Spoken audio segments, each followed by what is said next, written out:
Hi, welcome back guys. This is your friend, Lettuce Head Fanfics. Back with amazing fanfiction. This is the series of What If Deku Became an Immortal God? Please give this video a like and subscribe to the channel if you want more videos like this. Now let's get into the fanfic. Wind was very loud in Izuku's ears as he stood at the edge of the highest building in the city. It was probably very dangerous to stand in there, or at least it would be, if not for the fact that Izuku is now very much immortal and such fall would only slightly annoy him. The sky was beautiful in the morning as the sun slowly rose, painting the world pink and gold. Air was still cold against his skin as he stared off into the distance. There really wasn't any reason he was there past. He wanted to. He had a lot to think about, and this place was not only quiet, but also had such a beautiful sight, which was definitely much better than going to the beach, which stink a whole lot. Now that he could get everywhere pretty easily, there was no reason not to be here. And what did he think about? His new gift is what he can't stop thinking about. Or this is what the angels he spoke to called it, I suppose. It's time to rewind some time and show what exactly has happened. Izuku has started his day off as normal, the day before this one, that is, considering the sun is rising already. He woke up in the morning, had a quick breakfast, went to school. Pretty normal, right? The school day seemed to be just as normal, if you don't count getting his notebook blown up and getting suicide baited by someone he considered a friend years ago. But yeah, we don't talk about that. Later, what's even more fun, he met All Might. Oh wow, such an amazing thing. But you know what they say, you should never meet your idols? All Might did not react well to learning that Izuku is quirkless and wants to be a hero, because apparently it's a bad idea. And then, left him on a goddamn rooftop. For a #1 hero, he really is stupid sometimes. Because if not for the fact he got blinded right after the hero left by some weird winged being telling him he's worth shit, he might have jumped. And now, back to the winged being, which was apparently an angel. It took him to some funny place, where the ground seemed like it was made out of clouds, which it might have been, if that thing was really an angel. It then went through a lot of stages of grief and desperation and whatever else, which ended up with it telling him that the god that ruled the world for so long is apparently dead with no one to take their place. And the angel offered him, a stupid quirkless 14-year-old kid, to become a new god. Excuse me, but what? After a long talk he had some more information, enough to know that it's not just a stupid quick decision made out of desperation but an actual plan the heavens had. But at that time he still had no idea if it's not a prank by any chance. As if the universe didn't hate him enough, all he needed was for someone to think it's funny to trick the quirkless kid he matters. He, of course, agreed to become a new god with a quick W. Sure, why not? Although still not fully believing it's all real. Which it was. Are you effing kidding me right now? Is the only sentence that went through his head for the next few hours as a bunch of different angels explained to him what he has to do as the new god, or whatever. Which is, in all honesty, not much. He just has to sometimes enter the heavens, every so often opening the mailbox of God, pick up a few letters with prayers and maybe grant a miracle to pretend that everything is fine. Well, why couldn't a random angel do that instead? Because they don't have the power? How could they give him the power then? Apparently he has a pure soul and that's why they picked him, and angels as beings with no souls could not take God's place. Well, that's still concerning and a stupid idea, not gonna lie. For ancient beings they really are stupid, if a few days without their leader made them panic like that. Or years. Apparently it's been a few years already. So, now he's the new god, with the power to do literally everything he wants to or whatever as long as he follows some weird rules set by the angels. FUN. But his newfound power to do everything and see everything and hear everything did not make him feel better all of a sudden. No, he still had the same emotional problems as he had before, just slightly to the left. Now, he had the power to be a hero, hell, he had the power to save the whole world and get rid of villains by just thinking about it. But it felt wrong. And also angels have warned him to not do anything too drastic or the world might become a mess, and that he is not allowed to take the free will of others with a bunch of other rules that technically made sense but were definitely limiting him a lot. As in, not allowed to make people unable to hurt others for forever. Keep the balance, as they said? keep the order of things right, so the world doesn't change into chaos. Which, that sounds like even more fun. But, back to the current time. The sun had already risen up enough for the sky to turn light blue, meaning he spent way too much time up there. He reminded himself of all the rules he got that he can't cross or else his godly powers will be taken away before focusing on teleporting back home. He can barely understand how to use his newfound powers past just focusing on the funny feeling in his chest and thinking about what he wants to happen. This in itself could be very dangerous, especially if he's having a panic attack and just wants everyone to leave. Could he edit his brain to make sure he never gets panic attacks? Okay, that's taking it too far for now, too easy to mess up. So instead of thinking about that, he pulled at the warm feeling in his chest and imagined himself standing in an alley near his house where no one can see him and ask questions. A second later, he was already there, walking out of the alley like nothing ever happened, but still wondering. Should he give himself a quirk? Sure, he had something much better than a quirk, but having a quirk could make him seem normal. And as much as he doesn't fully need to be normal anymore, he doesn't immediately want to throw his life away just because of gaining god powers all of a sudden. It's stupid. Izuku then stood in front of his front door, all of a sudden realizing he has been gone for the whole day and it's probably at least 7 in the morning already. Well, maybe he will actually die. It's been nice being a god for a few hours, but now his life ends, huh? He took a deep breath before entering the building, making his way to his apartment. He was greeted by his mother sitting on a couch with deep bags under her way too red eyes. It's very visible that she has been crying. Although, her eyes widened when she saw him at the door as she immediately jumped off the couch and crushed him in a hug, crying. Where were you, my baby? I thought something happened. I even called the police but they couldn't find you and I was so worried. Are you hurt? She immediately checked him over to see if there are any injuries, and if Izuku wasn't internally freaking out right now he would have felt more guilty than he does. Way too much happened in such a short time. I'm okay, Mom. There's no need to worry, I'm not hurt, I'm sorry for not coming back home. I lost track of time. He didn't even need to lie about that, he really did. Why you know that you can trust me with everything, right? She asked with tears still spilling out her eyes. I know. I'm sorry, it won't happen again, I promise. He said, feeling bad for not saying anything to her. But hey, he never expected to end up in heaven, and he has no idea if there's any phone signal up there. Could there even be any? Now that's a theory he has to check the next time he's up there. Sure, no one was ever actually called by their dead relative, but they didn't have phones so it doesn't make his theory wrong. Inko has been fussing over him for another few minutes before she finally let him go to his room and rest. Which he did, throwing himself onto the bed, feeling too tired to change out of his clothes. If he has god powers then that means he can just use that to change out of his clothes with no effort, right? So, he focused on it again, quickly imagining the change of clothes into what he usually used as pajamas. Sadly, his school uniform disappeared into thin air thanks to that. Which was annoying, but nothing that can't be fixed. He will fix it when he wakes up. Man, I really do hope I won't forget about it and search for my uniform for hours, he thought just as he's been falling asleep. In the evening, he decided to slip out of the house once again, this time teleporting on the beach. Thanks to all the trash around, the possibility of anyone finding him there is very small, which is perfect for what he's planning to do. And what is exactly his plan? He decided to give himself a quirk. Sure, he could pretend his god powers are a quirk, but explaining everything would be a mess. It's also too strong to be a quirk. And maybe, just maybe, he wants to keep that one thing a secret for now. Technically there was no rule saying he can't just go up to people and shout, I'm your new god so deal with it guys. But he would rather not do that. Or at the very least not so soon. There's also the idea of vigilantism.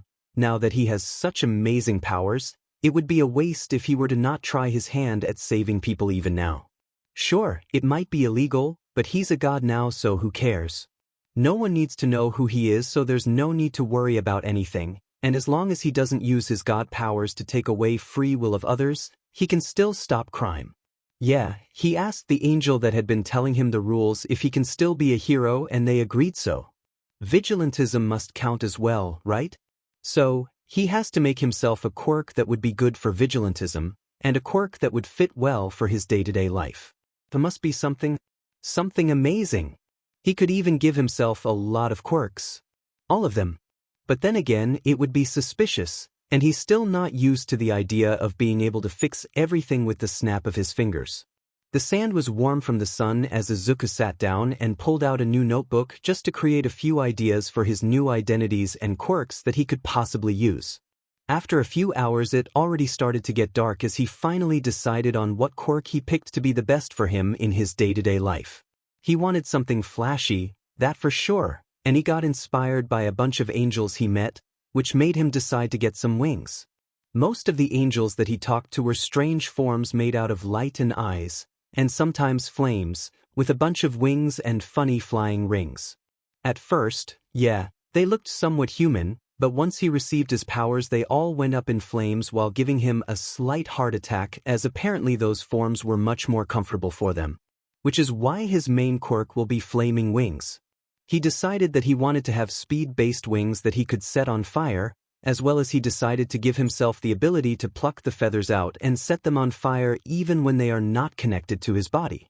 Maybe he also took a small inspiration from hawks and decided on the ability to control all the feathers as well, but he decided that he will be using it mostly for sending out flaming feathers and exploding them, taking away Kaken's thing as well, huh? At the same time he felt bad for doing so, but he also felt proud of his decision. There's just so much he can do while still pointing at the wings and saying it's all just one quirk. He sketched out a few designs for his possible wings before deciding on fully white ones, with extremely shiny emerald feathers only at the base and the tips of the wings.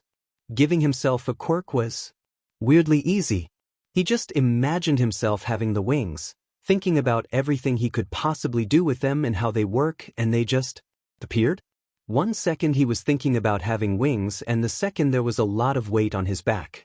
He quickly flexed and relaxed the wings a bunch of times to get somewhat familiar with the feeling, which was extremely weird but not unpleasant. There was a big broken mirror laying in the sand a bit closer to the water, so Izuku stepped closer to it before stretching his wings fully so he could see the reflection. And if he needs to be honest, he loved this shiny look the green parts had, yet white doesn't seem to fully fit him. His hair is dark green and half of it appears to be black under the right angle, so the colors definitely don't fit together too well. Which made him wonder if he should change the color fully. At the same time, it would look better, but also he doesn't know what other color past black could fit in to make it look nice and flashy. Black is not a very flashy color. In the end, he decided that some sacrifices needed to be made as he shifted the main color from white to black, making the shiny green stand out even more. Then, just for the fun of it, he made it so that every feather had green tips. It looked nice, so who can blame him? Izuku was basically bouncing with excitement over the idea that he has a quirk now. Sure, he got literal god powers the previous day, but it was something different. A quirk is something he can show off, and being a god is not fully something he would want to announce to the whole world just yet. Thinking about telling anyone about it just made him uncomfortable, to say the least. Possibly scared as well. But now he had a quirk, and he could be a hero like he always wanted to be. He spent the rest of the night learning how to at least somewhat use his wings, which was much harder than he thought it would be and resulted in him stupidly getting injured on some rusty trash. Thankfully, with his new powers he could easily heal himself, so that was no problem as he teleported himself back home, preparing himself mentally for the conversation he will have with his mother today. After all, he can't keep his quirk a secret until UA if he wants to be allowed to go out to train more. So after a quick nap, which ended up lasting only 1 hour before he used his powers to give himself more energy, he was ready for the day. Maybe not for the conversation, but that really needed to be done. And if anything, he can always hop back in time to 5 minutes before the conversation, as the angels didn't say anything about this kind of time manipulation. Only that he probably shouldn't move back in time to before he became a god, but that's kinda understandable. He dressed in something casual for the day. It was such a pretty Sunday morning, so thankfully no school, and then took a deep breath before leaving the room. Sounds coming from the kitchen confirmed that his mom is already up and probably making breakfast, so there's no going back now. He was both extremely excited to share that he has a quirk now, but also extremely terrified. Sure, he might be a god, but he's been one for only 2 days. Before it all felt like a dream, but talking with his mom makes it feel so official. Like there's no going back anymore, it's all real, and it makes him dizzy just to think about everything he will possibly end up doing in his life with his new god powers. But back to reality, he slowly made his way to the kitchen, nervously thinking about what he's going to say. His mom noticed him and smiled at him as she put the breakfast down on the table. "Good morning, Izuku. Have you slept well?" she asked. He stammered out a "waya," which made Inko look slightly alarmed before he took a deep breath. "There's something we have to talk about, Dash." Inko has been sitting on the opposite side of the table to her son, visibly lost in thought. The breakfast was still laying on the table, long forgotten and probably cold already as she tried to process everything her son just said. "So, you had a quirk this whole time? From since when?" she asked and made Izuku feel guilty once again. Yeah, he lied that he had a quirk for some time already, but he did that because he couldn't fully explain everything that has happened the last 2 days. So he just stuck with, "I got into a villain accident some time ago and my quirk manifested, but I didn't want to worry you and didn't know how to tell you, so I'm telling you now." It doesn't seem fully like a lie, because yes, he was attacked by a villain and yes, he got a quirk fairly recently. But he lied about the time it all happened, as to not worry her too much. It happened like a few days ago? Around a week? I spent some time 2 days ago trying to figure out how my quirk worked, which is why I came back so late. I didn't mean to focus on it for the whole night, but it was Friday Dash, he said, looking away. "Izuku, why didn't you tell me?" She sounded really sad, which only broke Izuku's heart even more. But he can't tell her he got godly powers, not yet. I didn't know how to tell you. I just didn't know how you would react." After that comment, Inko got up and walked over to Izuku before pulling him into a bone-crushing hug. "My baby, you don't need to worry about it. We can go and get your quirk registered right away, okay? Now let's eat breakfast, it's getting cold." She was clearly crying, but this time it seemed to be mostly from happiness. Yet, Izuku still felt awful for lying. But he smiled anyway, deciding that it's a decision he made for the greater good. The same way he lied about the bullying. He forced himself to dismiss the thought. After sitting back down, he tried to push the breakfast down as his stomach seemed to tie itself up from the nerves the moment he remembered his school situation. How will they react to him suddenly gaining a quirk? And such a great quirk? That only made him dread Monday enough to wonder if he could possibly stop time so it's Sunday for eternity. He's a god, he should be allowed to do that. But then again, he hasn't really done anything godly, per se, just yet. All he did was teleport a few times and give himself a quirk, and he has been a god for 2 days already. He shouldn't be worrying about talking to his bullies or making sure his mom doesn't worry, he should be solving the world's problems. Thinking about that only made him feel worse, but he still forced himself to eat everything his mom gave him, and he smiled even if he didn't feel like he could. His new wings had been a constant weight in his mind and slight discomfort in his back even while he had them fully hidden, not letting his mind wander off too far from what he dreaded, which is facing Kaken. The excitement of having a quirk faded as he was scared of the school's reaction to him not being useless anymore. Izuku then summoned his wings to wrap them around himself, accidentally knocking a plate off the table with one. He let out a surprised yelp as he took a step back, which only made one of his wings drag the chair with it, making it fall down as well. "Oops. I guess I really need to learn how to use them," he thought. "I'm sorry," he said to his mom, who seemed to start tearing up again, and this time Izuku had no idea what was the reason. But she was smiling, so maybe it's not as bad as it looks? She didn't let him think about it too long though as she called out, "Don't," to him when he tried to pick up the bigger pieces of the shattered plate, continuing it then by saying, "I will clean that up. Go put on some nice clothes as we will be getting your quirk registry changed today." After that she went to clean up the mess while Izuku did his best to keep his wings as close to his body as possible. He felt a little bit uncomfortable with not having them out for so long, probably because he never had a quirk, so he feels the need to keep them just like that for a while. He shuffled out of the room and made his way back, spending much longer than needed on just making sure he doesn't knock anything off any shelf. After sitting down on the bed, he suddenly realized something. His shirt. Last one he had on got ripped up when he summoned the wings, which means it's another thing he broke in such a short amount of time with his new quirk, and he didn't even use the flames yet. He has a lot of learning to do, huh? A few hours later, the happy feeling came back the moment they left the quirk specialist office after getting his quirk registered. He simply called it Phoenix Wings because they can be set on fire and left it at that. The doctor, checking if his quirk is actually real, also seemed very surprised at the idea of him gaining a quirk all of a sudden, but thankfully didn't comment on it too much past some basic things. With his new quirk registry, he will be able to do so many great things. His mother even decided that they are going to throw a party to celebrate him getting a quirk, even if he didn't fully want one. Sure, it was nice, but he would rather go to the beach and practice with his wings more instead of sitting in his house and celebrating. With Kaken.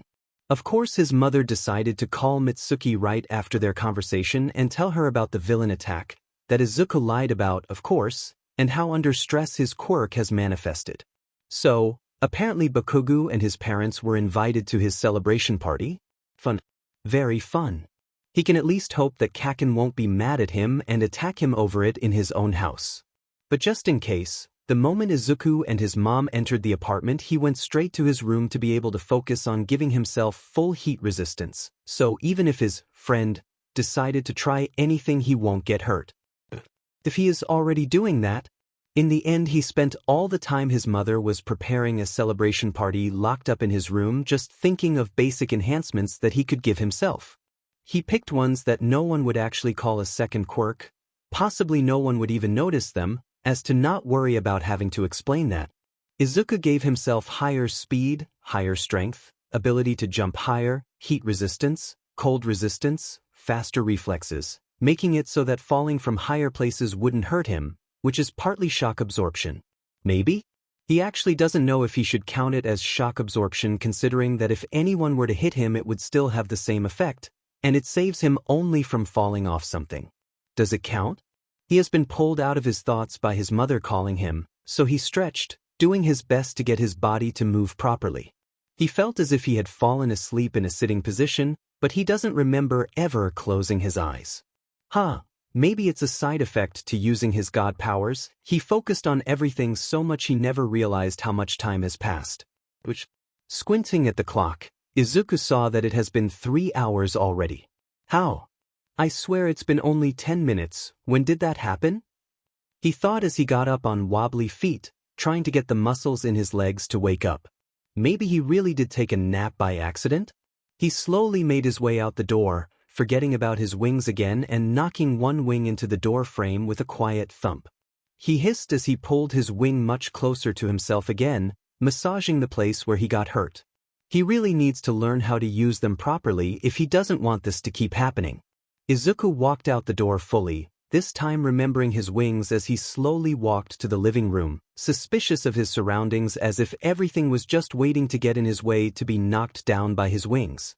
The moment he entered the living room, his eyes immediately locked up with crimson ones on the other side of the room.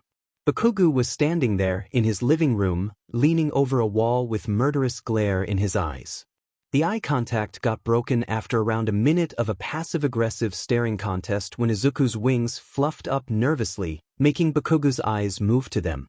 In all honesty, the explosive teen looked ready to murder someone, and there was nothing that Izuku wished for more than running back to his room and locking the door, possibly pushing every piece of furniture he owns under it as well to make sure no one gets in. But he needs to be stronger than that. So he took a deep breath to calm himself down before taking a few more steps into the room, gaining the attention of the adults. Inko immediately rushed over to him and told him to sit down so she could bring the cake, and Bakugo's parents started congratulating him on his quirk finally manifesting. Meanwhile, Bakugo himself still just stood there, clearly wanting to say something but also possibly not wanting to cause a scene, which made Izuku wonder what his parents did to make sure he stays in line during the visit. Or maybe it's just that he doesn't want to destroy everything in front of Inko and his parents. Either way, he decided to focus only on the cake his mom has made, so the moment he got his share he just went to analyze everything he possibly could about it, if only to not make eye contact with Bakugo anymore. He knew that the blonde was still staring at him, but he did his best to drown out the feeling of dread as he let the adults in the room carry the conversation. Sure, they asked him things every so often and he answered, but for the most part he just let them talk. At least he knew they wouldn't let Bakugo hurt him, so as long as they are here he should be fine. He can deal with it. It's fine. It's not fine anymore. The moment the Bakugo's family was supposed to leave he felt relieved, but the happiness didn't last long as the explosive blonde, right before leaving, decided to ask if he could talk to him alone. And Izuku wanted to say no and run off, but Inko still thought they were friends, so she told them that they can stay in the house for a little longer while she goes out with Mitsuku and Masaru to give them some privacy in clearly such an important moment of their lives. Which, of course, made Izuku want to scream. Suddenly the protection of his mother is gone as they left him with the explosive blonde in the room all alone. And it didn't even take too long for Bakugo to literally explode about the whole thing. Not yelling yet, probably in case Inko is still close to the door and could head, but still as aggressive as always. You think I'm a idiot, don't you, Deku? Bakugo growled. You have been taking me and everyone at school for idiots, looking for pity points with this goddamn weak quirkless bullshit? F-I-N-G disgusting. And useless Deku, and a liar too, he spat out, but that only made Izuku's thoughts come to a screeching halt. I what? I was really quirkless. He tried to defend himself. Oh, I don't remember you getting involved in any FING villain attack lately, so what do you say about that, huh? You acted like normal all week, but now you're saying you had a quirk during that time too. The blonde teen slowly started getting louder, which, at first he started with a somewhat normal tone, as normal as it could be for him. Now, the longer they are alone the more mad he seems to get. It's not like that. Huh? What the hell, Deku? Why haven't you shown off your shitty butt wings already if you got them a week ago, huh? Are you effing looking down on me, you piece of shit? Think that I'm not good enough to see them, huh? Or maybe it's just a shitty FING excuse. Oh yeah, he told them that he had the wings for a week already because that's what he told his mom to not worry her about getting attacked by a villain just a day before. Well, if dash. During this whole rant Izuku was just backing away from the other teen, who looked just as aggressive and murderous as ever. Kakakin, you know I wouldn't keep something like that hidden for no reason. Izuku stammered out, summoning his wings once again just so he could protectively curl them around himself. Yeah? Well, you effing did. Bakugo's hands already started sparkling. You hid it for a effing week, maybe even longer. The sparkles grew bigger. No, I didn't. What the hell do you mean by that, Deku? Izuku then took a deep breath, reminding himself that he is, in fact, a god now, so he should be able to fight back against one teenager, right? Or, at the very least, he has his new quirk and heat resistance which he can protect himself with. Maybe it won't hurt as badly now. Listen. I had it only for 2 days. I told my mom it's been a week too. To not make her worried, okay? The other teen seemed surprised for a fraction of a second before turning his face into a snarl once again. So you are a FING liar now, aren't you, Deku? You can't deny this sheet anymore. And how the hell did you even get a shitty FING quirk? I don't believe this stress bullshit. What wouldn't you like to know, huh? What if I say that your advice worked, Bakugo? Izuku knew that this was probably taking it too far, but seeing the shock on the blonde's face made it all worth it. He is, of course, talking about the whole swan dive off a roof talk, even if what he is saying currently is not really true. Sure, he considered it but didn't actually go through with it yet. Bakugo doesn't need to know that. And using his name along with it was necessary to get the blonde to leave him alone, or at least give him enough time to get away. Which Izuku did, ignoring the world as he ran to the door, opened it, and left. He hoped that Bakugo wouldn't use that opportunity to destroy his room or something, but whatever. He can bring everything back to how it was before with his god powers anyway. The moment he left the building he noticed his mom walking back, waving at him. Which, he waved back slightly before pointing at the sky, spreading out his wings and flying up. Sure, he was pretty shitty at flying just yet, but thanks to the few hours he got he knew how to at the very least push himself up in a somewhat straight line. Somewhat. He hoped that at least he was fast enough that no one noticed his struggle. Ending up on the roof pretty quickly, he walked towards the edge before jumping onto another building, somehow managing to glide using his wings, which wasn't intended at first, but he would never admit that he did it by accident. Who knew keeping your wings still like an airplane could help in gliding, huh? Izuku then made his way towards the other side of the building and jumped off, doing his best to stop the fall with his wings. The moment he was hidden from view of random people, he decided to teleport back to the beach to calm down after the entire encounter. He might have made a mistake. That is possible, considering what he said, what he lied about. Izuku literally just lied about trying to commit a suicide just to get Bakugo's reaction. Was that a huge mistake? Sure, yeah, he wanted to, he was planning to, but it never happened, so why the hell did he tell him that it did? What if he told his mom? Okay, maybe leaving like that was definitely not the best idea. Maybe he should have explained things or kicked him out or did literally anything else than the worst-case scenario.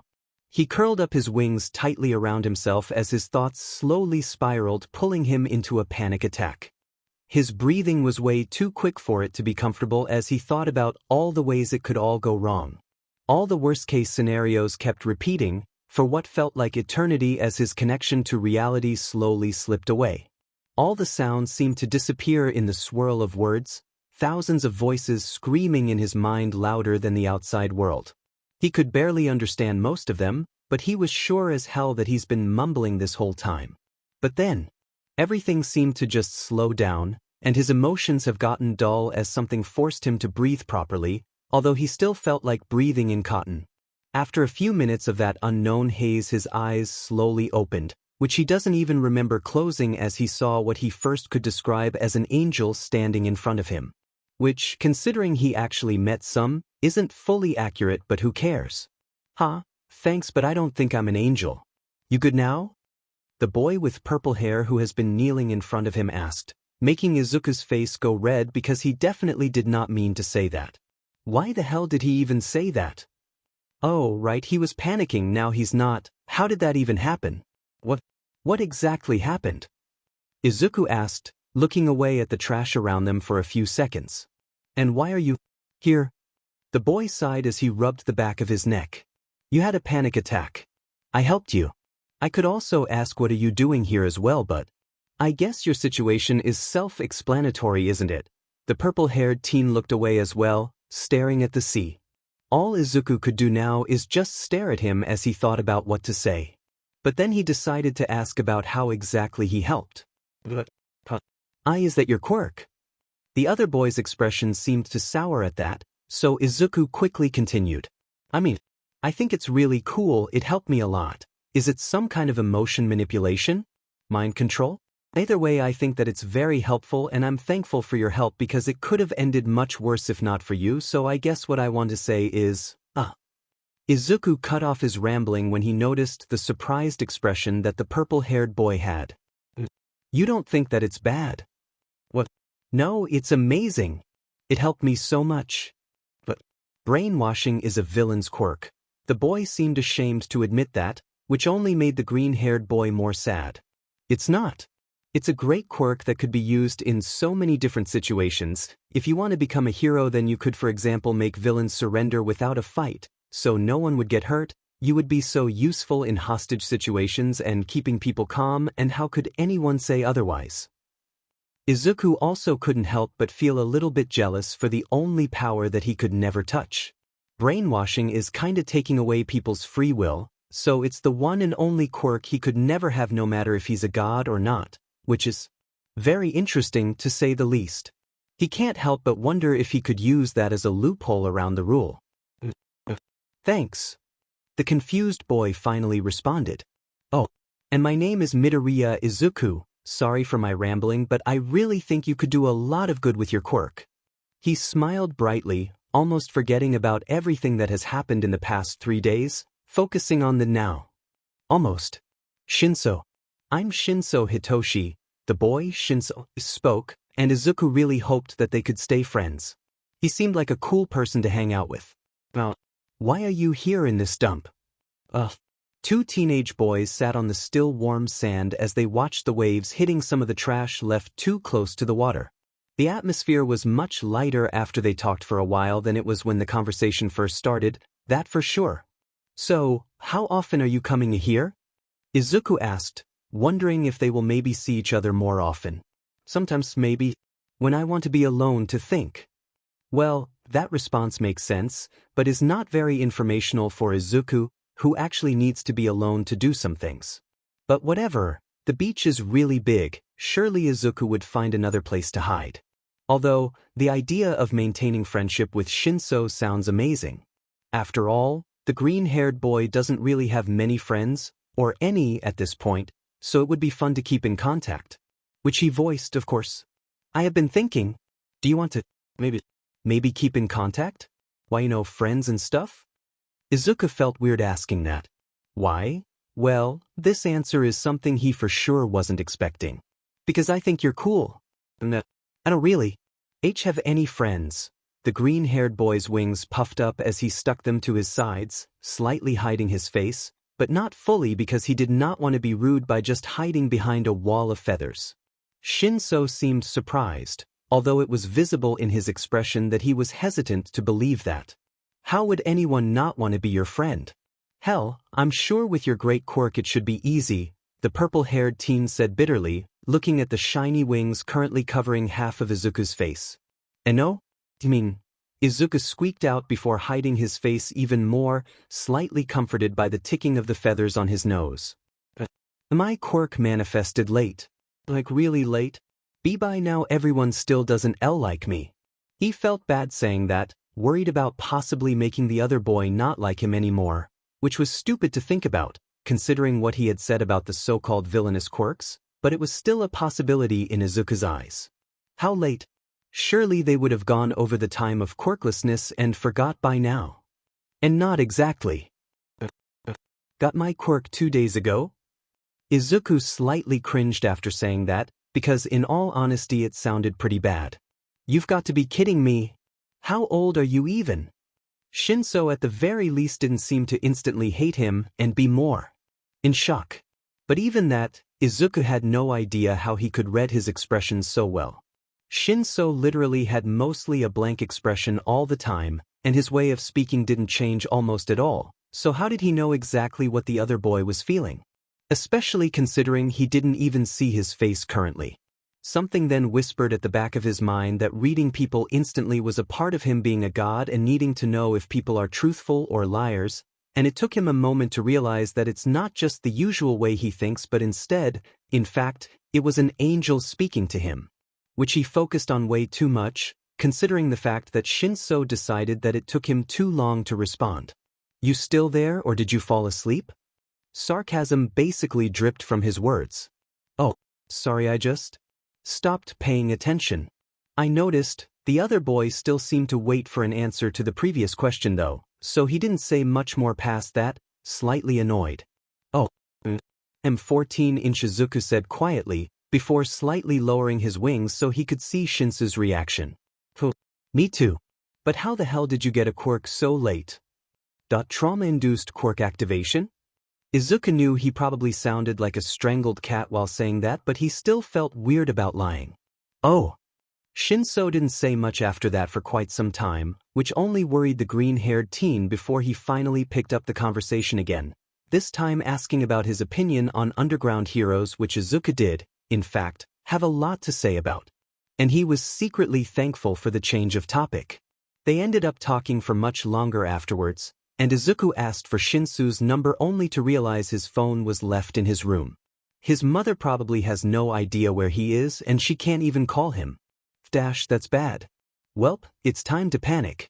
So he quickly let the other boy scribble his number in his notebook as he said his goodbyes and ran to another hidden part of the beach to teleport back home as fast as possible. Teleporting to an alley, he wished that he knew how to fly for at least a minute or so he could get home faster, without even realizing that he still had his god powers still activated at that moment, as it was seconds after teleporting, right before he shut down the warm feeling in his chest.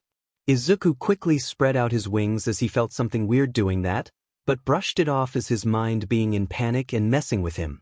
Flapping his wings a bunch of times, he noticed that it was weirdly easier than it was this morning. He somehow managed to successfully fly up and onto the roof of the building, after which he continued by running, only using his wings when he needed to jump onto the next building, and when he finally stood on top of his own apartment building to soften his landing. Running inside, he thought about how much happened during the past 2 days, and how all he wanted to do was go and take a nap for the next few weeks or something. His mother noticed him, and worry was very strong in her voice, but at least she didn't rush to squeeze the hell out of him right after seeing him like yesterday. "My baby, are you all right? You didn't take your phone with you and I was so worried when you ran off like that." "I'm fine, Mom. I'm sorry I forgot to take it with me. I just went for a walk and to stretch my wings a little, but I haven't been seen using my quirk in public spaces." So don't worry about that either. Inko still ended up asking him a bunch of things before finally letting him go back to his own room, which he happily did. After picking his phone up and texting the number Shinsou has scribbled in his notebook, he laid down on the bed, ready to take a nap or something. He was emotionally exhausted from the panic attack and just wanted to doze off for a while. But instead, his phone kept buzzing, not letting him close his eyes. For a second, Izuku was wondering who the hell is sending him things, as he doesn't really have any friends. But he was curious, so he decided to check it out before sleeping. As it turned out, his classmates decided to finally add him to the school group chat, which he had no access to for past years of school due to being quirkless and a punching bag of literally everyone. No one cared enough to add him. If no one wanted him there in the past, then why did they? They found out about the quirk change. He clicked on the chat room icon and started scrolling through the newest messages, noticing how most people's opinions on him didn't change. They apparently wanted to only interrogate him about his new quirk, not actually befriend him, and send stupid jokes and photos of chicken wings which looked like the poor animals were sick due to lack of most feathers. It was probably meant to make him feel bad about his new quirk, wasn't it? It only made him feel bad for the poor chickens. Either way, they all know, so it's at the very least one less worry for Monday. He won't be forced to tell it to the class and deal with shocked reactions if they already know, right? And if he tells them what they know, maybe they won't bother him about it after school. In all honesty, Izuku was really surprised that Bakugo went so far as to tell others about his new quirk, especially after how the conversation ended. Yeah, hoping that the blonde boy would keep quiet about something so important was stupid, but he thought that there was at least a little bit of respect left in his childhood friend. Guess not. The moment his classmates noticed that he's online and read the messages, they started asking a bunch of questions, which, most of them were mocking him as well. Although, Izuku could still appreciate the effort it took to add him to the group chat instead of just ignoring him and cornering him after school or something. In the end, the group chat is a better option for him to save himself some trouble, so he will use that. He answered a few questions about his quirk and, well, how he got it before deciding he's too tired to deal with it as he left the chat room and blocked them so they can't add him again. There's no reason for him to be there, as it seems like all they want to do is insult him outside of school as well. He eventually ended up falling asleep while texting Shinsou, about an hour after the whole group chat mess. Thankfully, his new friend was much nicer than his classmates, even if a bit sarcastic at times. Or actually pretty often. Damn, it's actually much harder to understand how he's feeling and if he's serious or not through text than in person, even if Izuku is still pretty sure that the boy doesn't express emotions and somehow the green-haired boy is the weird one by knowing them out of nowhere. He felt a little bit bad for breaking through the walls so fast, walls that the other team must have worked so hard on creating, only thanks to some weird powers of reading people he somehow got. Either way, his nap lasted a few hours, and Izuku got woken up by his mother to eat dinner. Which felt really weird for him considering that he doesn't usually take naps like that, but nothing from the past 2 days had been normal and he still felt exhausted when he tried to get up. Quickly he pulled on the warmth of his powers in his chest and gave himself a boost of energy, hoping that it's enough to fix his emotional exhaustion as well. It didn't help much with his mental exhaustion, but at the very least it gave him enough energy to ignore it. Making his way downstairs, he summoned his wings once again as his quirk started itching again. Then the rest of the day was painfully average. He had dinner, went to do homework, and generally seemed to detach himself from reality as per usual as his normal routine made him think less, working on instincts. Even getting a quirk can't fully heal his emotional problems, apparently. Although, the moment night came, Izuku started feeling excited once again. His energy levels have been really high once again after the nap, and, well, using his powers to make himself less tired too, of course. The moment his mother went to bed, he teleported straight to Dagoba Beach to train his flying abilities more. The beach was still really dirty and covered in trash as a whole, but it wasn't a problem, right? He just pulled on the warmth of his powers again and made a circle of trash disappear around him, making it a perfect spot to learn. Sure, he would need to go to school in the morning, but he can just give himself more energy, right? His wings shined in the moonlight as he stood on the beach, very determined about becoming the best hero out there. Maybe not like All Might anymore, but still a great hero. So, he took a deep breath before pushing himself off the ground, letting the wings move. Which surprised him, because he noticed he can actually fly with no problems, making him go a little bit higher. Eventually, after around a minute of flying, it did start causing him some trouble. His flight got wobbly, but he still tried to keep himself up. Sadly, he ended up tasting the dirty sand anyway instead of learning anything. Thank God for his godly powers, as at the very least he didn't need to worry about stabbing himself with some rusty nails and other sharp things people left on the beach like the last time. Why didn't he think of it sooner? Oh, right, he often doesn't even realize how many things could be done with the help of his newfound power. Izuku got so used to being quirkless and doing everything on his own that even after getting his powers he just didn't fully use them? Or at least, not to the full extent which they could be used. Which he realized somewhere halfway through his training session, feeling stupid all of a sudden. By the time the sky has started to get lighter, he came up with a lot of different uses for his powers, and was able to keep himself flying for at least 2 minutes without looking like a chicken tangled in a net. After 3 minutes, however, he did look like a chicken tangled in a net, not that he's gonna admit it. Some of the uses of his godly powers that he had yet to check were making support items that defy the laws of nature even more than quirks do, changing his entire appearance, making living beings like animals and such, finding out information about whoever or whatever he wanted to, erasing drawbacks of people's quirks, and a bunch of other stuff that could definitely be helpful and good to know.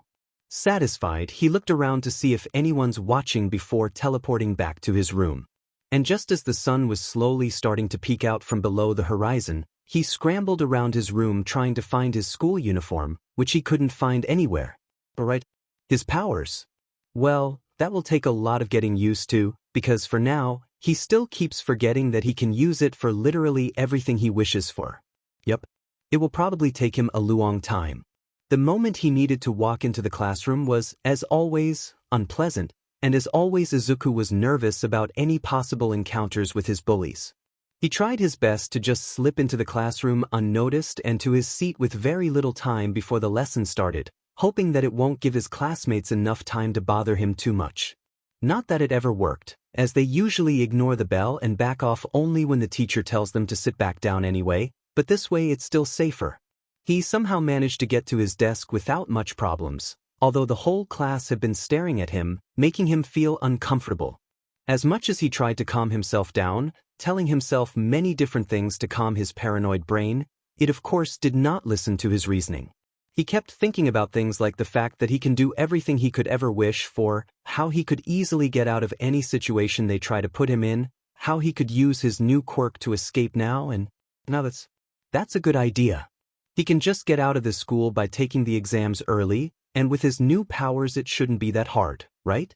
No, that feels like cheating, he thought as he ignored both the constant stares and the itching he felt every time his wings were hidden. Which, he wondered if it was because of some kind of quirk drawback or just his mind seeking the comfort of knowing he could run away at any moment. Of course, luck was not on his side today and he was not able to escape the harsh comments thrown his way before the lesson started.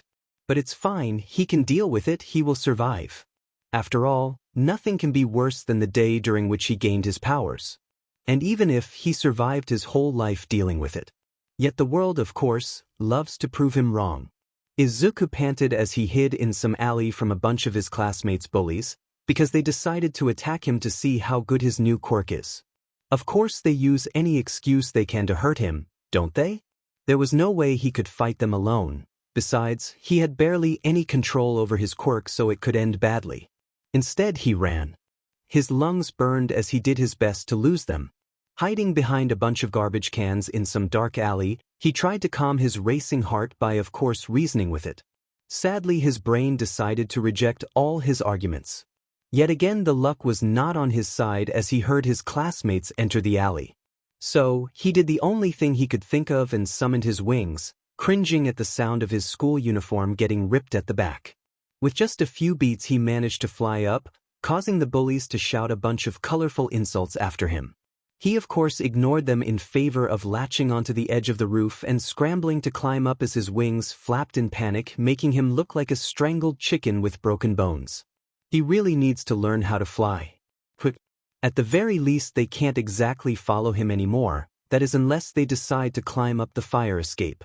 Which doesn't seem likely, considering that Izuku can fly, pretty wobbly, but it's still flying. His classmates thankfully left a few minutes after his not-so-graceful escape, which allowed him to relax a little. His wings puffed up more as he stepped towards the edge again, ready to make his way down. Thanks to the uniform getting ripped at the back, he decided to let the wings stay out instead of hiding them the moment they aren't needed anymore, and at the very least he doesn't feel itchy anymore. He just needs to make sure he won't hit things with them on accident. What an amazing start of the week, huh? Thankfully the rest of the day slowly got better as he trained his quirk some more and started experimenting with the godly powers as well. First, he made a bunch of support items appear out of thin air to see what his limits are. And there were literally none. It was very confusing, and yes, apparently he can make them defy all laws of physics and nature and the universe itself even more than quirks do.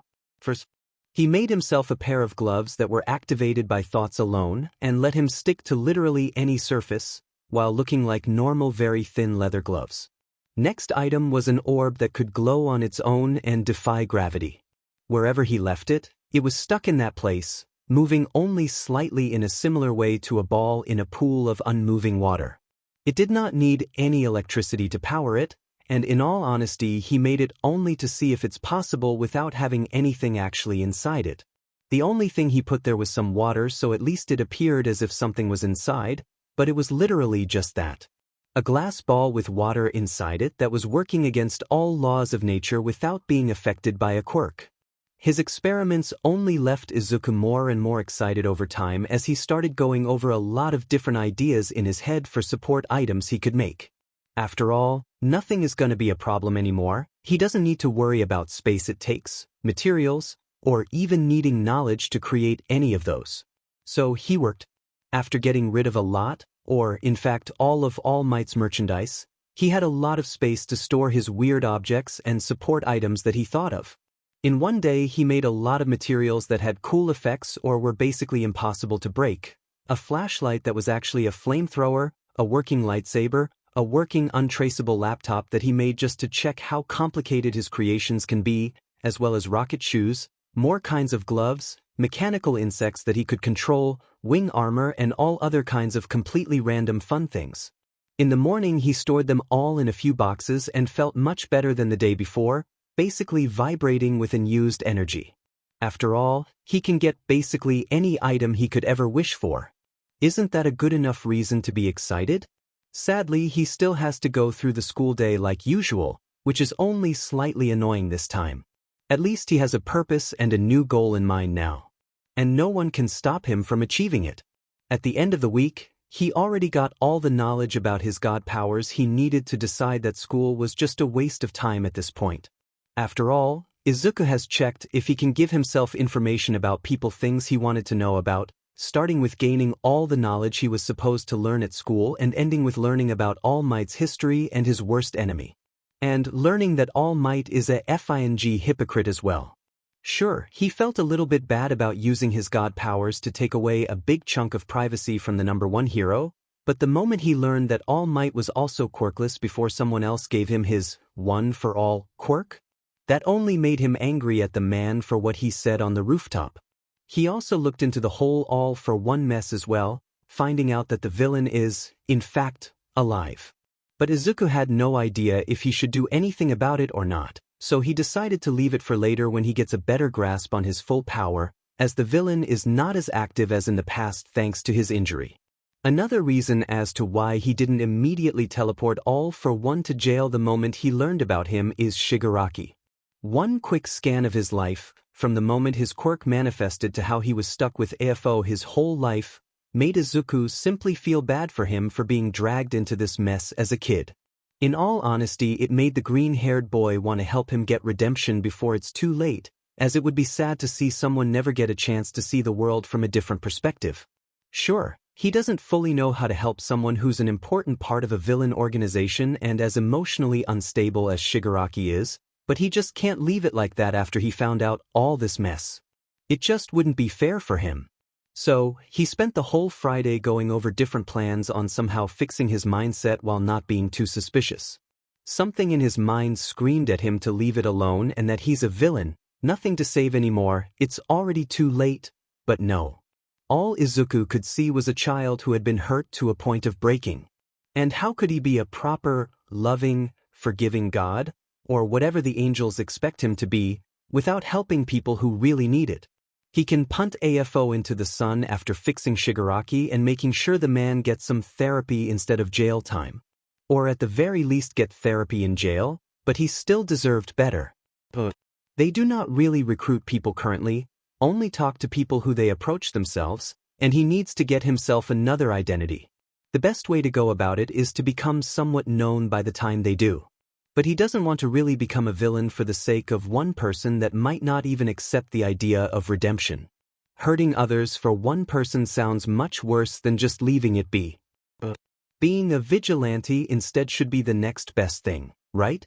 So he started planning his vigilante career, already excited over having another chance to make a brand new quirk. There were so many that he would love to have, he could never decide all on his own. Yet, he doesn't have anyone he could ask for advice.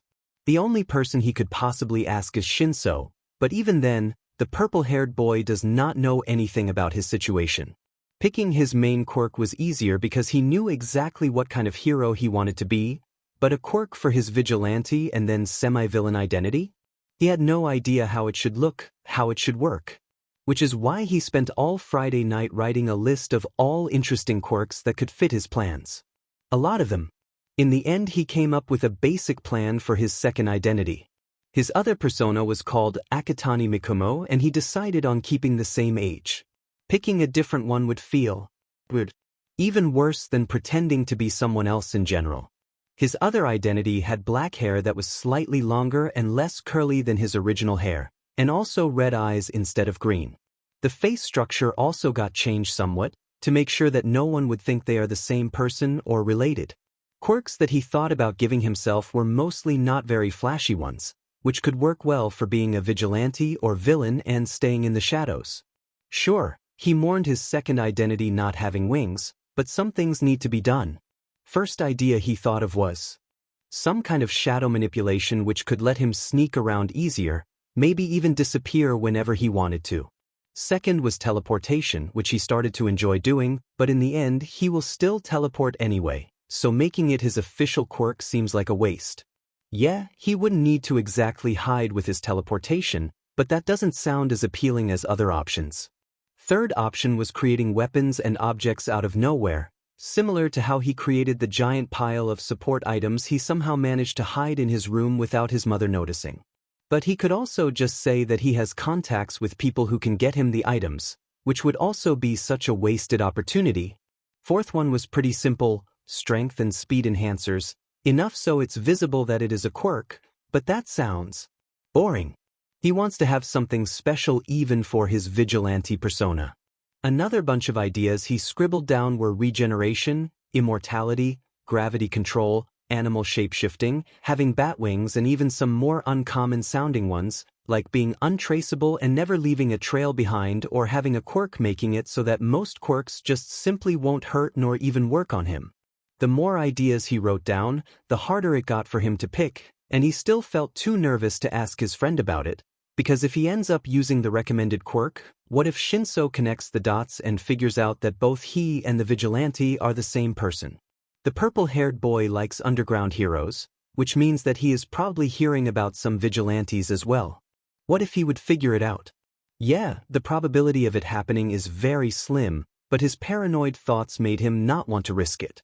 In the end, Izuku locked himself in the bathroom to change forms and see which one would fit the general image he already created for himself. Which, it's not like he couldn't change it, but he liked what he made currently. During the transformation, he felt funny as his whole body changed, down to the very core. His DNA and even skin tone became much lighter, enough that he looked awfully pale. Izuku stared at his reflection in the mirror, feeling extremely weird seeing a completely different person stare back at him. Well, at the very least he is sure no one would connect them, they did not look related at all. He touched his face, feeling how different it seemed. Welp, at the very least he got rid of the baby face, maybe people will treat him more seriously now. A few minutes later he still couldn't stop staring at himself, but he knew he had yet to finish his second identity fully. After opening his notebook his eyes skimmed over the page, locking on one of the last ideas on the list. A mutation quirk, huh? This way no one could connect Akatani Mikumo to his real identity. And it seems like a great quirk in general. Time to mess with his image even more. Staring down at his reflection in the mirror, Izuku felt both oddly satisfied and slightly creeped out by his new form. In the end, he made his second identity have a dragon mutation because it looked nice and had the perfect aesthetic for a vigilante. Red and black scales covered his arms and some parts of his chest and back as well, making it seem like he has black and crimson messy stripes. He kept his face looking mostly human, as he didn't want to change what he already made too much. Besides, having a face of a lizard felt weird, and he got only a few tiny clusters of scales on his cheeks in a similar way to freckles on his natural body. Of course, in different places, he wouldn't want anyone to notice, no matter how small the probability of it happening was. His teeth were really sharp now, with two longer fangs sticking out when he smiled, and his eyes were fully black, with only tiny crimson snake-like irises staring at the mirror with a flaming stare. 4 spiky and slightly curved black horns were also sticking out from his messy black hair, although not long enough to annoy him and not let him wear a hood over his head when needed.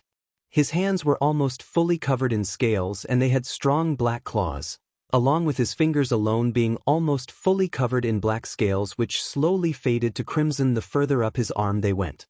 His legs also changed into more animal-like, making it feel weird to walk with a second set of knees. Sure, they weren't actually knees, but they felt like it, and at the very least it made him taller. Another good difference between the forms, skin on his legs was not even visible anymore under the layer of messy black and red scales, and his feet started looking more like a second set of hands than actual feet. Makes him wonder if he could hold things with his feet now. That is one thing he absolutely must check soon. Behind him, a long black tail with red stripes dragged on the floor, which could probably help him in running faster on all fours. Considering how his new body was built and the fact his spine seemed to have shifted as well by getting more vertebrae and possibly changing their shape as well, it seemed like running on all fours would be faster and in general way more comfortable. Like an animal, huh? All in all, he looked quite terrifying. Perfect for a vigilante, semi-villain identity. Izuku, though, felt really weird about having his new body be the literal opposite of his normal sunshine self. Yeah, it's good that no one will be able to say that they are the same person, but it still felt funny to know how easily he could just become someone new. He tried to take a step away from the mirror, but because of his new weird leg structure and the fact he has a tail now only made him trip and fall, hitting the wall with a loud thud. Which made him quickly shift back with a pained hiss because he would rather not have to explain that to his mother in case she came in to check up on him and make sure he did not get hurt. And also his voice was different as well, so that's another good reason to quickly change. Inko, of course, ran towards the bathroom right away to check if he's alright, thankfully asking him that instead of bursting into the room. After all, he still had no shirt and no pants on, because they would only annoy him while creating his new body. So that would be awkward. Yeah, it's his mom, but he's still allowed to feel awkward, right? I'm fine. Don't worry, I just tripped while getting into the shower, I'm alright, Izuku said while making sure that the door is, in fact, still locked. After some reassuring, his mother thankfully left him alone, which he appreciated as he went back to fixing some small things he didn't like about his other form. Which he did after turning on the water in the shower. As much as he felt bad for wasting water, this is the excuse he came up with, so he has to deal with that. At the very least, he used cold water. After making sure that no one will bother him anymore, he shifted again, shivering at the weird feeling of cold metal-like scales suddenly appearing on his skin. Izuku slid his hand over his scaly skin, feeling the slightly sharp edges of some of the scales, hoping that it won't actually dig into his skin the moment he moves wrongly. His fingers felt weird as well, as he could still feel things under his fingertips, but at the same time his fingers had a lot of extremely tiny scales over them as well. It should feel uncomfortable, right? Why doesn't it? Remembering what happened last time he tried to move, he decided not to move his legs just yet. Instead, he moved his tail back and forth, making it slide on the floor, which felt really weird. Feeling through scales was much different than feeling through skin, but not worse in any way. Although, every small dust and dirt particle that was left on the floor ended up between his scales, making it uncomfortable pretty quickly, and considering that their bathroom floor is extremely clean and the dirt is really minimal, made it clear he needs to change it. If this is how a clean floor felt like, he doesn't want to drag his tail behind him on the outside. Just thinking about walking with it on the beach in itself has made him feel extremely uncomfortable and itchy. He got rid of all the scales for a few seconds as he slowly sat down on the cold floor, sticking his tail into the constantly running water. Then he made the layer of scales slightly denser and less sensitive. Afterwards, he slided the tail over the floor once again, and this time it wasn't as irritating as before, so he counted it as a success. He made the scales less sensitive because they are meant to protect him and not feel worse than skin alone.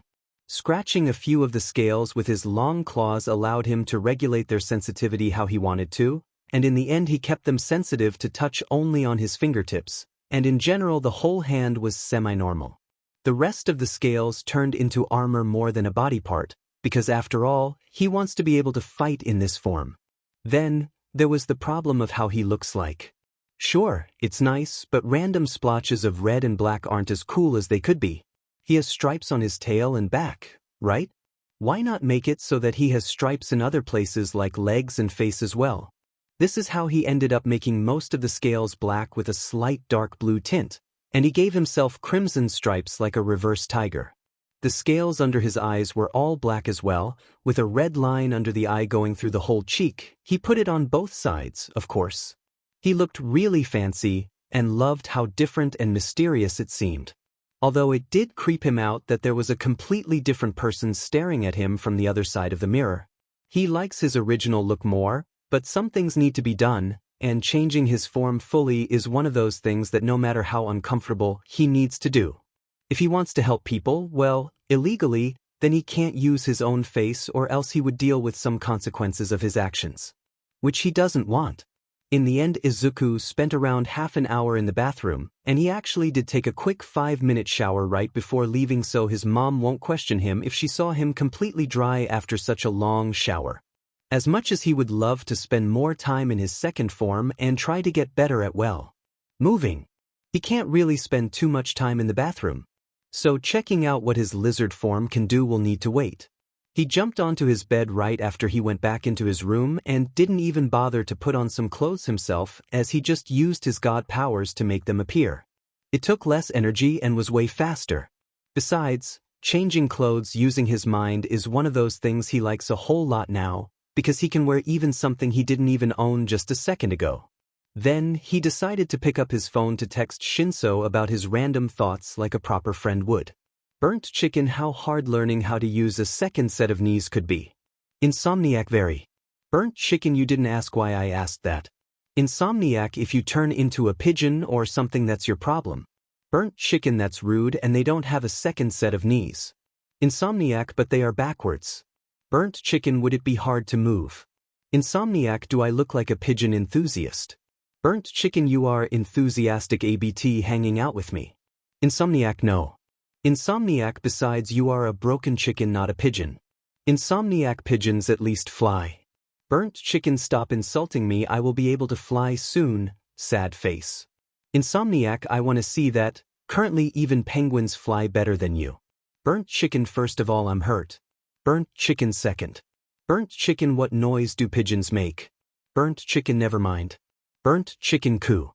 After waiting for 5 minutes it was clear that Shinsou decided to not respond to that, and, in all honesty, fair. I would also not respond to that, he thought. Another 5 minutes passed before Izuku got restless again, feeling like he shouldn't be wasting time doing nothing. It was still pretty early in the evening, so he decided to go out and fly again.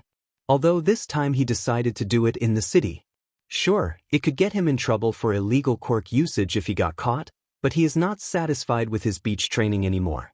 In the city he can climb pretty high up and then just try to soar instead of straight up jumping in one place, watching out for any dirty needle or other rusty objects that could possibly stick out of the sand and injure him during training. And sure, he can heal himself right away, but that doesn't change the fact that it still hurts. So, he put on something good to go out in, already deciding that this is definitely how he wants to spend this evening. He picked his usual red shoes and a comfy purple hoodie that he got himself as a reminder about the boy who is his first and only friend. And also thanks to the fact that he literally had almost no hoodies without anything related to All Might on them for most of his life, so after getting a bunch of new ones he decided on colors which remind him of important things, like his first friend in years. Of course he did not tell that to Shinsou because it would be weird as they have known each other for about a week and he doesn't want to be a weirdo. Even if it's only the color, nothing more. Then he walked out of his room and made his way towards the door, quickly mentioning it to his mom that he will go out for a walk as he made his way outside. It was still quite warm outside, which made the hoodie somewhat useless, but if he planned to stay out for longer he knew it will get colder soon. Izuku made his way to the alley he usually used to teleport as he picked some random place further into the big city. The only thing he cared about was the fact that he needed some skyscrapers to really see what his wings can do. And sure, it might sound like an awfully stupid idea to just jump off a building and hope he can fly. He still has wings and in theory is immortal. A few broken bones for the sake of science can't hurt, right? This is how he ended up laying on top of some random building, panting, with his wings sticking out in every direction as he cursed out his stupid idea 10 minutes later. He tried to jump from a much higher skyscraper but ended up possibly looking like a dying chicken strangled in a net, probably missing quite a few feathers in the process. He barely managed to land on this smaller building in panic as his confidence in this learning method disappeared quickly, leaving him disappointed. How can birds just jump off some high tree branch and actually fly? Are they crazy? Everything would be much easier if it just worked, but of course it didn't. So now he probably looked pretty stupid. Izuku could only hope that most people were in their homes by now, or weren't staring at the sky at this very moment. At the very least it was high enough that no one could possibly figure out it's him, and some could even think that it was just an oversized bird? Maybe? All in all, he hoped that no one was there to witness his mess of a flight so he could just forget about it. You know, this doesn't really seem like the best way to use wings. Oh, for F's sake. Did you watch my fall? Izuku said, looking up at the person who now stood in front of him. And it was the number 3 hero, Hawks. As if the world didn't hate him enough. Probably the worst person to watch you fail so badly at using wings. A very not helpful part of his brain spoke up, slightly helping him calm down the fanboying part of his brain. Or at least be able to ignore it for long enough to repair his destroyed image. Somewhat. Then, in all due respect, but who taught you that? The hero, who seemed to be off-duty currently, said cheerfully, sitting down at the edge of the building. The P problem is? And no one did? He cringed at his choice of words, but quite frankly he didn't have the energy to both stop himself from both fanboying over talking to a pro hero and also make his sentences sound good. One or the other, take it or leave it. Did ya ever get a chance to fly? Hawks seemed curious about that, looking at Izuku's wings and seemingly lost in thought. No, not really. A little bit, maybe? Just a little? Besides, aren't you the pro hero, Hawks? I'm a fan dash. Hawks blinked a few times before chuckling. And well, I saw potential in your glorious chicken fall. I could maybe give you a few tips, bird-to-bird secrets. Besides, I don't want you jumping off any more skyscrapers before you learn how to keep yourself in air properly. Surprised Izuku. A whole lot. Well, not the don't jump off skyscrapers part, that was quite obvious, but the part about getting some tips on how to fly, which made him instantly sit up and straighten out his wings behind him. But I wasn't even able to keep myself in the air for longer than a minute dash. Well, that's why you need some tips, don't you? The hero clasped his hands together. Now, do you at least know what your quirk can do, past, well, flying? It was enough to pull Izuku out of shock that was caused by the pro-hero's words. Just ask him about quirks and he will always start rambling, huh? Oh, I think speed-based wings? The shape fits the description, and my quirk is actually quite similar to yours. I mean, yeah, the feathers work differently, as mine can just be set on fire instead of hearing things around me, and well, having sensitive feathers if they are being set on fire all the time would probably feel awful, but it's still a great thing anyway. Both of the quirks are amazing. Mine is just less good for rescue and more for quickly getting rid of the villains. Because fire isn't the best for rescue operations, and the fact they can also explode isn't too good for helping anyone either, and I'm not saying that feathers alone aren't good for rescue and that yours aren't good for fighting. That's not what I mean at all, it's just that I think they are better suited for a dash. He suddenly cut off his rambling after he realized how long he's been going on for. Although, the hero still seemed interested in what he had to say instead of telling him to shut up like most people would, which at the very least made him slightly less self-conscious about his mumbling. Keyword, slightly. So, your wings are like mine but on fire? Pretty much? I mean, I think so, but I don't really have much practice. If at all, Izuku looked away while Hawks picked up a black feather, one of a bunch that Izuku lost during his broken chicken fall. That should make things easier. First of all, move both wings at once instead of prioritizing only one wing over the other. Come on, get up and try. Izuku instantly stood up, ignoring the itching feeling of a few feathers sticking out wrongly. Now, you ain't swimming, so both wings need to be like a mirror image of each other's movement. You won't get anywhere randomly moving them. Look. Around an hour later, Izuku had not only a much better idea on how wings work, he also got the phone number of a number 3 hero. And the hero wanted to help him learn how to fly properly. Sure, Hawks probably wants to teach him how to fly only to make sure that he doesn't jump off any more skyscrapers unprepared and won't break some bones during the fall, but shush. Let him be happy. Their first meeting lasted only an hour and he already learned more than he did in the past week all on his own. Late hours sadly cut their training short, and also Hawks still had things to do, so there wasn't much time to talk. From their short encounter, though, Izuku can still say that the hero is a very nice person to hang out with, which made him instantly jump to first place on his favorite heroes list. Now that he doesn't like All Might anymore, he needed a new favorite, right?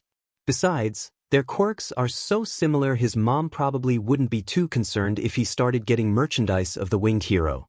And now, he had planned another meeting with Hawk soon, but thankfully this time in a better place to fly without the fear of tripping and falling off a building. For now, he can either go back home or go to the beach and try to apply the tips he got on his own during a secret training session. Which he doesn't want to waste time, so beach it is. Last beams of sunlight shined off the metal objects in the sand and made everything look gold as Izuku walked between the piles of garbage towards his usual training spot. This time he walked more, because as much as teleporting is useful, he can't rely on it alone. There's still a chance he will one day mess up and end up without the powers again, so he doesn't want to be too reliant on teleportation. One last time he checked his phone before starting his usual training, only to see a message from Shinsou. Insomniac, a pigeon sheet on my window. Insomniac, was that you? He should probably be offended, but at the very least it was funny, so he can forgive him this one time. Burnt Chicken changed their nickname to Burnt Pigeon. Burnt Pigeon, smiley face. Insomniac, you wrote your name starting with small letters. I see no respect for our beautiful language. Disgusting. Burnt Pigeon, I should be the one saying that, not you. Insomniac, are you implying that I can't care ABTUR grammar? Burnt Pigeon, no you can't. Insomniac, fine. But are you like, A Pokemon. Burnt Pigeon, why would I be a Pokemon? Insomniac, no, your wings are on fire often and sheet. Burnt Pigeon, aren't Pokemons be basically ancient already? Insomniac changed Burnt Pigeon's name to Pidgey. Pidgey rude. Pidgey changed their name to Pidgey. Pidgey better. Insomniac, is this you coming out through text? Pidgey maybe. Insomniac cool. Izuku waited for a continuation for a few minutes before getting impatient, slightly worried about this whole situation. That's awkward. He didn't even know that being awkward was possible through text. Pidgey, do you have anything against it? Insomniac, nope, we good. Pidgey cool. Insomniac cool. Pidgey, I will go back to training then. Pidgey also. Pidgey changed their name to Burnt Pigeon. Insomniac, what the hell are you training at night? Burnt Pigeon, I can't waste time if I want to learn how to use my quirk before the UA entrance exams. Burnt Pigeon, sure, there are still 10 months left, but most people had their quirks their whole life and I just barely got mine a week or so ago. I can't slack off. Insomniac mood. Insomniac, I should probably train too, but I doubt my dad will let me train at night. Burnt Pigeon, do you want to train together one day? Insomniac, maybe it guy would need to ask my dad. Burnt Pigeon, well, will you ask him? Insomniac, too lazy now. Insomniac, besides it's late. Burnt Pigeon, K, I will go back to my chicken flights. Insomniac, wait, are you on the beach? Give me a second, Imma sneak out. Burnt Pigeon, why would you come if you don't want to train? Burnt Pigeon, besides it's late.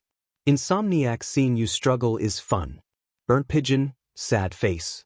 Insomniac, and I'm bored. Insomniac, also, did you just copy my excuse? Burnt Pigeon, you don't own words. Insomniac, shut.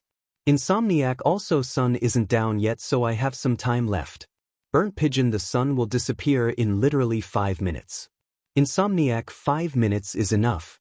Waiting for his friend to appear, Izuku created himself a few different juice boxes and a bag of gummy bears, because he knew he won't be able to do it while Shinsou is near. After all, the purple-haired Insomniac doesn't know about his god powers just yet, and he doesn't want to have to explain creating things out of thin air while his quirk is wings, not creation. Sipping some apple juice, he stared at the now dark sky before creating some battery-powered tree lights. He just randomly threw at some trash and turned on so his friend could see something instead of sitting in the dark. Izuku gave himself night vision some time ago already, to be able to train at night without the need to light up the beach, but he can't give Shinsou night vision as well, which is why the lights are enough. Just as he started dragging some old piece of furniture out of the trash pile, he heard someone's footsteps on sand. Looking up, he noticed Shinsou walking towards him, looking as tired as ever. Your eye bags have eye bags, why aren't you sleeping? Shinsou gave him a look that basically screamed, I know, beach, as he stopped walking right in front of the green-haired boy. Insomnia is a beach. Isn't that your nickname? Are you saying that you're a ? No. Once again, you don't seem to grasp the concept of grammar and forget how words work. Try again later. He spoke with a slightly sarcastic tone as he stared at the few juice boxes sticking out of Izuku's hoodie pockets before snatching the one that seemed to be ready to fall out. Hey, it's mine, Izuku said, but there was no real anger behind it. Not anymore, Shinsou replied as he put the straw in the box and started sipping. Blueberry juice? Disgusting. Then stop drinking. Shinsou didn't reply anymore as he went to stare at the tree lights glowing strongly on the pile of trash. Fancy, huh? It's aesthetic. That it's literally on trash. Izuku huffed as he walked over to the middle of the cleaned sand as he made his wings appear once again, stretching them out as he went over the list of tips he got from Hawks. His wings moved slightly in the wind as he kept them stretched out, focusing on keeping them in the same position against the wind. In the background, he could hear Shinsou sipping on the juice box pretty loudly, probably just to be a lil sheet. At the very least, he didn't comment. So, when will you make a fool of yourself? I don't have the whole night. That yet. Izuku glared at his friend who seemed to have a smug smile behind the juice box. That one juice box that he was also holding way too high for it to be comfortable. Ignoring Shinsou completely, the green-haired teen slowly moved his wings back and forth to warm up a little, instead of throwing himself into the air like he usually did before. Then, his wings started beating faster and stronger, moving the sand away. Another juice box started slipping out of Izuku's hoodie pocket, so he quickly caught it and threw it along with the bag of gummy bears to Shinsou, who got slightly caught off guard by the sudden attack, and dropped them, almost immediately earning a chuckle from Izuku. Although pretty soon the sides had turned once again and it was Shinsou who snorted the moment Izuku lost balance mid-flight and ended up eating some sand, which he answered with a glare. Izuku then continued his training, although he tried to use his wings slightly differently every time he jumped up. His balance was slowly getting better, so at the very least he knows there's still hope for him. Around an hour into his training, he looked back at Shinsou, who was sitting on some old chair and scrolling something on his phone, visibly tired. He had stopped making stupid comments around 10 minutes ago, now focused more on his phone and staying awake than on talking. Which is why the green-haired boy decided to walk up to him, concerned. "It's almost 1 a.m., you should really go back home now, why are you even there dash?" Shinsou looked up from his phone and sighed, which turned into a yawn that he tried to hide. "I already told you I have insomnia and it's funny to watch you struggle while trying to fly. It's not like you're even paying attention, come on, you should go home. Besides, can't you use some sleeping pills or something, staying awake for the whole night won't do you any good dash." Shinsou blinked a few times as he rubbed the back of his neck. "Well, what if I'm recording your failures for future blackmail material?" He smirked, making Izuku pout. "No, I know you're not. Also you've been sneaking out constantly lately, so what is it? Are you mad at your parents or something?" And there it is. Shinsou's expression became more guarded and he definitely looked like he didn't want to talk about that. Which made Izuku slightly worried, but from his friend's descriptions of his parents they seem like actually good people, so maybe they just had a slight misunderstanding. Possibly. His funny god powers emotion sensors told him that he feels guilty for something, which could mean that he might be at fault as well. But that is the most that Izuku could currently read. "Listen, I won't make you talk about it because I know we haven't been friends for too long, but if you're ready to go hang out at night with a person you knew only for a week as long as you don't need to stay at home, then I think you should talk it through with your parents. You're worrying me, you know?" Shinsou stared at him for a minute before looking back at his phone and responding with a quick, "Fine," as he let Izuku drag him out of the beach. Street lights were already turned on, so at the very least they don't need to rely on flashlights. "So, I don't really know where you live, so, lead the way I guess? Unless you don't want me to go with you, but you're clearly tired and I would rather not have you pass out and get hurt so dash." "Alright, fine, it's fine." Somewhere in the middle of the walk Shinsou's phone started ringing, and he picked it up, frowning slightly. "It's my dad, I must have left the door to my room open by accident. Why is he awake at this hour?" "He goes out on patrols at night," was the only thing the purple-haired teen said before answering the phone. Izuku watched Shinsou quickly exclaim that he's already going home with a pretty deadpan expression. The insomniac let the person on the other side of the phone talk for a while, answering some questions with very short answers before saying a quick goodbye and hanging up. Is everything alright?" "Yup, let's go." They walked in silence afterwards, listening to the sounds of the city. Izuku got nervous about the call, even if he was not a part of the conversation, and already got scared that he is the reason his friend may get in trouble. Besides, he knows that his friend probably hasn't slept for longer than 2 or 3 hours in the past few days, considering how often they talk both at night and during the day. The moment Shinsou stopped in front of some apartment building, possibly where he lives, Izuku could feel himself as if he's being watched. So he looked over at Shinsou and decided that this is the moment where he should be going his own way again. "So, see you later?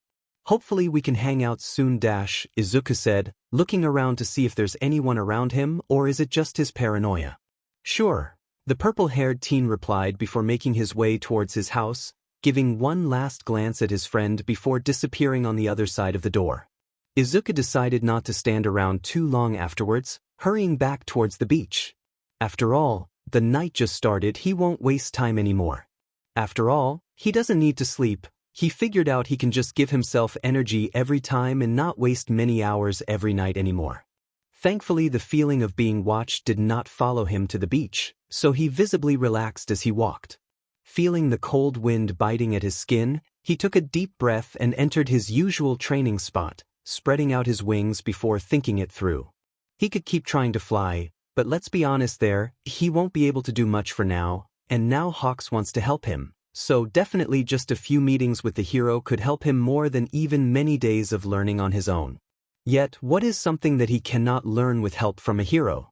How to be a lizard. So, he decided to change into his Akatani identity, of course after making sure that no one is watching him first and there are absolutely no cameras that could destroy his secret. Sitting down on the ground, he let his legs switch, getting rid of half of his pants as well because they weren't too fitting for his completely new bone structure. Growing scales definitely felt different than taking out his wings, but maybe it's because his second identity's quirk is a mutation and is not meant to be switched so freely. Moving his tail to both sides, leaving a mark on the sand, he took a deep breath and counted to 3 before trying to get up. And of course, failed right away as his wobbly legs just gave out under him. His diet changed so much last week, huh?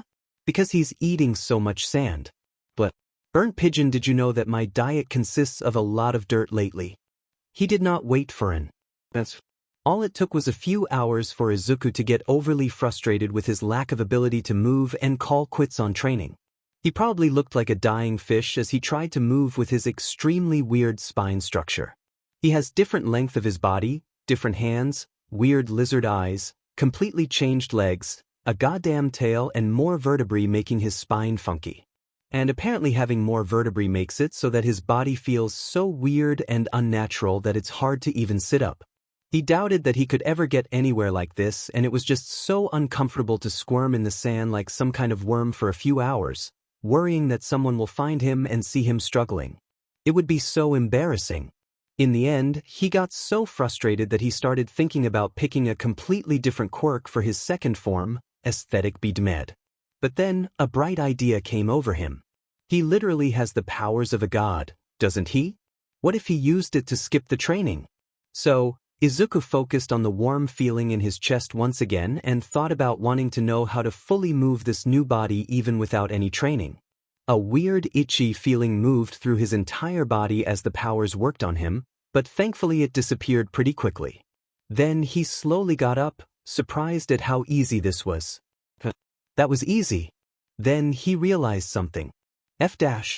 He literally could have done that to his wings and wouldn't have wasted so much time on useless training, but then again, now he can't do that.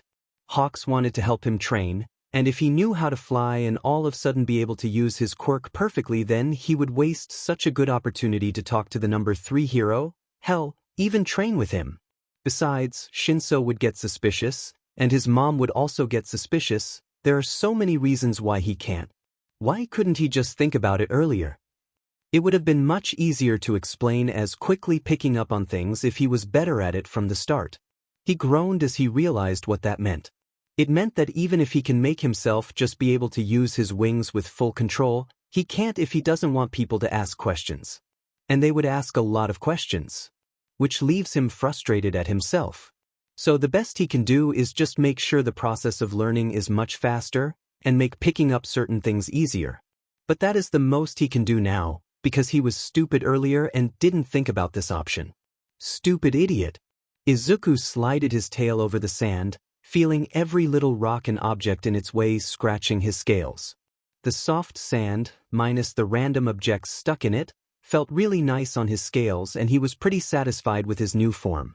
Snapping his fingers, he used his god powers to change his outfit completely, giving himself a black mask with neon yellow wolf teeth painted over it, black pants that actually fit his legs properly, red shirt, and a black jacket with a hood. His boots also disappeared and were replaced only with something similar to fingerless gloves just for feet? Yeah, he could just call it socks, but the material was much different than one of actual socks. After all, who wears leather socks? His feet had now more hand-like structure anyway, so he can call it fingerless gloves for feet, and he needed the claws. And whoever is against it can fight him. Besides, it's not like he really needs boots anymore, thanks to the scales, so it's perfect. Now that he looked completely different, he made his way out of the beach, enjoying the cold wind hitting his scales. Temperature felt much different against them, and no matter what kind, it always seemed nice.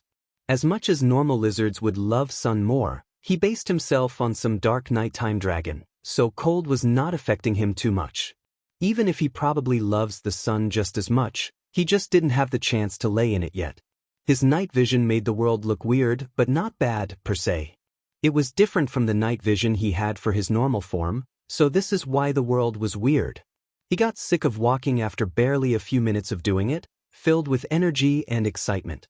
He has too much energy to be so slow.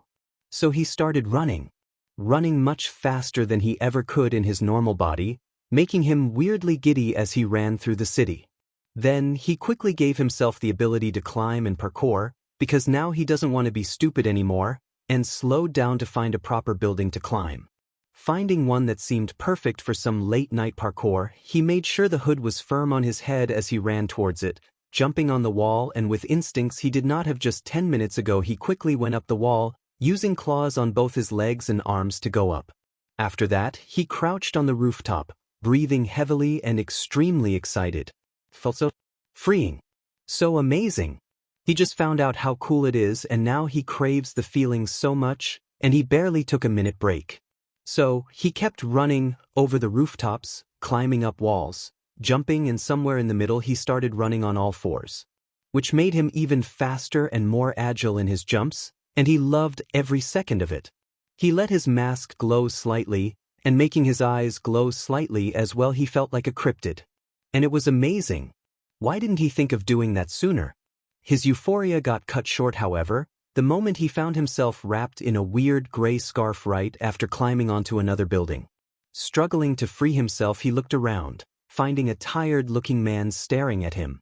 Then he decided to channel his inner Kaken and think, what would he do in this situation, before responding.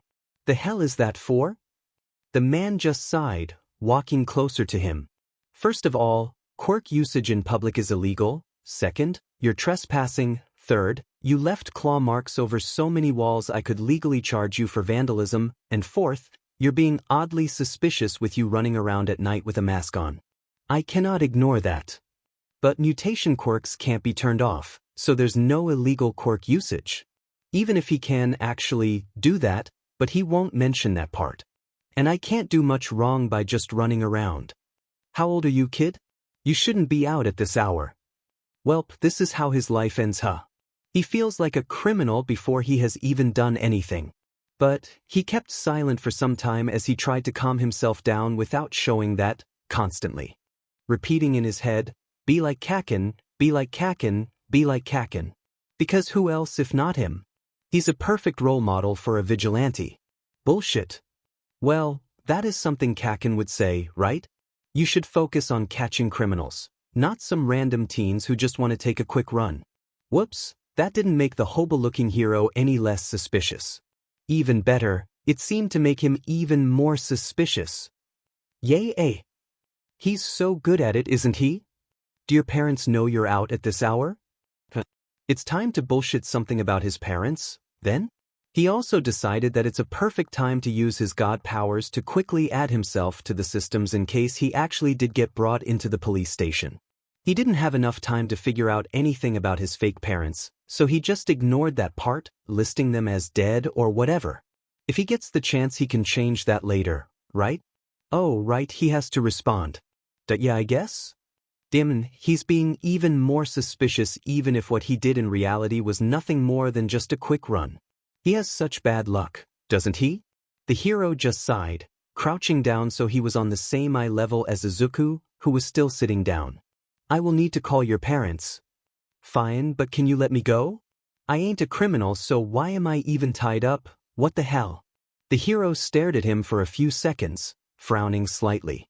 In the meantime, Izuku did his best to make the scarf a little bit more loose with his tail as he quickly gave himself higher speed and agility, so he could possibly get away and disappear. Aren't you in the middle of getting rid of that problem yourself? Oh, if dash. So he noticed. Welp, no running away then, DMN. Well, I can't breathe, so I should be allowed to. The hero didn't comment on that as he got up. I'm taking you to the police station. What? Why, I didn't do anything wrong. Trespassing, being out at this hour as a minor without parental agreement, illegal quirk usage, wearing a mask and hiding your identity away from a hero, minor case of vandalism, and not to mention being suspicious while being questioned. I have a bunch of reasons to suspect you. Suspect me of what? Being a criminal? That's dumb. You got yourself in this situation, kid. In the end, Izuku doesn't really want to end up on the list of criminals before he even does his first crime, and escaping from a hero could only get him in trouble much sooner than he would want to. So he let the hero drag him to the police station, frustrated. It's not like they will even find any parents to call about it. The best they can do is call some random orphanage that, from his files, he is supposed to be in. During the walk he managed to perfect his second identity's life story a little bit more, and with his ability to see into entire lives of random people he picked a perfectly shitty orphanage that could be a perfect cover story for him. After all, he saw that they don't really care about the children they keep in there, and all he had to do was slightly alter some people's memories to think they saw him once or twice and boom. His cover is basically perfect and the police can't do shit to him anymore. No one will know about his real identity as he analyzed every small detail to make it believable. Thankfully the angels agreed to slight memory alteration, but sadly only slight, small changes that wouldn't in the end do much to the person's personality and stuff. It's good having an angel at all times ready to answer him, very helpful. So, he took off his mask and stared angrily at everyone around him, doing the best impression of Kaken's angry stare he could.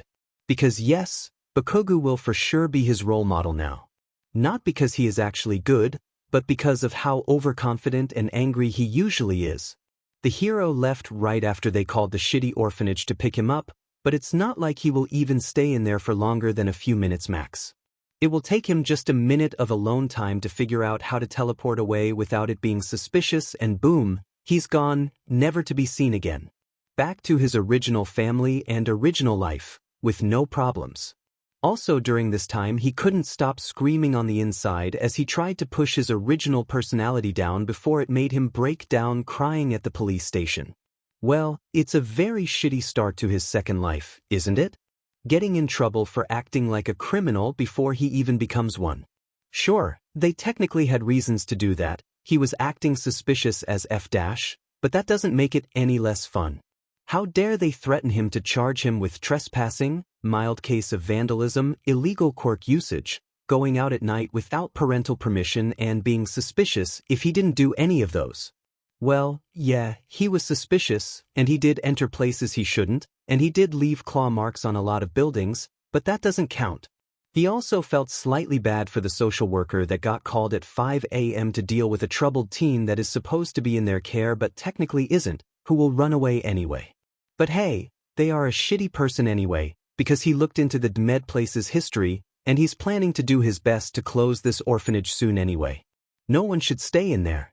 Yeah, it's perfect for a cover story because of how much they don't care because of quirks of children in their care being usually pretty bad, but in all honesty, poor kids.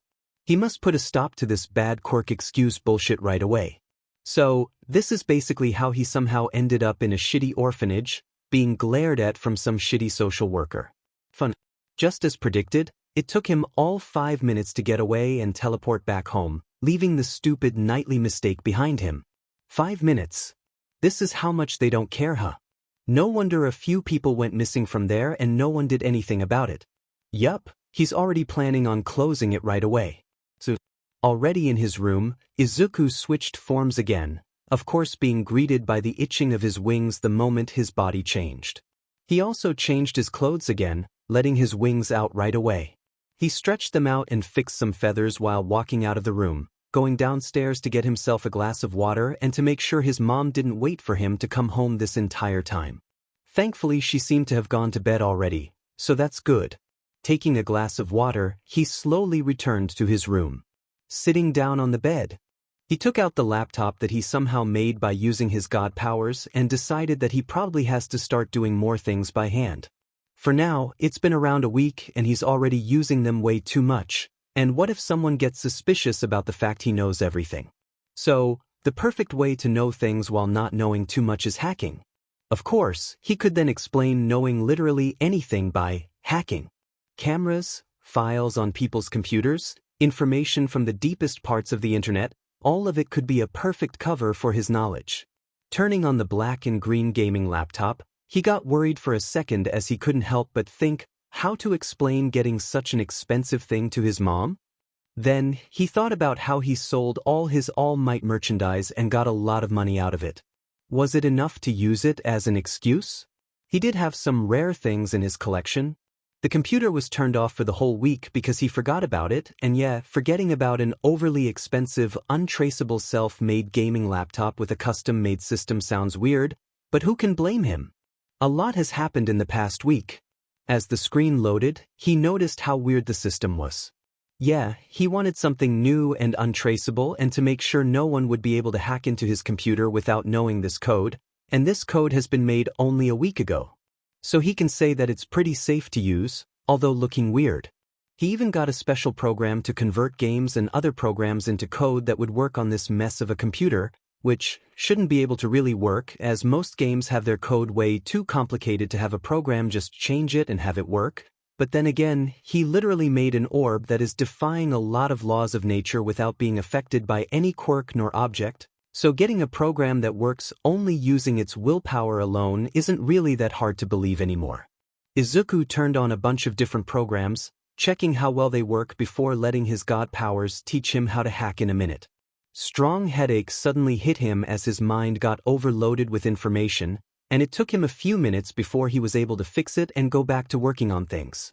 After he managed to do something about the pain, he started working on hacking into a bunch of cameras to check out how well it works. And it did work pretty well, not gonna lie. Multiple camera views appeared on the screen as he checked over different areas of the city, making all criminals he also saw on the cameras slip and fall because they deserve it, and really, he feels guilty for not being able to do much past sending swarms of mosquitoes or a few rats to bite them. A few hours of terrorizing criminals with mosquitoes and spiders later, Izuku stretched and went downstairs, ready to get going in the day. He missed sleeping because it was very nice to lay down and enjoy a few hours of dreaming, but he still didn't want to waste too much time. If he's a lizard in his other form, then laying out in the sun should be a nice thing to do, right? Yeah, he has a lot of work to do, but he can also learn everything right away. There's literally no reason not to go and not to enjoy his life at least a little. Which is why 3 hours later he already made his way out of the house, running towards some alley with no cameras, ready to disappear and take a long nap on the beach and soak up the sun. He has no idea if it's actually as nice as people say it is, but even cold felt extremely nice, so sun must be better and he's ready to try it, because it's not like anyone goes to this beach anyway. Teleporting back to the beach, he quickly changed into his Akatani form once again. It was a very sunny day, warm and with almost no clouds, with only a few small ones flying lazily in the very blue sky. The temperature was perfect to see if being a lizard affects his brain. And it does affect him very much. The moment his body got covered in scales, he stretched out, crawling onto some cleaner sand in the circle he cleaned back when this mess started. Yawning, he suddenly felt sleepier than he ever did during the whole week. As much as cold against his scales was very enjoyable, it also made him feel very alert and active. Warmth also felt nice, but it was the literal opposite of the crisp midnight wind. It made him feel lazy and sleepy, wanting to just lay down for hours. His eyes stung slightly from the sun, but the warmth of it was worth it as he curled up on the soft sand, letting his eyes finally close. And it was the best thing ever. He almost forgot to set up an alarm to actually wake up after an hour, all thanks to his lizard instincts wanting him to just soak up the sun and forget about the world for a week at least. But thankfully he has his god powers, so he could do that without even moving.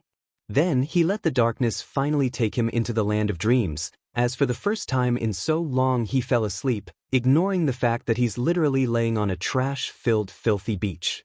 At least the spot where he was laying was clean, right?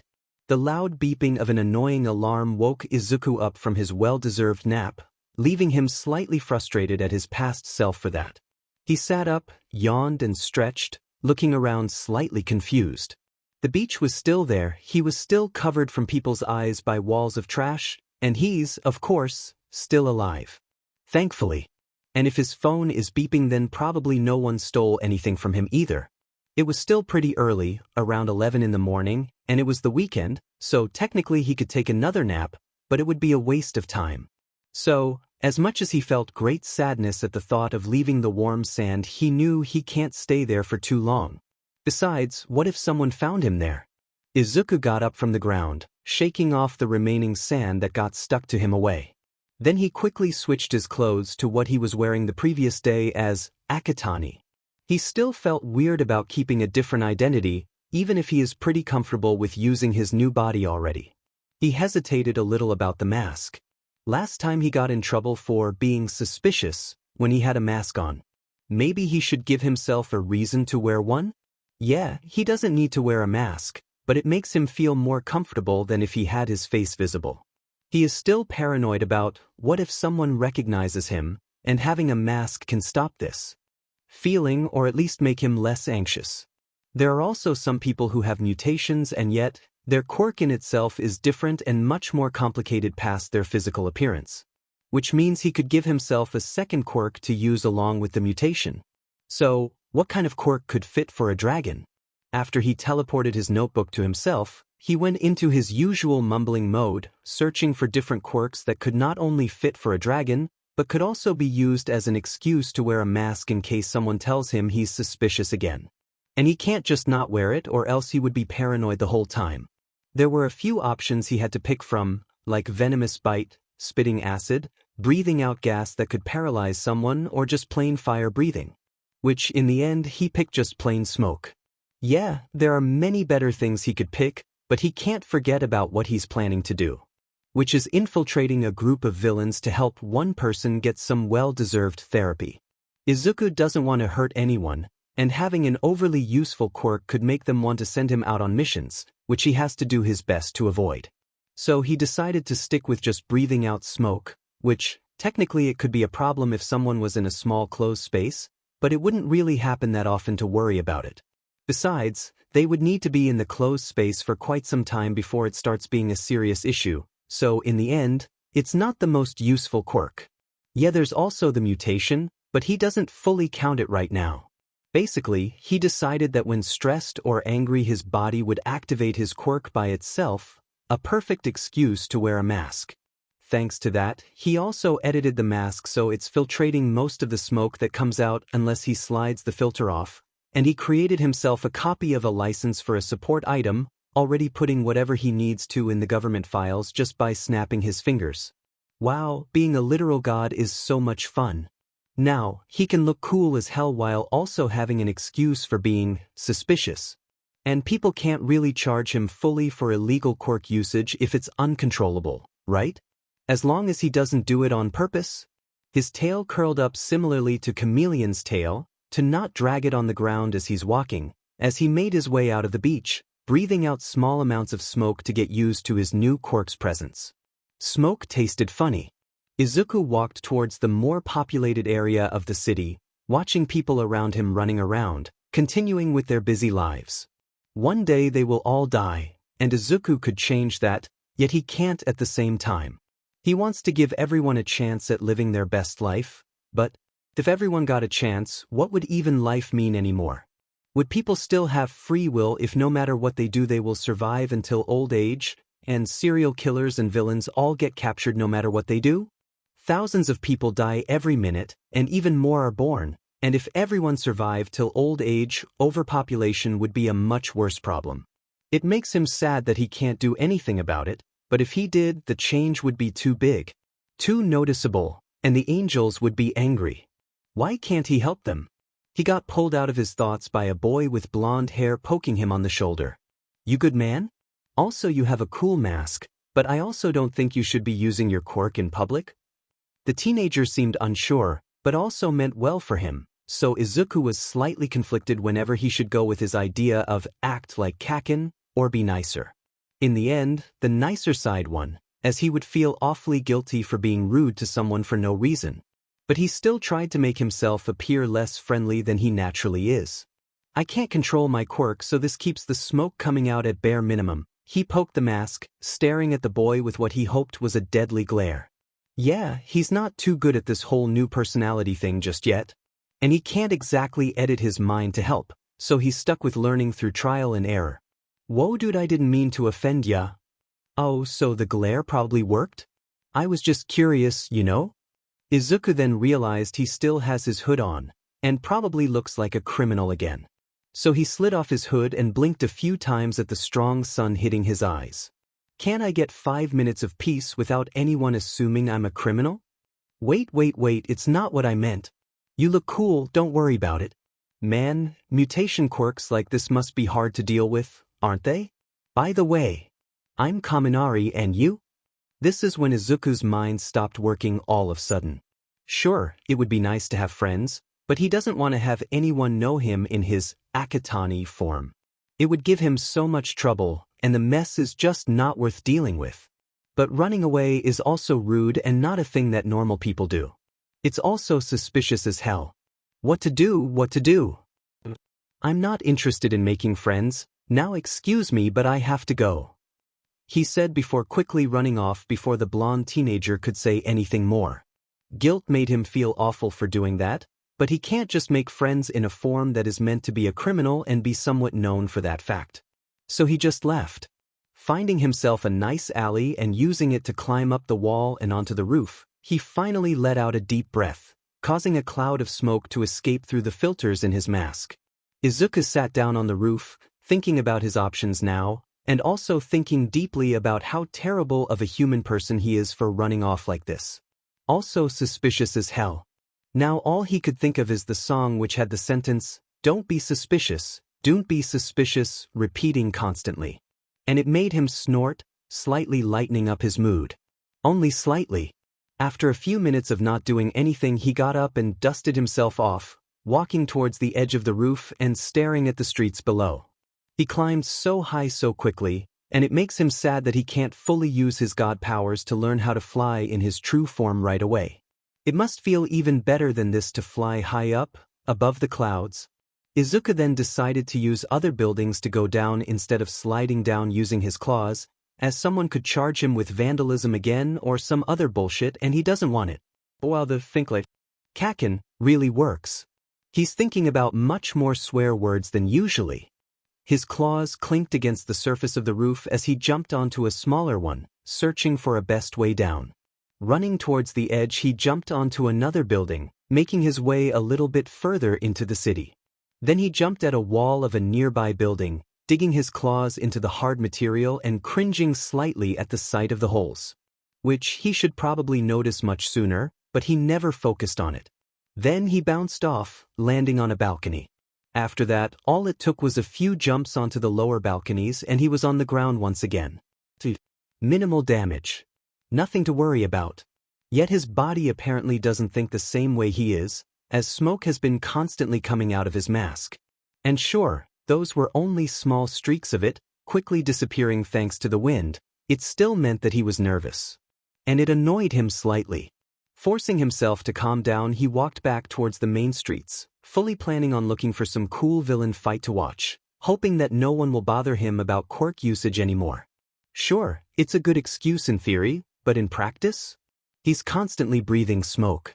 Also, he hopes that the heroes and police officers he met during his nightly parkour won't remember anything about his quirk next time he sees them.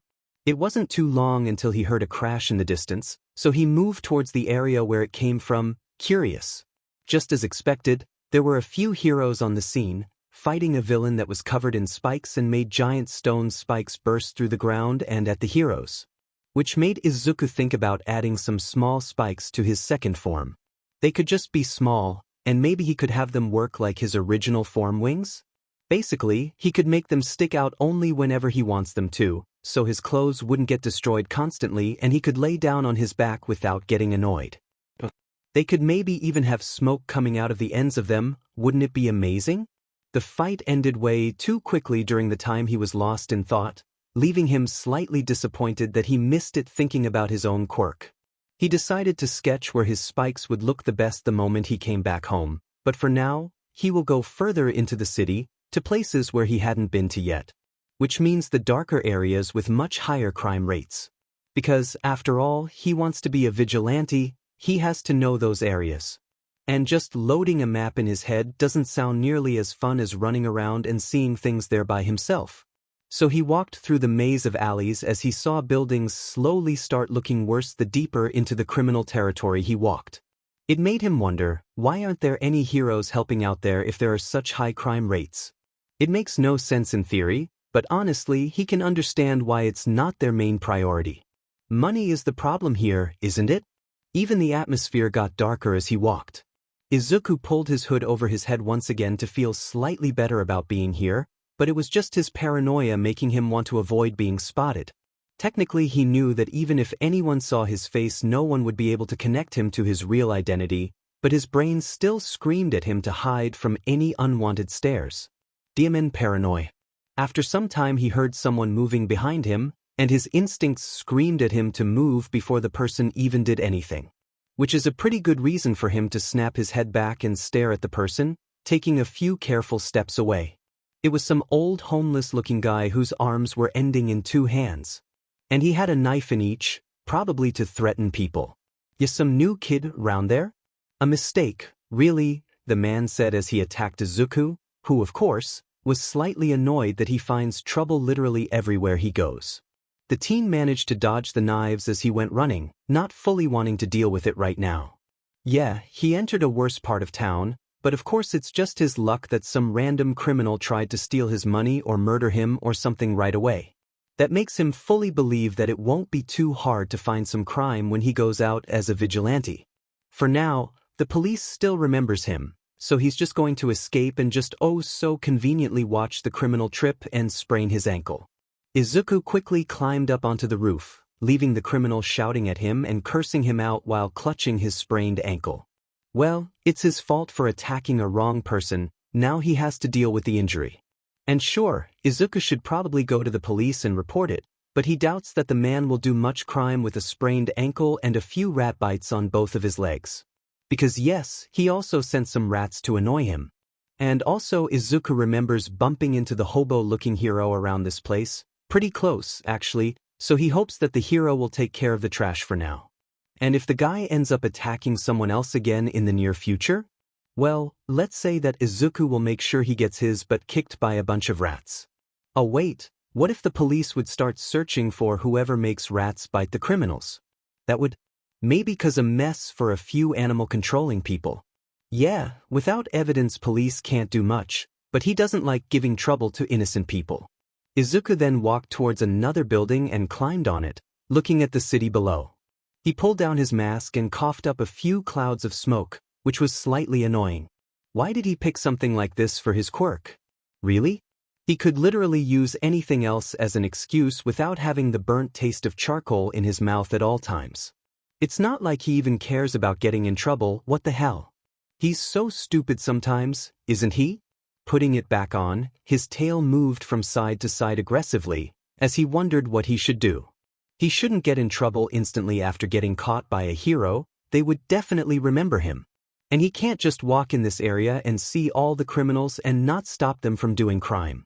So he turned around sighing, visibly disappointed, and made his way back towards the more lively areas of the city, bouncing from one building to another on all fours.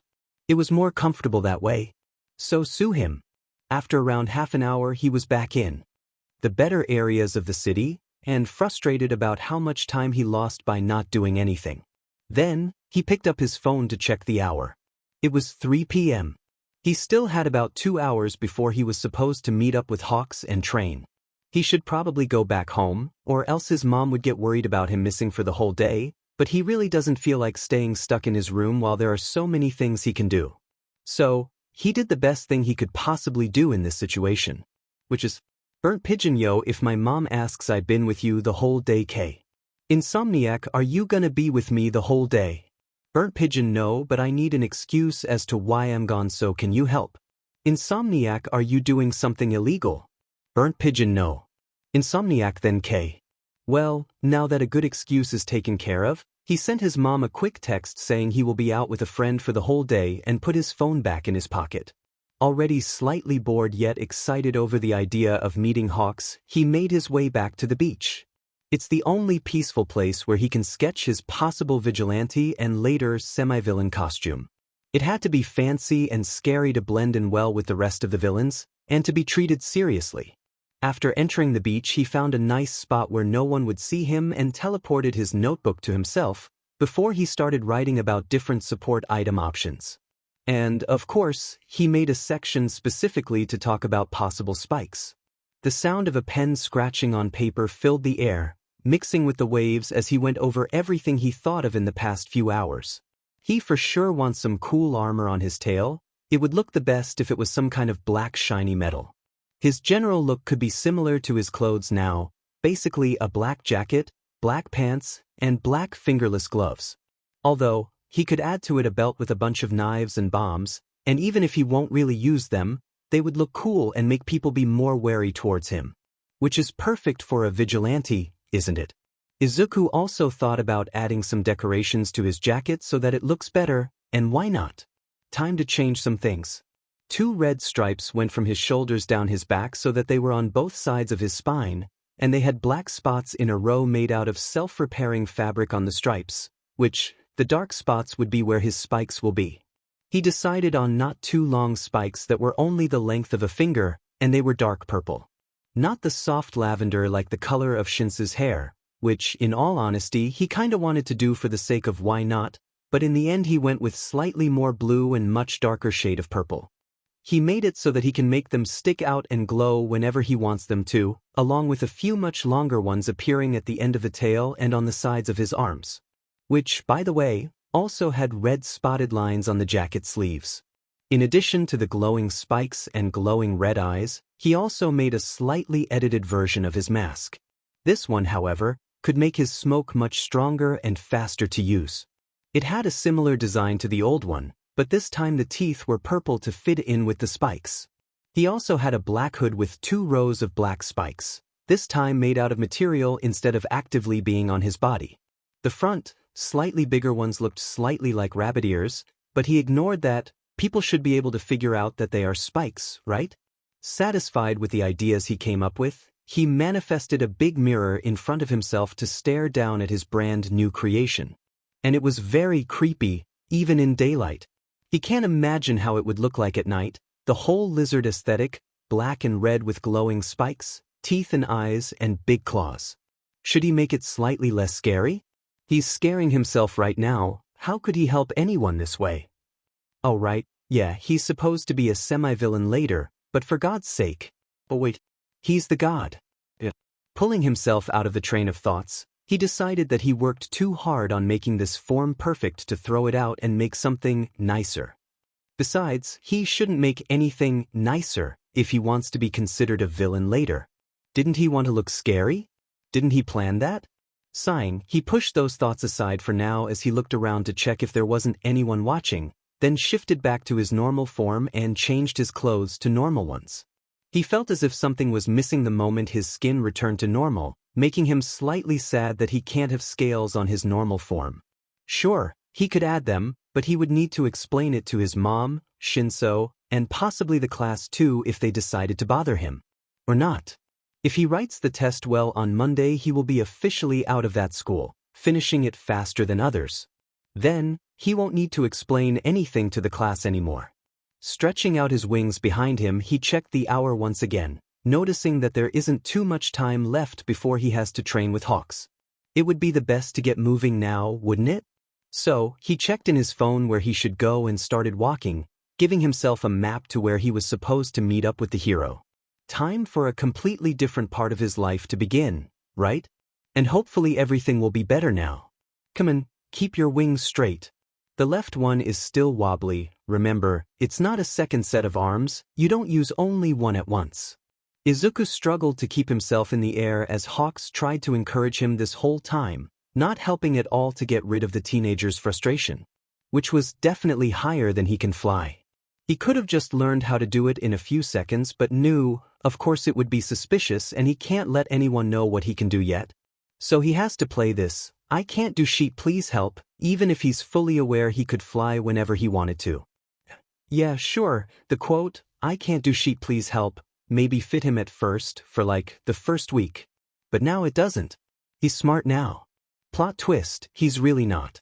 For now, he only made it so that he learns much faster, but he has been training for only about 30 minutes, so no one can really expect instant results, no matter how frustrated he is. Well, technically there are some instant results. But those are almost unnoticeable, considering how much he still has to learn. Currently his wings moved rapidly as he tried to stay in one place, although his flight in itself was still extremely wobbly. It didn't take long before one of his wings moved slower than the other one, disturbing the balance that he barely kept even before that and making him flap his wings uselessly as he fell down onto the gym floor in which he and Hawks are training. Or more like, he was training, and Hawks was watching him try and fail at flying. The hero sighed as he watched him fall, but didn't seem irritated by his lack of skills. More so, he seemed to find it somewhat fun to help him out. The moment Izuku made contact with the ground, Hawks walked up to him, then behind him as he grabbed his wings very carefully and straightened them out. Look, you seem to use them more as how you could clap your hands, which, fair, for someone who never had wings. But you're trying to go too fast at first while also letting the air escape and not pushing yourself as high as you could. The hero poked the upper edge of one of the wings, near where the longest feathers started. You make this area go down too fast and lose a lot on it. Try to make an air pocket under it and then push it down instead, okay? But I tried doing that. If I didn't, I wouldn't be able to fly for this long dash. Yeah, but you did that only here. Hawks poked the middle area of the wing. You keep air here while you move the ends down, cutting through the air and making the air escape to the side instead of pushing it down, which is why you can't keep yourself in air for long enough and waste a lot of energy.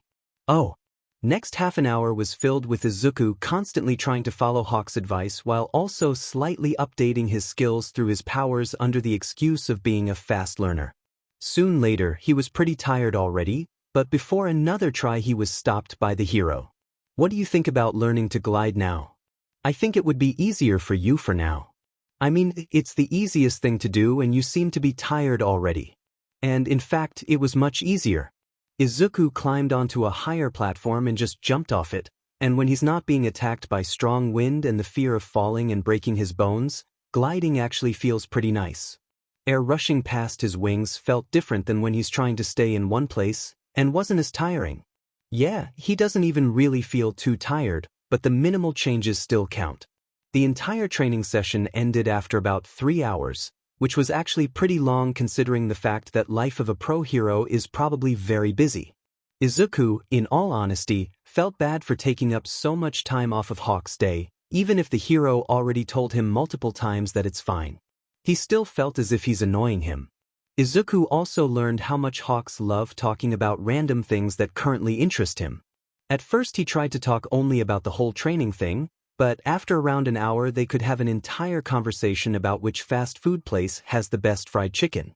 Of course, he also made sure to talk only about things that no one could hold against him in any way, which was obvious. It's not like Izuku was planning to, but he can understand why the hero would act this way next to some random kid. If some information got leaked, then it could end badly for his career, so of course he's careful with his words. Soon after the training has ended, Izuku felt slightly better about himself and maybe a little bit giddy thinking about the fact that he has trained with the number 3 pro hero, but who can blame him? Running back home, he pulled out his phone and called his mom, as he gotta make sure she's not worried out of her mind at home. She picked up right away, asking him if he's alright, and he was quite happy to talk about his day as he slowed down, not even hiding the strong excitement and breathlessness in his voice he got from running as he rambled about Hawks and the fact that the pro hero decided to help him train to fly. Isn't it amazing? His mother seemed very relieved at that and sounded much happier than usual, probably calmed down a lot by the fact that he's just learning with a number 3 pro hero instead of running around and jumping off things to try to fly. Which he kinda did before, but he won't mention that, of course. Around an hour later, already in his room, he texted Shinsou because he changed his excuse, so of course he should tell him about that, in case anyone asked. Not that he expects anyone to ask, but every excuse to talk to his first and only friend is a good excuse. Burnt Pigeon, I changed my excuse, you are not needed anymore. Insomniac, ouch my feelings. Burnt Pigeon, you have those? Insomniac, is this sass I see? Burnt Pigeon, well, I learned from the best, didn't I? Insomniac, I would get offended if not for the fact that you called me the best, so you're forgiven. Insomniac, unless it was sarcasm. Burnt Pigeon, laughing face. Insomniac, you are not allowed to do sarcasm. Insomniac, and what the hell were you even doing the whole day? You texted me in the morning and now it's like 11 p.m. Insomniac and like sure you can do things for the whole day but you wouldn't lie to your mom for no reason. Insomniac, do I need to help you hide a body? Burnt Pigeon, how do you know I wouldn't lie to her? Insomniac, you literally spent 2 hours talking about how much you care about her and how she's the best mom ever back when we first met. Burnt Pigeon, but she is... What? Insomniac, see? Insomniac, I have a shovel. Burnt Pigeon, first of all, I didn't kill anyone. Burnt Pigeon, second of all, burying a body is the worst method of hiding it. Burnt Pigeon, too easy to find. Insomniac, how else do you hide a body then? Burnt Pigeon, you burn it and then mix the ashes with some dirt and water. I mean, who would look for a body in mud? Burnt Pigeon, or you could put it in a bath with a lot of acidic chemicals like pipe cleaners. They are pretty strong, aren't they? And then you let it sit for enough time, then it's much less to actually burn. Insomniac, okay, never mind. Insomniac, remind me to never PSS you off. Burnt Pigeon, wait, no. Burnt Pigeon, all of it I heard on the internet, not from personal experience. Insomniac, suspicious. Burnt Pigeon, sad face. Burnt Pigeon, I'm not suspicious. Insomniac, suspicious as F. Burnt Pigeon, no swearing in my Christian Minecraft server. Insomniac, if your Christian Minecraft server. Burnt Pigeon, oof, ouch, my poor religious soul. Insomniac, wait, are you actually religious?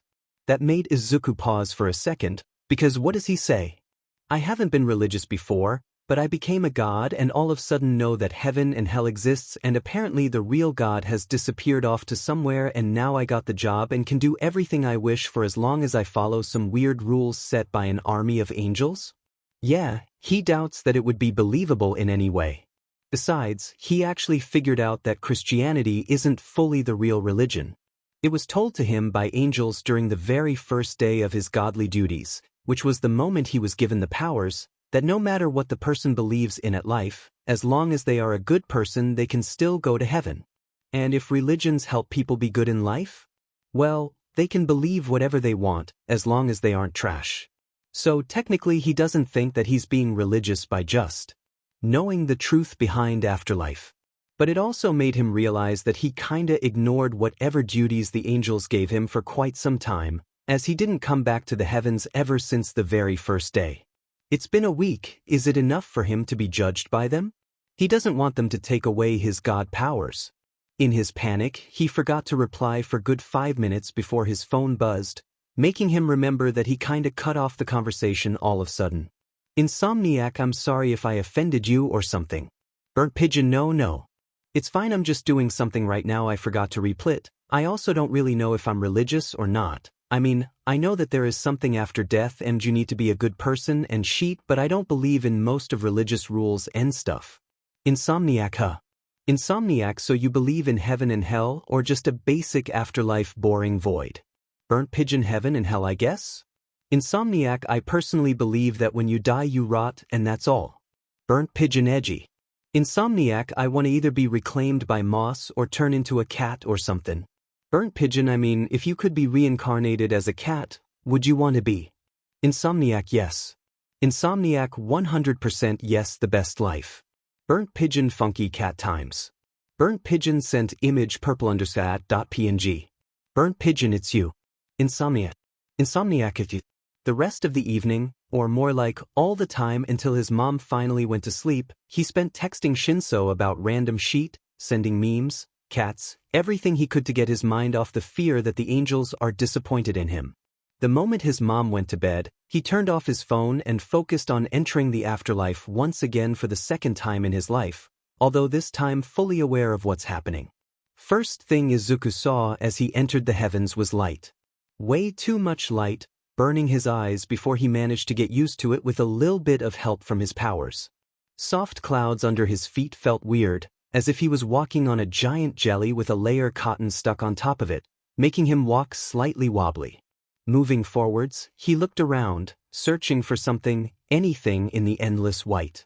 Thankfully he didn't need to do much to find an angel, as one appeared in front of him pretty quickly. It was in its original form, which made them look like a ghost made out of light with 4 sets of blue wings and 4 golden eyes staring right into his soul. Welcome to paradise, child. What brings you up there at the current moment? Are you having any problems on Earth that need to be addressed? The angel said in a dull, emotionless tone, seeming way too formal for Izuku's liking. Wasn't I meant to do something there? I just wanted to know if there's anything I need to actively do or know that I haven't been told. Pius, we haven't expected you back so soon, but that is all right. Come, the angel put its hand, or at least what Izuku assumed was a hand, on his shoulder as they teleported into a different part of the weird void. A giant set of golden stairs appeared in front of him with a big throne at the top. It looked pretty, with golden and silver swirls painted onto the beautifully carved surface. On both sides of the staircase there were 3 stone pillars, with an angel with a glowing blade on each. They all had skin that seemed to be made out of marble, and if Izuku didn't feel this weird, strong energy coming from them, he would have assumed that they are all just statues. There were also 2 giant doors, one on each side, one of them fully black while the other one golden and shiny. He assumed that those were the doors to both afterlives. Will I need to actually judge people or something? No, unless you want to, we have statues to do that. Oh, so they are actually statues? That's weird. And how can a statue judge people? So what exactly should I do? You grant wishes for people who pray to you and keep all religions you deem worthy alive, as they inspire people to keep being good at heart. What do you mean by worthy? Izuku questioned, wondering which ones he should approve of. That means that you think the good side outweighs the bad. There isn't any religion that is strictly correct, but we let people believe what they want and give them what they truly desire in heaven as long as their mortal souls are light enough to be let in. So it's confusing, to say the least. Wait, so none of the actual religions are real? They are, to people who believe in them. He was still confused but decided not to question anymore as the angel walked towards the shiny golden door. It opened by itself as they got close, revealing something that looked like a small village with big houses with flowers growing all over the walls, with a pretty path going in all directions. Although, it didn't seem too much like an actual small village due to the fact that it seemed to never end with houses going in 4 directions until they disappear behind some mist. Every house seemed to have a different shape as well. There were just many vibrant colors and flowers everywhere. So this is the afterlife? I expected. I don't know what I expected, honestly. Every person gets a house in which they can live in after their mortal death. Humans can continue with their normal lives just as they did before their deaths. The additional time, however, allows them to get creative with decorating their houses. Where do they get the materials? They ask for them in a letter thrown into a well. Not the most convenient method, but best one we have. Izuku jumped off the platform they were standing on and glided down, soon after hitting the soft dirt path under his feet. Looking around, he just noticed people walking around, talking, even laughing. They are all dead, he realized, yet they don't seem to feel bad about it. The angel landed next to him, watching him the whole time. How do you fit all humans from all years and all places from the world in one place? Heaven is endless. What if someone wants to meet a person who died 10 years before them? They can. How? The angel was silent for a minute, looking forward, gazing far away. Some things cannot be explained by mortal means. Well, that is then. He is extremely confused and doesn't understand anything about this place, but he felt like he was just annoying the angel, so he kept quiet. Walking forward, Izuku gazed over every house he passed. There were tons of random people, chatting and smiling as if this whole place isn't just one big colorful graveyard. Don't they miss their lives? They were mostly adults, looking like they are around 20 to 30 years old, although Izuku had no idea what their actual age could be. Seeing dogs and cats running around, however, lightened up his mood a little. So pets do have souls, then? He didn't expect that, but he loves that idea. If it wasn't already implemented, he would give animals souls on his own.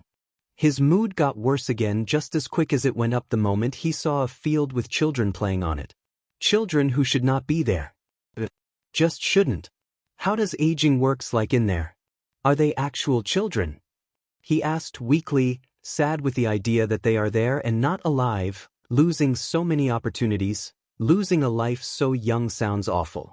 Sure, they didn't look sad, playing in the fields with a bunch of dogs, throwing a ball around carelessly. But the whole idea was enough to make him sad. Most people stay around the ages between 20, and if they died older, they change back anyway. Children grow up in the same way they would on Earth until 25 as long as their close family member is with them, otherwise they are stuck in a limbo waiting for their families to join them. So, they are actually that young. You cannot change death. They don't deserve it. He was sad, angry and hurt now, feeling like the whole world is unfair. Things like this shouldn't happen. Why couldn't anyone help them? Have you ever thought that some of them would never have a normal life on Earth? They have a carefree life with kind people who can help them grow and teach them about the world they missed out on, but living there doesn't make them any less alive. It's just a different state of existence. The experiences are similar. They are being given a second chance in a better place. That's still depressing. That's life. The angel said as it began to walk forwards down the path again. You just can't save everyone. And it stuck to Izuku. Because yeah, even the best heroes can't always save everyone. But he could. He literally could help everyone now, but he's not allowed to. Not allowed. It makes him angry at everyone and everything that the world feels so unfair, yet even if he has the power to change it, they stop him from doing anything. They force him to sit and watch as the world keeps throwing dirt at people who haven't done anything to deserve it. He was also angry at himself as well for coming here so soon. He could have given himself more time before coming up here. He should have known that there are going to be basically dead people here and that it could affect him badly. Yet, he came here anyway, and he felt extremely sad and empty all of a sudden. He ran up after the angel who hasn't changed their walking speed at all during his slight emotional breakdown and followed them, but after numbly following the angel around for a few minutes he finally spoke up quietly, as if saying it any louder could hurt someone. Can I go home now? You may. And he did. On Monday Izuku's mood was still down, and he felt mentally exhausted thanks to all this mess. Sure, he had some time to get over it through the weekend, but even his god powers can't get rid of that sinking feeling he got every time his mind went back to the image of all those dead people he saw during his time in the afterlife. Thankfully, he managed to hide his distress well enough to be able to take the test and test out of middle school many months before the school year ends. He got a perfect score, and maybe he felt slightly bad for cheating, but the relief of never having to go back to this place was enough to push guilt to the side. Walking out of the school, he made his way to the beach and spent the next few hours sitting down in the semi-hideout he made out of the trash at the beach with his laptop in front of him, scanning the internet for every bit of information about any villains he could find. This was, in all honesty, the only thing he has been doing ever since coming home from the afterlife, with only short breaks for food every so often. Which he didn't even want to do, but his mom would be worried if he stopped eating all of a sudden. He's pretty sure with the amount of information he gathered during his constant work, he probably put at least 100 criminals in jail during the weekend alone. That is, well, if the police actually accept the evidence he gathers for them. At least the world might have a few gangs less now. That's a good way to spend free time, right? That he really hopes they actually accept the evidence. It would be frustrating if they didn't. He spent so much time putting criminals in jail because he felt like it's the best way to actively help people without going over the limits set in by angels.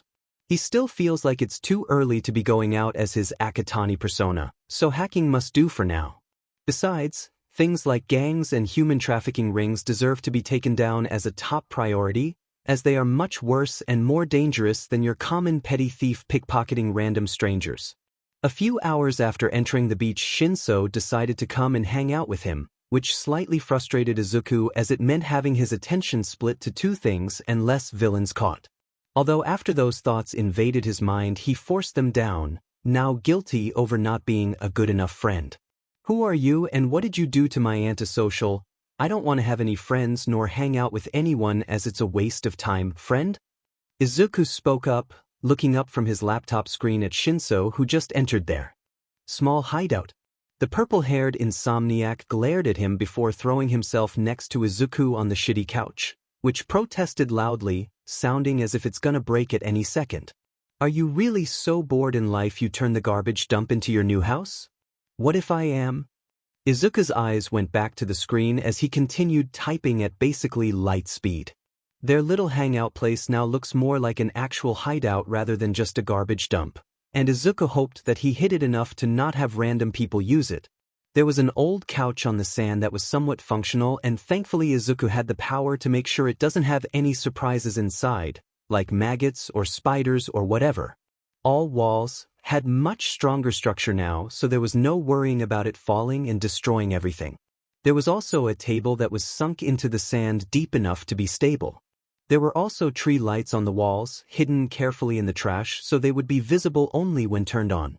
Last thing that he changed was that now there was also some worn-off carpet in the middle that finished the whole teenage rebels hideout aesthetic. Oh, and also a bunch of air fresheners stuck to the back of the couch, but Izuku doubted that they could actually even work outside. Shinsou has been sprawled out on the couch staring at the sky for about 5 minutes before finally glancing back at Izuku. What are you so focused on? Writing fanfictions, Izuku decided that the best way to get his mind off of things is to argue with Shinsou about random funny bullshit. Easiest way to think about something else than death is to say dumb stuff to his friend and get an equally dumb response. I highly doubt that you would actually do that next to me.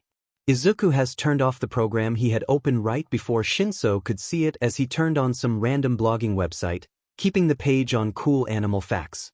Then he saw a post about alligators and couldn't help but laugh slightly. Did you know that alligators haven't changed at all in millions of years? Look, it's peak performance. Izuku moved his laptop so that Shinsou could clearly see the post, making his friend chuckle. I didn't take you for a Tumblr kind of person either. I'm full of surprises. Now rate the pancake dinosaur. Clearly a perfect creature. It's so flat. Good for him. Izuku couldn't help but giggle a little at how Shinsou could say things like this about an extremely flat alligator while keeping a completely straight face. Although, the moment he did, his friend smiled a little, so it was a small success in Izuku's eyes. Clicking off the animals page, he scrolled down some recommended posts. Although with an empty account, nothing actually worth his time appeared for quite some time. So he ended up entering a random art blog and scrolling down pages of fantasy creatures, all of a sudden feeling an urge to make himself a pet dragon or something. Or maybe a moth cat. There was one art of a moth cat and they looked so nice. So DMN fluffy. And it would be easier to hide behind. Well, it's a quirked animal I found, when he has a weird-looking cat than hiding a giant fire-breathing flying lizard.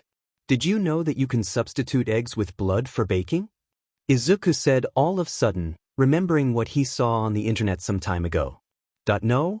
Why would anyone do that dash? How else do you make cupcakes for your vampire friends if not this way? I don't know any vampires. Oh yeah? I thought you are one, with how tired and pale you look all the time. Vampires aren't usually tired. I'm pretty sure they don't even need to sleep. If anything, you could never tell when was the last time a vampire actually slept. They are dead, they don't feel tired, or are very good at hiding it. Are you sure about that? It sounds weirdly specific. Pretty sure. Suspicious. Izuku said before giggling at his friend's tired expression. He really enjoyed just sitting there and talking to Shinsou a whole lot, maybe even too much, and it made some bad thoughts start creeping in at the back of his mind which he desperately tried to ignore. Something kept whispering to him that he shouldn't be happy now if he didn't save enough people to be worth anything, and no matter how much he tried to argue with his own brain, it didn't fully work. Shinsou seemed to notice his sudden change of mood, the slight shift and suddenly distant expression being enough for him to know something's up. Voicing his concerns, his mood also seemed to change a little bit, as he became more serious. You okay? You have been acting weirdly for past 2 days. You don't know me long enough to know when I act weirdly and when I don't. Izuku focused fully on his laptop then, ignoring the slight pain in his chest at being rude towards his only friend. He just couldn't talk about it. No matter what, no one will understand, no one will take him seriously. Both of them were silent for a few minutes as Shinsou tried to analyze Izuku's weird behavior with a stare that made Izuku feel as if his friend tried digging deep into his brain by watching him alone. Izuku, in the meantime, moved the screen so that it was hidden from his friend's view and went back to hunting down a few more criminals. The silence became uncomfortable after around 5 minutes and Izuku started questioning his life choices as he forced himself to keep working and not let it affect him. It still did though. He still felt bad. Another 5 minutes had passed before he finally looked away from his laptop screen, looking over at Shinsou. "Why are you so silent all of a sudden?" he asked, slightly confused, at which his friend shrugged. "You seemed like you didn't want to talk about it, so I didn't push." "Oh?" Izuku responded, relieved that his friend isn't mad at him. "You usually have gummy bears with you every time we hang out. Do you have any now?" Shinsou asked 2 minutes later, causing Izuku to be confused again for a split second before chuckling. "You will get fat if you constantly eat them. You could too, which is why I'm oh so graciously saving you from that fate." The purple-haired insomniac had a slight smirk on his face. Izuku pouted but still did take a bag of gummy bears out of his pocket, and it's worth mentioning that he didn't have them just a second ago. God, magic is amazing, isn't it? He ripped the bag open and moved it towards Shinsou, who accepted it before going back to typing on his laptop. "Why do you even have so many anyway?" That made Izuku pause for a second, thinking of an excuse. "I want a lifetime supply?" Once again, the slight pause was sadly noticed by his friend. "He needs to get better at hiding his emotions, Demon. Don't worry, I won't judge you. I have a feeling you judge me all the time just for the fun of it." "Possibly. That's not a no. Mayhaps. But that's not even a word. You are a man of no culture." "My culture is bird," Izuku said as he closed his laptop, making his wings appear and stretch out behind him. They were hidden for the whole day and it was already getting uncomfortable. Shinsou seemed to be lost in thought for a second before he grinned and quacked at him. "Peace was never an option," Izuku said with as serious an expression as he was able to make as he pushed his friend with his wing once, and tried to do it a second time too, but Shinsou ducked in time, laughing. "Come at me, you overgrown chicken," Izuku screeched before jumping at him, trying to tickle him. The sudden attack surprised him and allowed the green-haired boy to have the upper hand from the start. His friend, of course, immediately tried to get away the moment it was clear he was, in fact, very ticklish, which he managed to do after around 2 minutes of struggling.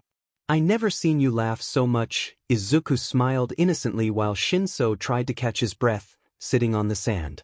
The purple-haired boy glared at him before picking up a handful of sand and throwing it at him, making Izuku jokingly gasp. "How dare you? My beautiful shiny feathers. Don't chickens like sand baths and being dirty?" "I thought you do, that would explain something," Shinsou snickered, but there was no real bite behind his comments. That didn't stop Izuku from playing along though. "Rude. That's it, you deserve it." Shinsou seemed confused for a second. "Deserve what?" He couldn't even finish his sentence as Izuku crashed into him and pulled him into a hug while curling his wings around them both like a wall, effectively trapping him. "Any last words?" "Tell my cats I love them." Izuku began tickling him again, but it soon turned into something similar to an actual fight, which stopped the moment Izuku quite literally got scratched by his friend, who was desperate to get away. "What are you, a cat?" "Meow meow motherfucker."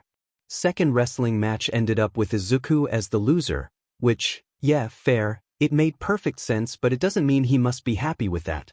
"Not fair. You used your quirk." He spoke up, wanting to glare at Shinsou, but he wasn't able to thanks to the position he found himself in, which he was currently laying with his face in the sand as Shinsou was sitting on top of him, making sure he can't fight anymore. "Just admit defeat. I had the upper hand during most of the battle, so I'm clearly better than you. You had an advantage from the start, not more skill." Izuku hid his wings and used this moment of surprise to push Shinsou off. "Skill? What skill? You used your quirk, not your skills." "You used yours too." After summoning the wings back, they puffed up extremely around him, probably making him look like a slightly overgrown hummingbird trying to look threatening. Wanting to look scary, he ended up being cute instead as Shinsou bursted into laughter once again. "Are you trying to be angry right now? You look so not threatening, it's painful," Shinsou said, still shaking slightly as he wiped a tear off his face, somewhat exhausted from laughing too much. "I'm very threatening." Izuku's feathers puffed up even more and he stuck out his tongue. "Childish. And cute." "I what? I'm not, I'm scary, not cute." "Fear me." The green-haired boy protested, but it only caused his friend to snort. "Please, I don't think anyone would be threatened by you." I can give you a reason to be scared. Is that a threat or a promise? Shinsou hummed out, making Izuku pause for a second. He stuttered out, confused.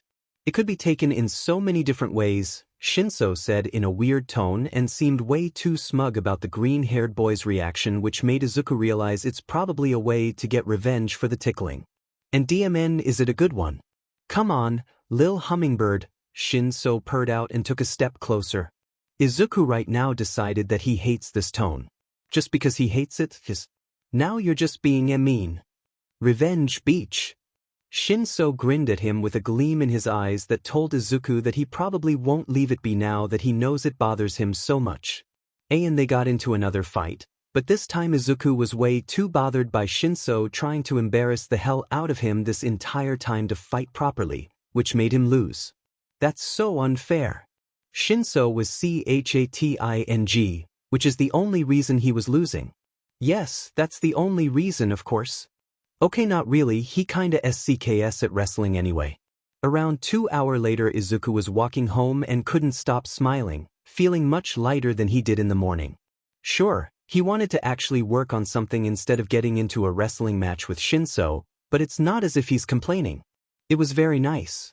The only thing he can and will complain about is his friend trying to embarrass the hell out of him after figuring out that it works surprisingly well as a revenge tactic. Either way, having friends is actually so fun. It made him wonder if this is what he's been missing out on his whole life. Now, he can't imagine living without talking to Shinsou anymore. 2 weeks have passed before Izuku entered the afterlife once again.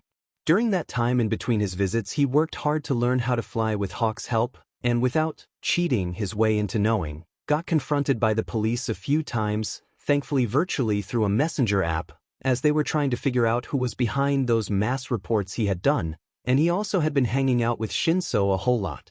It became something like a new routine for him already to get up, arrest as many criminals as possible through hacking, work on random support items, and design way too many costumes and creatures he could make if he had enough space to keep them, going out to hang out with Shinsou after school ends for him, and then at last, training with Hawks.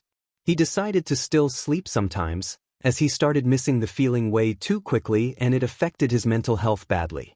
He was aware, though, that everything will soon change once again when he will start his proper vigilante career. By which he means less hacking and more butt kicking out in the streets. His hands itched at the thought alone, wanting to finally grow back the claws and climb onto some building at night and just go on a hunt. But he can't allow himself to be impatient. So his flying abilities got much better as well, and Hawks slowly started acting more friendly and less professional teacher-like during their training sessions.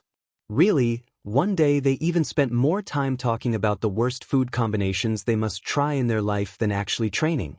Sure, Izuku was not feeling the best mentally during that day, which was visible, and Hawks was probably tired after a long day at work, so that seemed like a good enough reason to talk instead. But it still meant that Hawks at the very least enjoyed talking to him, as he could have easily just told him to go home. And, in all honesty, Izuku was pretty sure that Hawks actually liked hanging out with him. Sure, this might be just him imagining things he would like to happen, but he can't help but feel like the hero has begun lowering his guard around him instead of being strictly student-teacher in this situation as someone could expect. When they were actually training, which was pretty much most of the time they spent together, he was slowly getting better at using his wings. Now he can pretty much fly with no help without the fear of falling down and breaking his bones, so that's a good thing. And controlling his feathers comes somewhat naturally, or as naturally as it could possibly be, considering how unnatural quirks usually are. He can move up to 15 feathers at once without losing concentration, and it might not sound like much, but it's the most that he can do without being suspicious. He also made it so his wings can be set on fire of any color he wants. If it's his wish to be the rainbow fire flying gay icon, he will be one, so sue him if you have something against that. But once again, let's go back to the correct time. Standing in front of the gates to the afterlife, Izuku took a deep breath before entering what people could possibly call heaven, or paradise, or whatever. He's not even sure which name is correct. No one knows. Stepping in, he tried to remember the instructions on how to even move in this dimension. He was supposed to think about who or what he wants to find, and the afterlife will just guide him there? It's still confusing, and he still doesn't understand how it can even exist in the first place, but hey, he's literally a god right now. He shouldn't question anything at this point. Apparently everything can happen, nothing is impossible.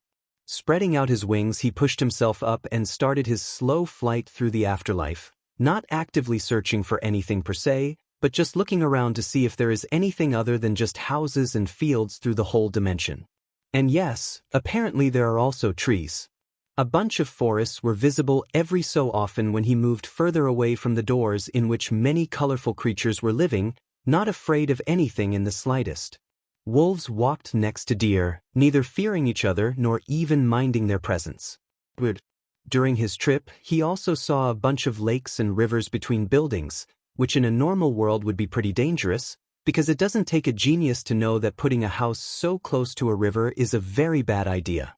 Although this world seemed to ignore common mortal world rules even when it comes to things like that, Last thing that caught his attention was a beach. All roads suddenly stopped before the golden sand, leaving it entirely clean and beautifully empty, which made Izuku wonder what is the reason behind no one being there. Further away, he could see the giant pool of water which looked almost infinite, making him wonder how long it actually is. Something in his mind whispered that his first idea is actually not that far from the truth. Landing on the soft sand, he started walking, watching the crystal-clear water move slowly. Then, he noticed a lonely figure sitting close enough to the water that the waves could almost touch them. Stepping closer, for some reason he recognized the person instantly, and needed to actually search his mind hoping to figure out where he had seen them before. Then it all clicked. It was All Might's mentor, wasn't it?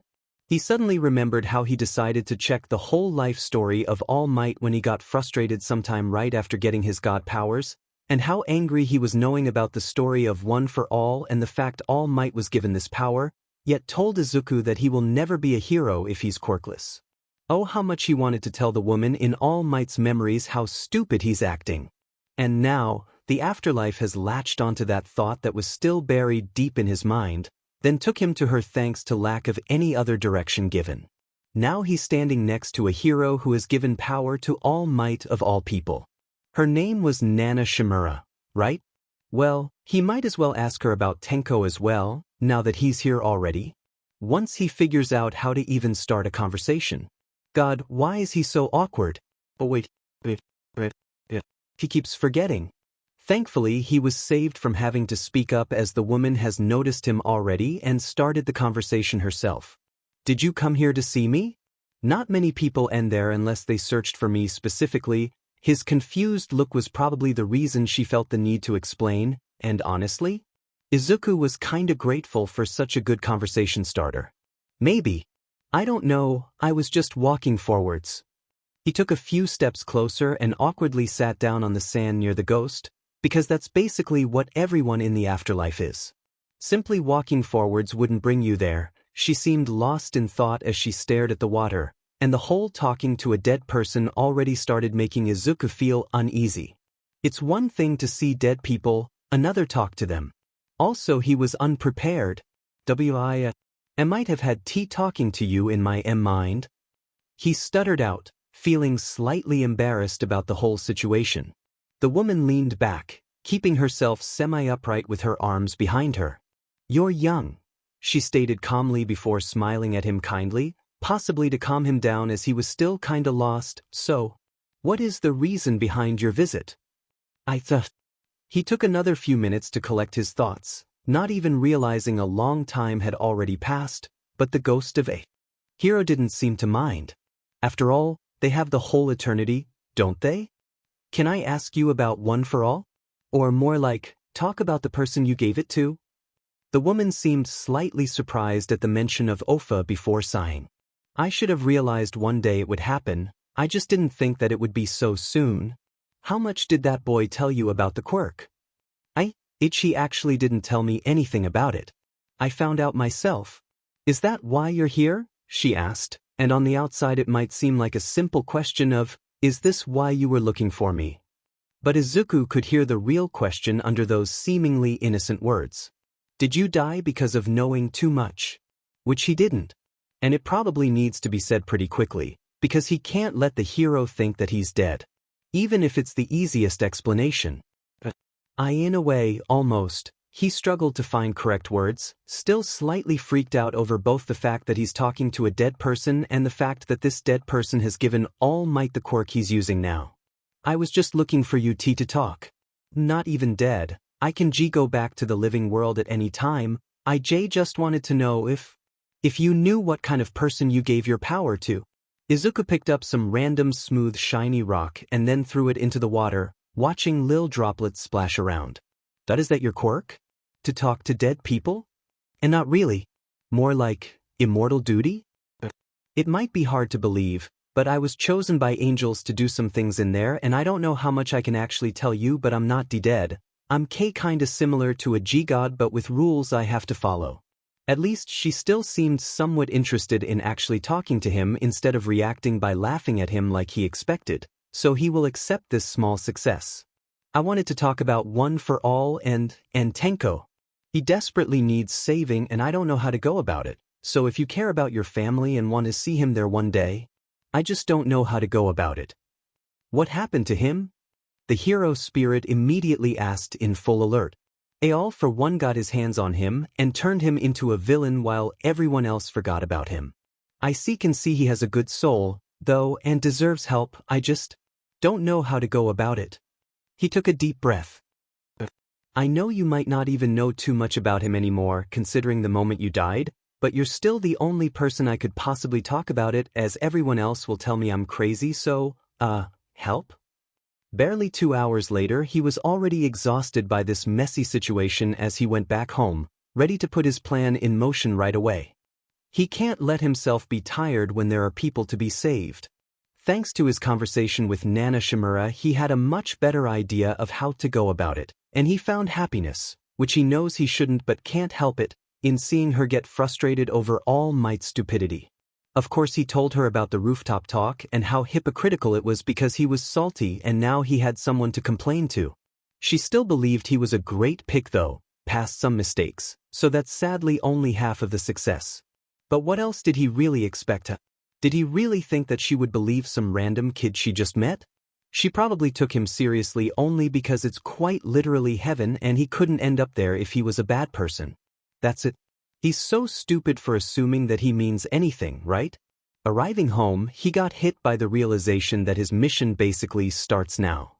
He will go out as a vigilante for the first time tonight, and he had no idea if he should be excited or panic. He picked excitement. But Izuku also knew that there are many hours before he can safely go out to do his vigilante things. Which frustrated him because he had no idea what to do for the rest of the day. Pacing in his room back and forth was making him even more restless, so he picked the option which seemed most fun. They say that Nezu is the smartest creature in their country, maybe even the entire world, right? He wondered how the rat bear thing would react to someone from the outside hacking into his system to leave notes. Suyer, it might cause unnecessary panic if someone takes it as an attack, but he wants to talk to the creature. And if there's one thing he has learned accidentally during those past 2 weeks is that if he wants something, he can get it without too many consequences as long as it doesn't affect anyone mentally. Having fun is most he can do at this point.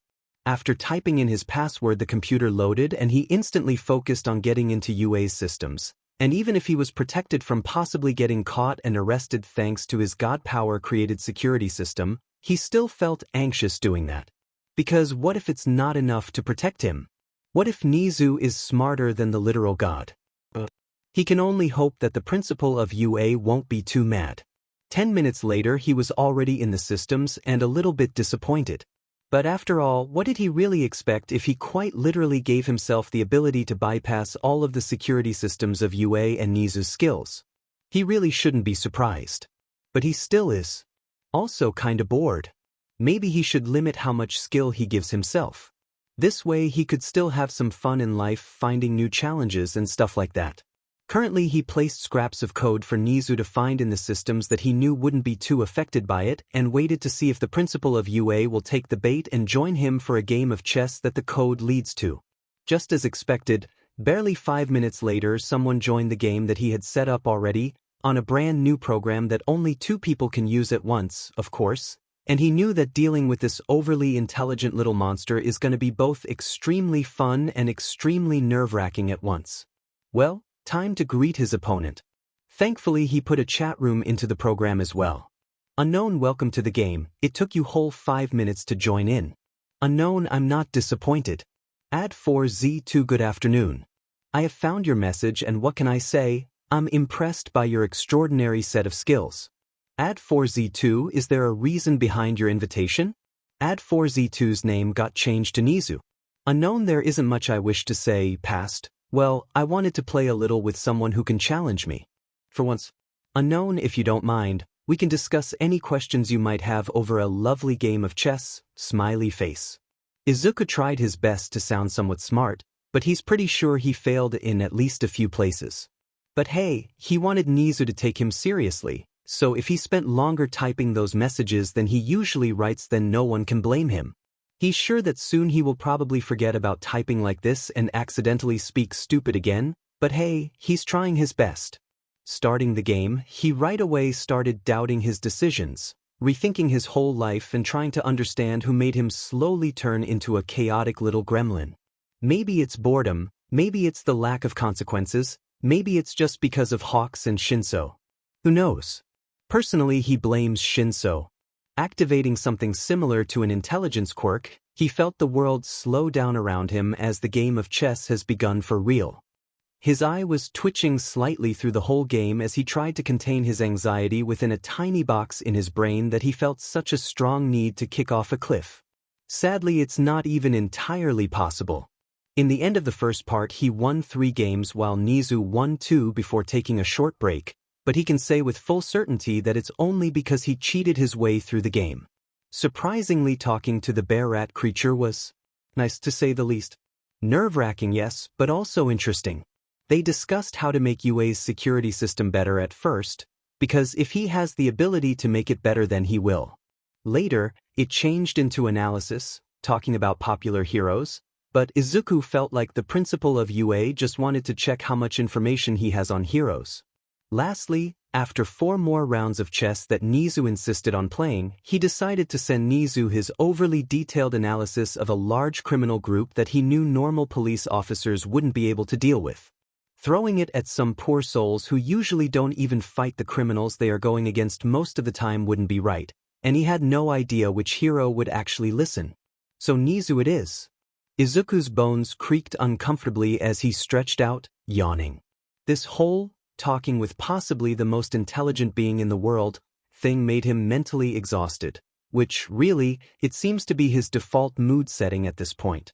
Looking at the clock, he saw that only 2 hours and a half have passed, leaving him frustrated once again. It wouldn't be that bad if he took a quick nap, now, would it? Maybe this way his brain would finally stop making him feel like shit. 15 minutes of biting the pillow later, he realized that sleeping might not be possible at this hour, actively forgetting about his god powers once again. Like the stupid dumbass he is, he continued not realizing so many things that could make his life easier. He really hoped that he won't come off as clingy as he called Shinsou again, as this was probably the best option he had at this moment. He's not clingy, he's just bored, right? Right? That he's not being weird, right? The moment Shinsou picked up, he blurted out, "Am I being clingy by calling you basically everyday dash?" "Clingy as F dash," came a tired response, but he could swear his friend thought that it was at least slightly funny, considering the tone. Oh no! Black claws kept hitting the ground, clinking softly as Izuku moved through the maze of buildings searching for any kind of criminal activity in the area.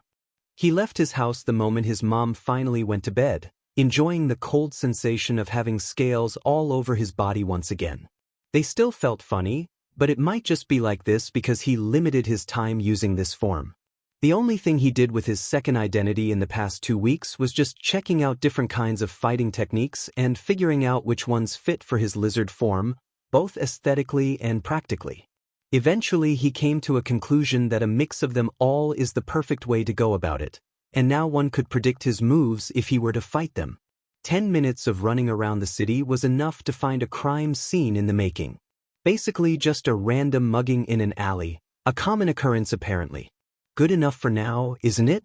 He moved quietly, stopping behind a dumpster to analyze the situation. There was a guy with glowing red arms threatening some teenager who seemed to have a goat mutation. The villain didn't have any weapon and seemed to threaten them with his quirk alone, mostly gesturing a lot with his glowing hands. Possibly a heat-related quirk? That was enough for Izuku as he stepped out of the shadows and attacked the criminal, using his long tail to swipe the villain's legs from under him, spewing out small streaks of smoke out of the sides of his mask. The teeth on Izuku's mask glowed now, as well as his eyes, and he had his spikes out during his vigilante hours. He really hoped that the scare factor would work in his favor, but the criminal seemed to not really care about his costume, already trying to get up and growling slightly. Which, first of all, rude, he spent so long making it look nice. Second, Izuku is the one who should growl. He's the feral vigilante in this situation, not the criminal. How dare! Then he basically curled his tail around the criminal's leg as the man started cursing the boy out louder, making the ground start smoking in his attempt to get up. Yup. Definitely a heat quirk. Using the moment of disorientation, he threw the villain at the wall. The villain sadly wasn't as bad at this as he had expected and recovered quickly, running at him with outstretched smoking hands. Dodging the first attack, he striked right away, punching the man in the stomach. The villain doubled over and it was enough for Izuku to jump away and hit him in the head, effectively knocking the man unconscious thanks to his gloves being partly metal. Very useful. Making sure the villain is alive, he told the shaken teenager to call the police before tying the criminal's hands behind his back, leaving him on the ground. Izuku was ready to walk away then, but something stopped him. Staring at the unconscious criminal, he saw images of weird gray mist flash over the man for about half a second before going back to normal. Blinking a few times it repeated, and something told him it's an important thing to ask the angels about, because he was pretty sure it was not a quirk. Definitely not. It didn't feel like one. Throwing one last glance at the victim, he made sure they were all right before trying to contact angels in his head, which only told him to talk to them normally. Wow, thanks Guardians. Running off, he climbed up a wall, his tail bouncing as he moved from one rooftop to another, searching for a secure spot where no one could spy on him. Using the balconies to drag himself up, he did his best to avoid leaving too many claw marks over the walls. He really kept forgetting about it all the time and then felt bad over it. In the end, the highest building seemed to be the safest option, as watching him this way would be much harder to do undetected. Then, he called out to his guardian angel or whatever else the winged creature could possibly be called. The same being made out of light as last time has appeared next to him on the roof as he glared at it. Can you explain what the weird vision thingy is for? You wish to bring judgment upon people of the streets, so we gave you assistance which you need to read reflections of their mortal existence. Can you translate it to idiot please? The angelic being looked as disappointed at that as a thing with no actual face possibly could, but still responded. You can know who's a good person and who's a bad one by looking at them. Souls that are covered in darkness are the ones that deserve to get punished for their actions. Oh, so like soul X-ray? And what does gray mean? Gray is in the middle. Izuku stepped towards the edge before sitting down, letting his tail move lazily from side to side. Next time please tell me things like that before a possibly dangerous situation, alright? He moved his head back and glared at the glowing being which kept a blank face during his little speech. Well, face. The creature then went over what he should know about judging people, and now Izuku at the very least knew that people with dark souls filled with endless darkness and hatred fully deserve to get hurt or something. Or at least that's what he got out of what the thing tried to tell him. The worse the person is, the more brutal he can be without feeling guilty, as those worst of the worst people are quite literally the worst. Seeing the angel dissolve into the night, he sighed and started making his way through the city, jumping from one rooftop to another, bouncing off every obstacle with such skill that a normal person would need to spend years learning, while he just got a cheat code. In all honesty, that made him feel slightly like a cheater in a game who turned on creative mode on a server full of normal players. He doesn't know where the comparison came from, but it fits how he feels perfectly. 5 minutes later, he already fought another criminal, this time one with some minor stone manipulation as the villain had been turning rocks into sharp bullets. Switching his vision to see their soul, he has noticed that their soul is about 64% darkness. Which, by statistics the angel has put in his brain, is not that bad. Apparently most civilians have souls with darkness levels between 15% and 40%. Criminals usually have over 50% and the worst kinds of villains are above 85%. So 64 is not that big of a number. Somewhat. He isn't really sure yet because of lack of anything to reference it to.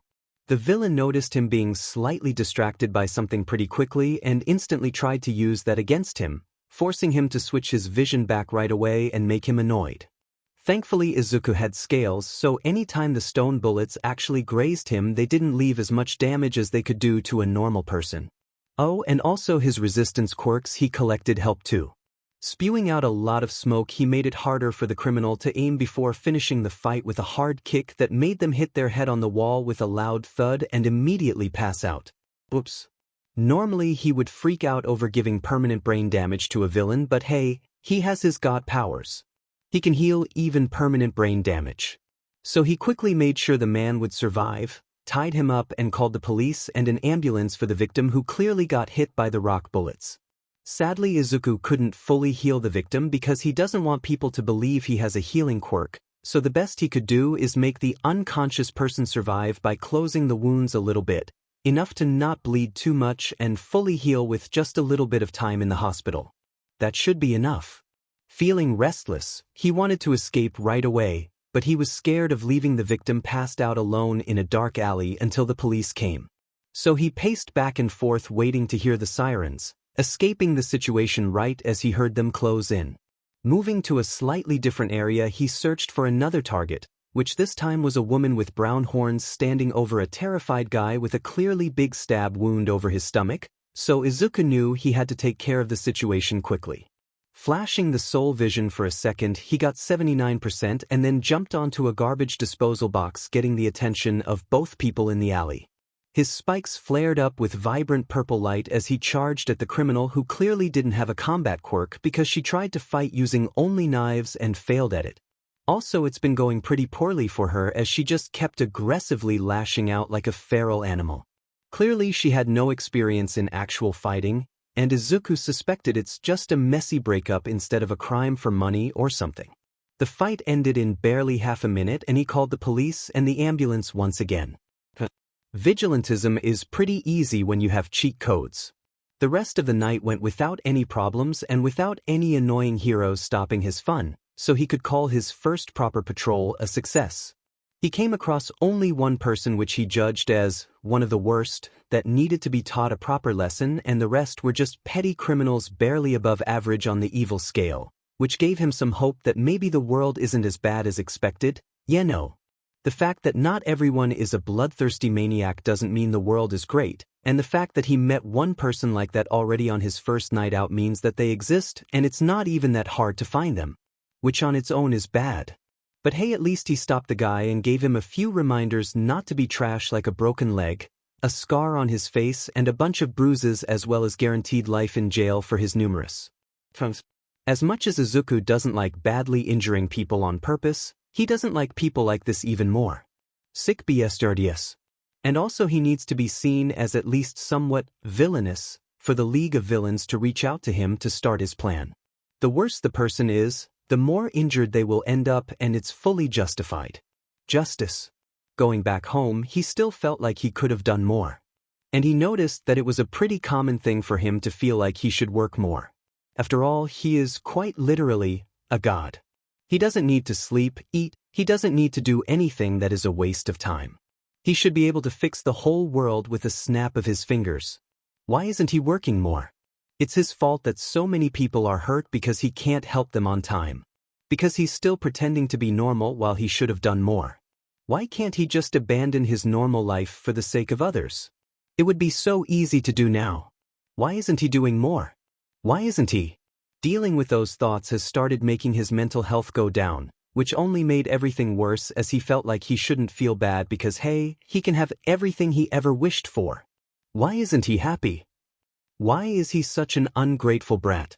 The moment he teleported to his room and changed back to his normal self, he pulled his wings close to his body as a way of hugging himself. He felt pathetic for having a mental breakdown over such a stupid reason. Picking up the phone with shaking hands, he opened his conversation with Shinsou, although without much hope for an answer. It was around 7 in the morning, so he had no idea if his friend would be able to even text him back at this hour. But he was desperate. Pathetic. Hummingbird, hey. Hummingbird, I don't know if you're awake, but I have been thinking lately. Hummingbird, is it wrong to feel like I'm not doing enough? Hummingbird, like I should do more for people around me. Hummingbird, like I have been given an opportunity that I'm not using properly and wasting it. Hummingbird, does that make me an ungrateful brat if I feel bad even if I got blessed with such a great opportunity I'm not using to its full potential? Hummingbird, so yeah, just wondering. He was surprised and a little panicked the moment he saw that Shinsou started typing, thinking that maybe he woke the purple-haired boy up. Or just annoyed him while he was doing something already. Coffee addict, I don't know what you're going through, but I know for sure that what you're doing right now is enough. Coffee addict, you're not a machine, you don't need to spend your whole life doing things, and you're still young. Coffee addict, hell, look at me, I'm not doing literally anything to help people. Coffee addict, all I did yesterday was pet a cat and throw one plastic cup into a recycling bin, yet I'm proud of myself already. Coffee addict, simply surviving should be enough, even pro heroes need to remember that, so you should remember that even more considering you're like 12 or something. Hummingbird, I'm sorry if I woke you up. Hummingbird, I didn't mean to. Hummingbird, also that sounds like something you got from a motivational Tumblr post and not actually wrote TBH. Hummingbird, wait. Hummingbird, I'm also not 12, sad face. Coffee addict, it's alright, I wasn't sleeping anyway. Coffee addict, is there a reason why you're awake at this hour rethinking life? Hummingbird, couldn't sleep, brain isn't letting me. Coffee addict, do you want to hang out? This made Izuku pause for a second, staring at the screen in slight disbelief. Does Shinsou really want to hang out at this hour? Hummingbird, what the F? Hummingbird, it's literally 7. Coffee addict, morning already. Hummingbird, I don't want to bother you. Coffee addict, you aren't. There was silence for a few seconds before the bubble next to his nickname showed that Shinsou started typing again. Coffee addict, you don't need to if you don't want to though. Hummingbird, why though? Coffee addict, why not? Hummingbird, why yes? Coffee addict, why not yes? Hummingbird, sad face. Hummingbird, fine. Hummingbird, just give me a few minutes K. Coffee addict, love. Hummingbird, if you. Well, at the very least it's nice to have friends who support him, right? Izuku glanced one last time at the laptop, feeling the need to arrest some more criminals, but eventually pushed it aside. As much as he feels like he should, he can't make Shinsou be disappointed in him. So, ignoring the fact that it's so DM early and that his friend should sleep now, he prepared to leave the house. Hummingbird, the beach? Coffee addict, where else? Hummingbird, beach it is then. Chapter text. The beach was quiet as Izuku walked between the piles of trash, lost deep in his thoughts. He still felt awful for not working right now, and it was this one feeling he couldn't seem to get rid of no matter what he did. Because there's always more that could have been done. So many people that could have been saved if he was working right now. So many criminals that could end in jail for their crimes. Yet there he was, not doing anything at all. He can't even get hurt or tired or hungry anymore. He could technically spend his entire day and night fighting crime with no negative effects on his body. Entering their tiny hideout, he sat on the old couch and stared at the bright morning sky, watching the pink and gold clouds slowly pass by. Closing his eyes, he tried to silence his mind as best as he could while waiting for his friend. Soon enough, he focused so much on silencing his brain that he didn't even notice the moment someone got behind him until he got pushed off the couch by someone.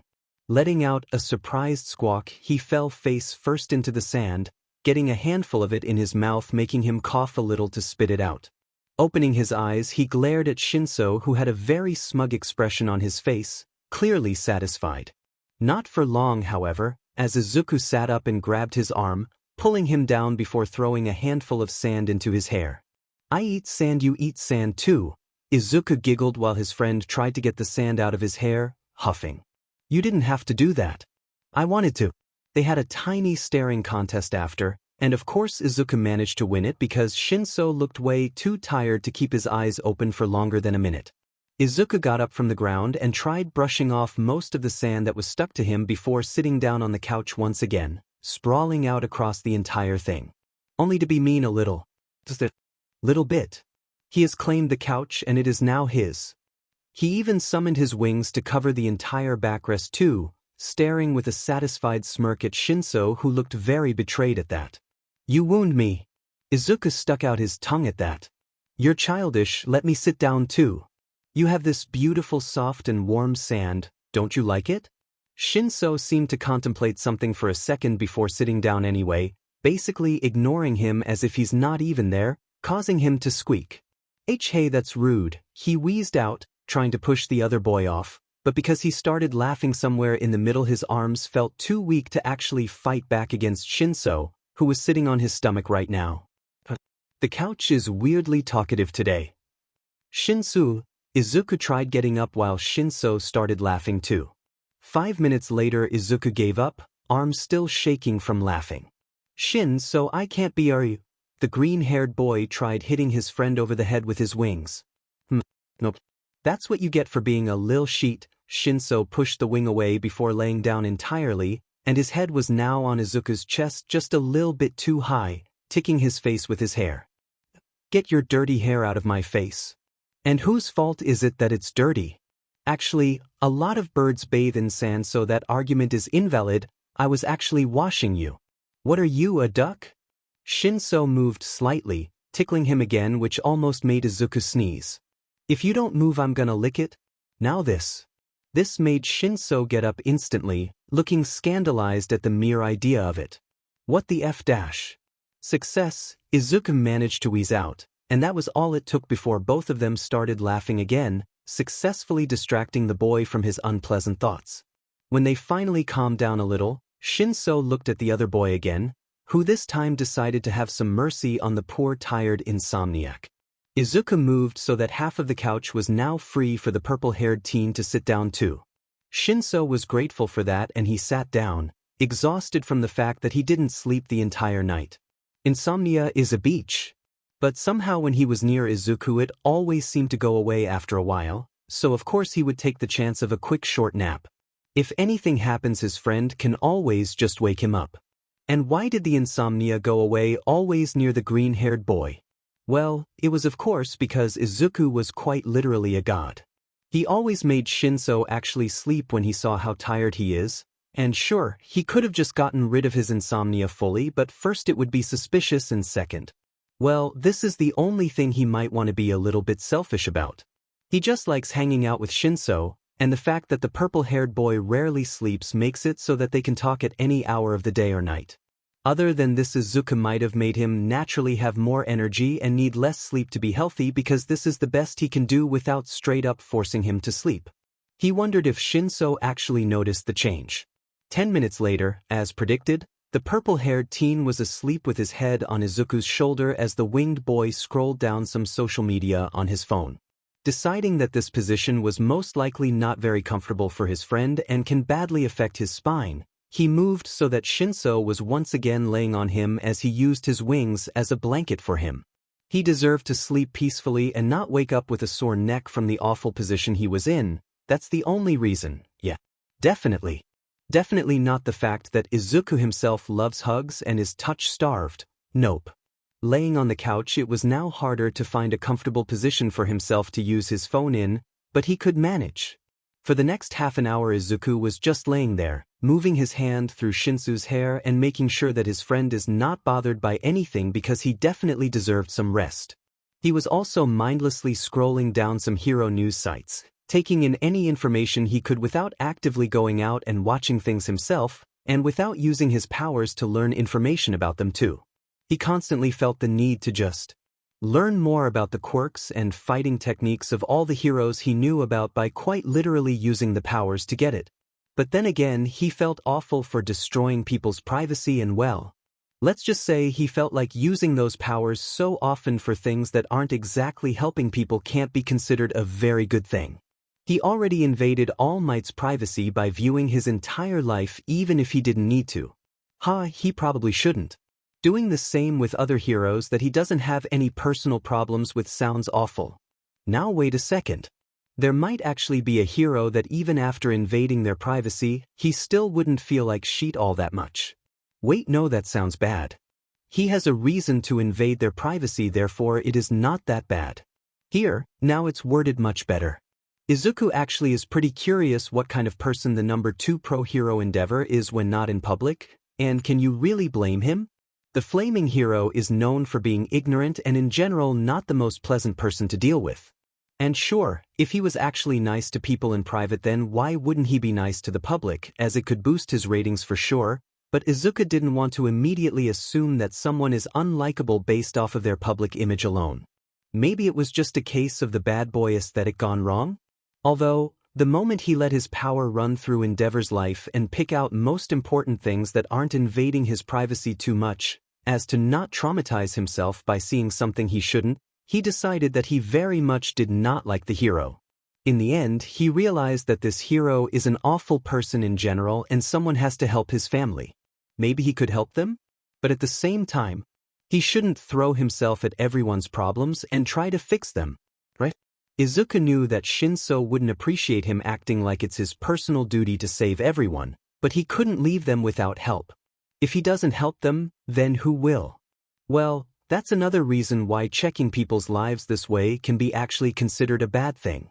Getting a good look at their life story makes him feel like he can't leave it alone anymore.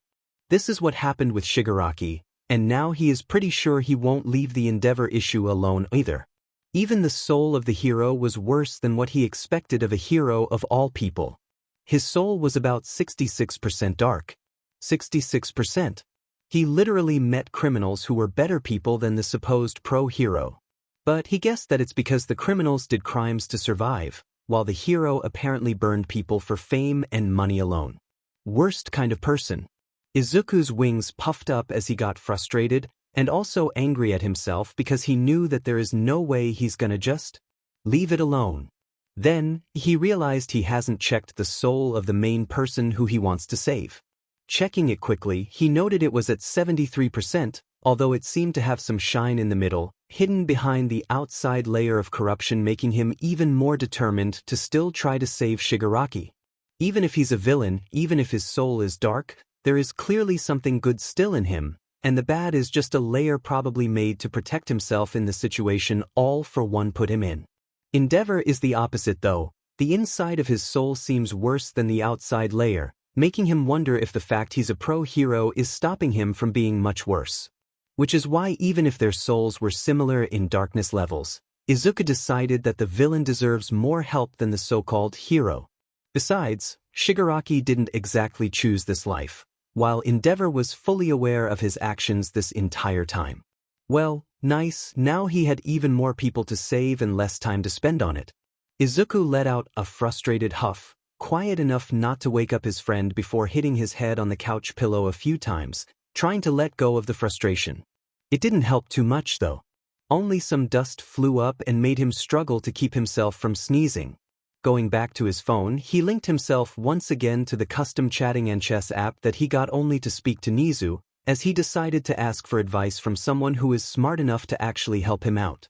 Taking a deep breath, he prepared for spending way too long on typing out the messages because he can't make a fool of himself in front of the smartest creature in the world, so he must write properly. Unknown, good morning.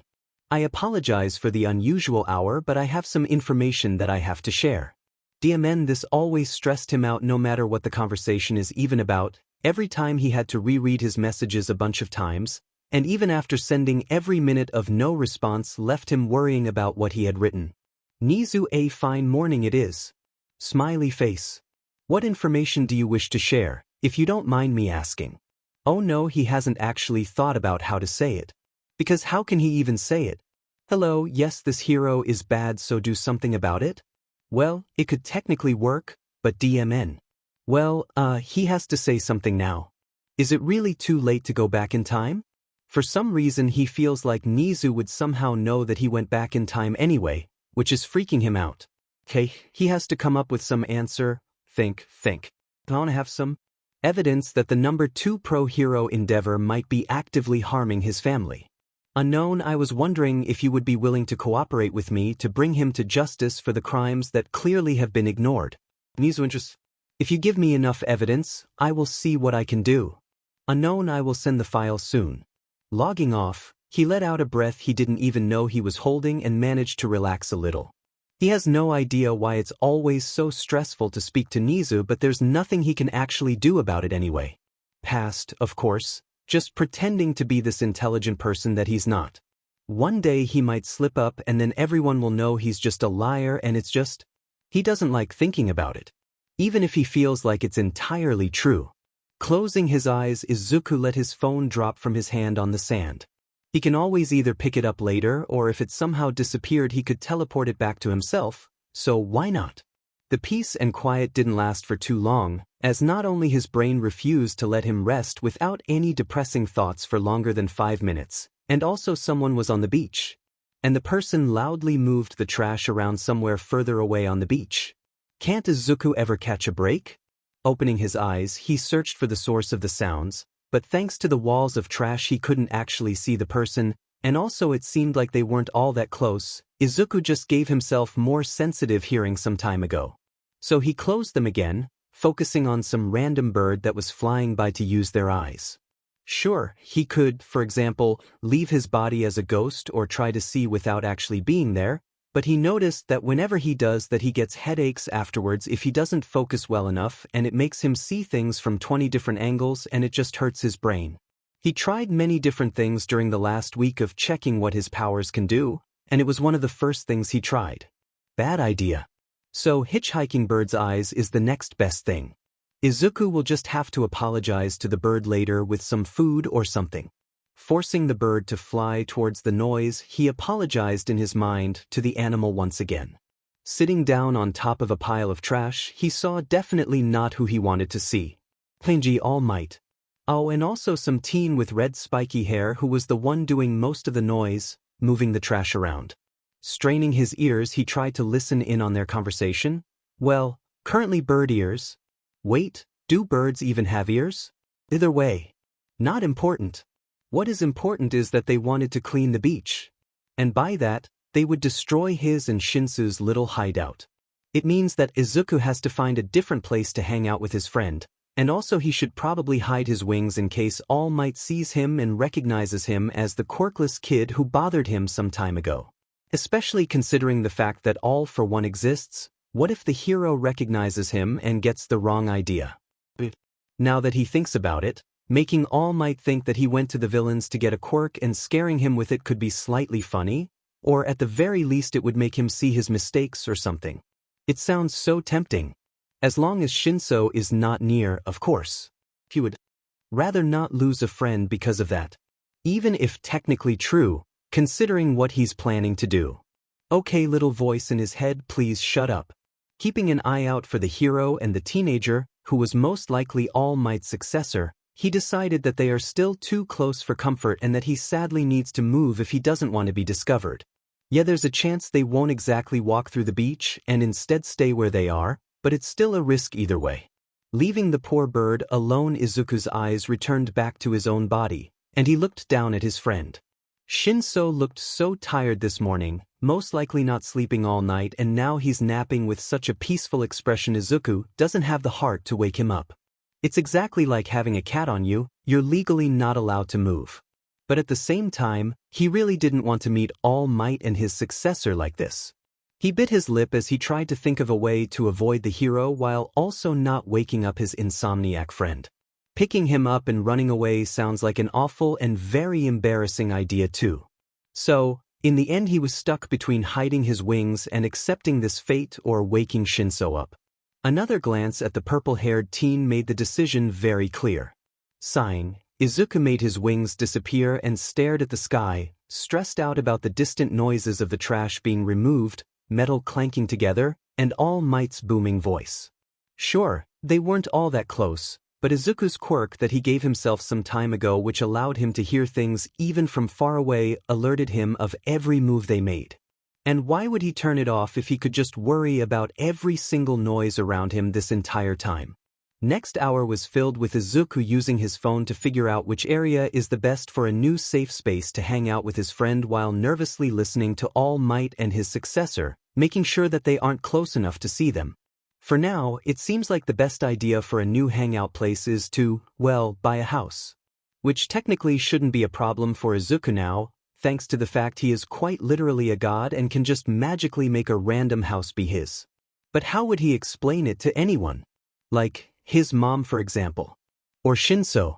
Sure, he could lie to Shinsou and say that it's his family house, never saying a word to his mom about it, but then what if his friend wanted to meet his mom?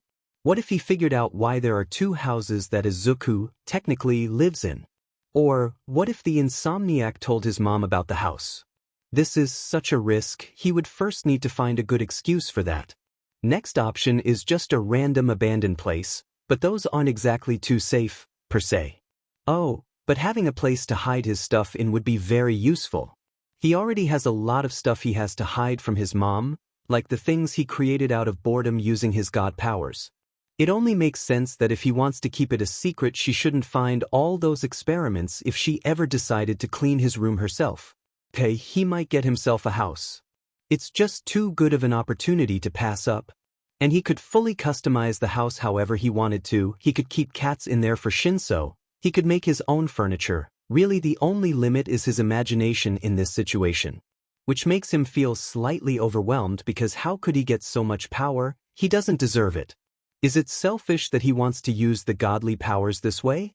2 more hours flew by before the beach was silent once again, which finally let Izuku relax after such a long time of constant worry. Summoning his wings back, he slightly shifted, still ignoring the fact his friend has been sleeping on him for the past 3 hours and not doing anything about it. The insomniac needed the rest, so who cares if Izuku's legs have been numb for hours.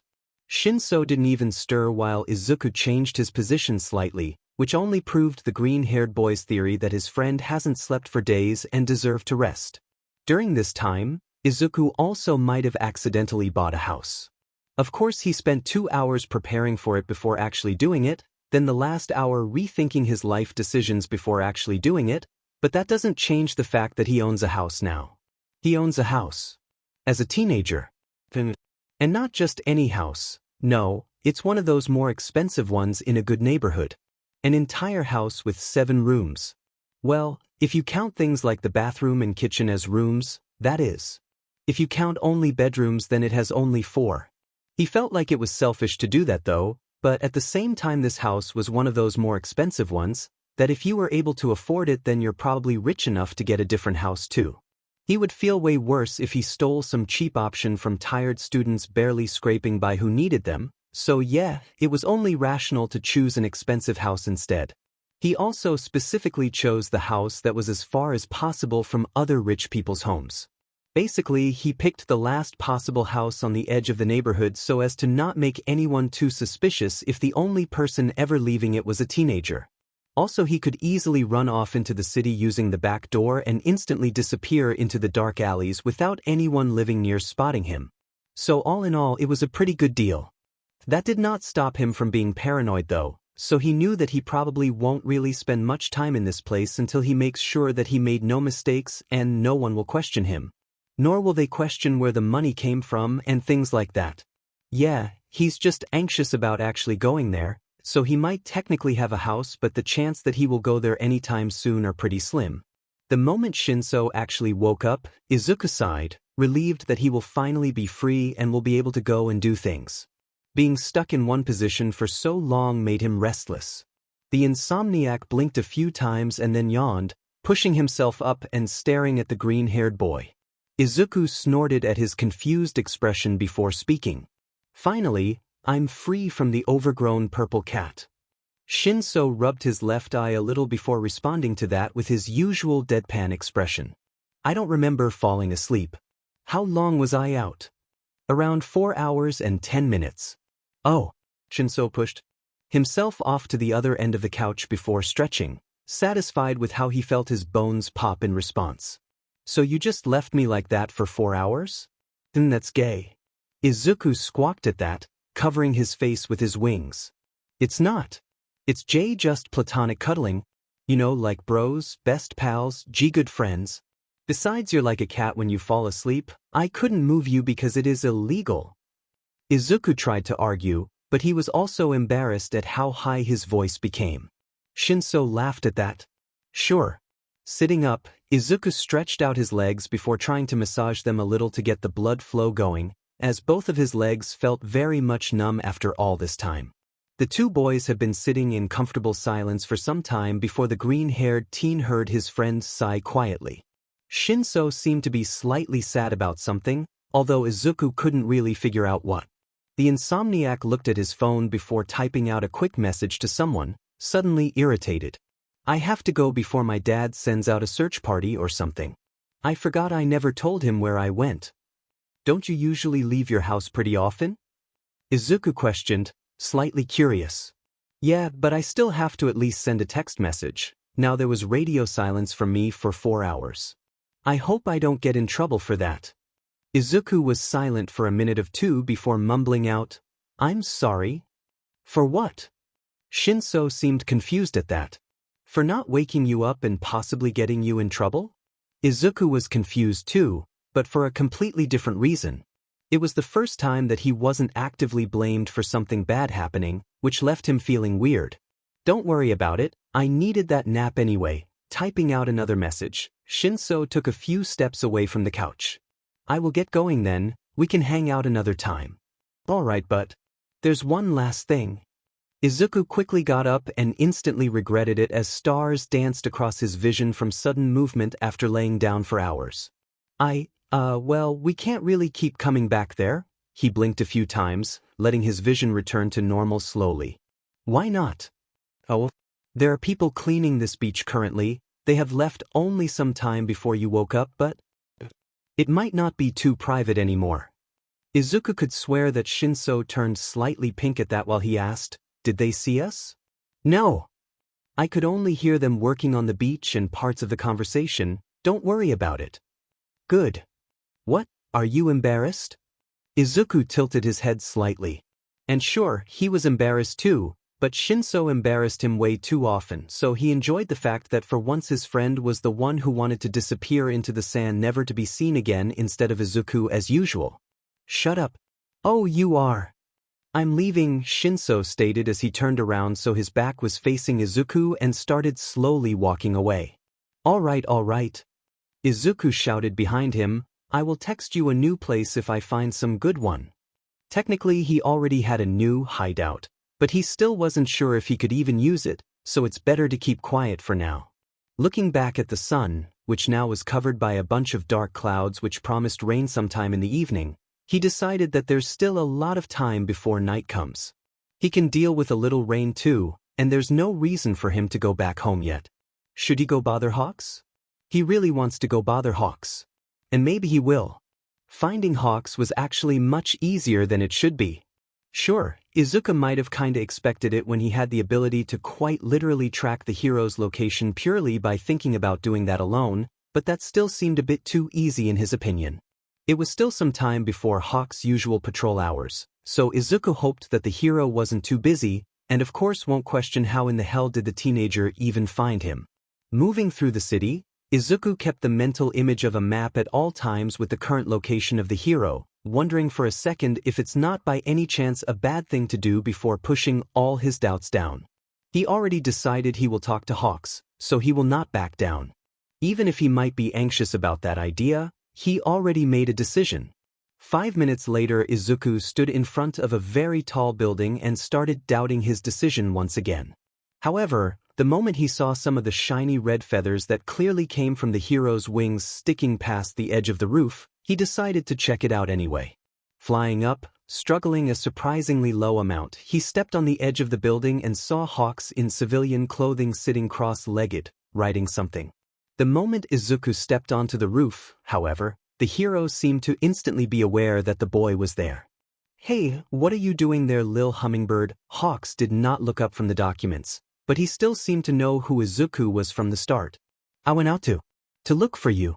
And how did you find me? Somehow, Izuku walked closer to the hero before mimicking him, sitting down cross-legged on the roof right next to the winged man. You know we don't have a training session today, Hawks stated in this weirdly too professional, at least for this situation way, which made Izuku uneasy and made him regret coming here in the first place. Clearly the hero is busy, isn't he? Why did Izuku even think that Hawks wanted to talk to him in the first place? Stupid. I know dash. Then, do you need anything? The hero smiled, probably just trying to be nice. Not much. Just check in on you. Huh. Hawks finished writing whatever he was writing before putting it in a bag that Izuku didn't notice before and instantly became curious about. It was one of those bags that went over one shoulder and behind the neck, and the green-haired boy has suddenly realized how much it makes sense. Hawks has wings, therefore this definitely makes much more sense than a backpack. Actually, it's a funny thing, but Izuku had that problem before that he wanted to keep his backpack on, then came the wings problem which annoyed him and made it impossible. And he just never realized that there was such an easy solution to his problem. He really is stupid, isn't he? A pat on the shoulder pulled the teen out of his thoughts, and he noticed that the hero stood up sometime during the time the boy silently freaked out over new possibilities of not having to hide his wings most of the time. You still there? Hawks asked, smiling at Izuku, who looked up and blinked confused. Oh, yes, sorry. Come on then. The hero took a few steps towards the edge and Izuku scrambled to get up in time. Wait. I don't know. I'm not the best at flying yet dash. Well, you made great progress lately, and you got up there with no problems. Don't tell me you can't. The hero had this mischievous smile on his face that only made the green-haired boy anxious about whatever he planned. This never ended well, as usually Hawks looked like this when he planned some new exercise that usually Izuku was not prepared for and made him almost break his wings a bunch of times.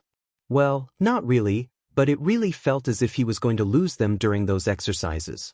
Hesitantly, he took a few steps towards the hero, who smiled even wider before throwing a quick, great, try to keep up now, before disappearing high in the sky with barely one beat of his wings. Before Izuku could blink, the hero was already far away, and the green-haired boy knew for sure he won't be able to follow him normally like that. So in panic he activated one of his powers which made his brain work faster, slowing down the world around him as he pushed himself up into the air and tried to follow the hero. Which was insanely hard considering his ability to fly wasn't the best, and he also constantly kept being terrified of the idea of someone seeing him and calling the police or whatever for illegal quirk usage. He has a different form to get arrested for stuff like that. His main one should be safe. Why does Hawks make him do that? In the meantime, the hero in question made him fly through the entire city with a bunch of wild turns, sudden drops, and in general seemed to try to get Izuku to lose sight of him, but the boy knew his exact location at all times, thanks to his godly senses. If he didn't have those, he would have gotten lost right at the start. Besides, this game is unfair anyway, so who cares if he cheats a little? The more time has passed of him trying to follow Hawks while his wings still very much didn't want to cooperate, the easier it seemed to keep himself in the air. At first he had to land pretty often and run on top of some buildings, jumping from rooftop to rooftop any chance he had because his wings decided to betray him, but only an hour later he could pretty much not only keep himself flying but also keep the speed without using his legs. His wings also seemed to wobble much less, so maybe there was something good coming out of that little chase. Another hour has passed before he finally stopped, giving up on chasing the hero and instead sitting down on top of some really high skyscraper, already tired and a little bit annoyed. Why would Hawks even make him do that? It makes no sense. He had too little training to actually catch up without using his god powers and making it suspicious. And even then, he still had to use at least some of them to barely keep up for as long as he did. 5 minutes later the mystery was solved as the hero joined him on the roof, smiling with that smug expression like always, although he seemed at least slightly proud now. Or maybe it was just Izuku imagining things. Not bad, lil hummingbird. What was that even? Why would you? What was that about? Izuku said, trying to still be polite while asking why the hell did they just fly across the entire goddamn city. And the fact that his brain came up with a more rude way to ask that first only shows that he probably should stop hanging out with Shinsou so much.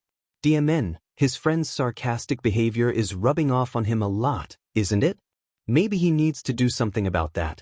Oh, you know, I thought you were smarter than that and figured it out by now.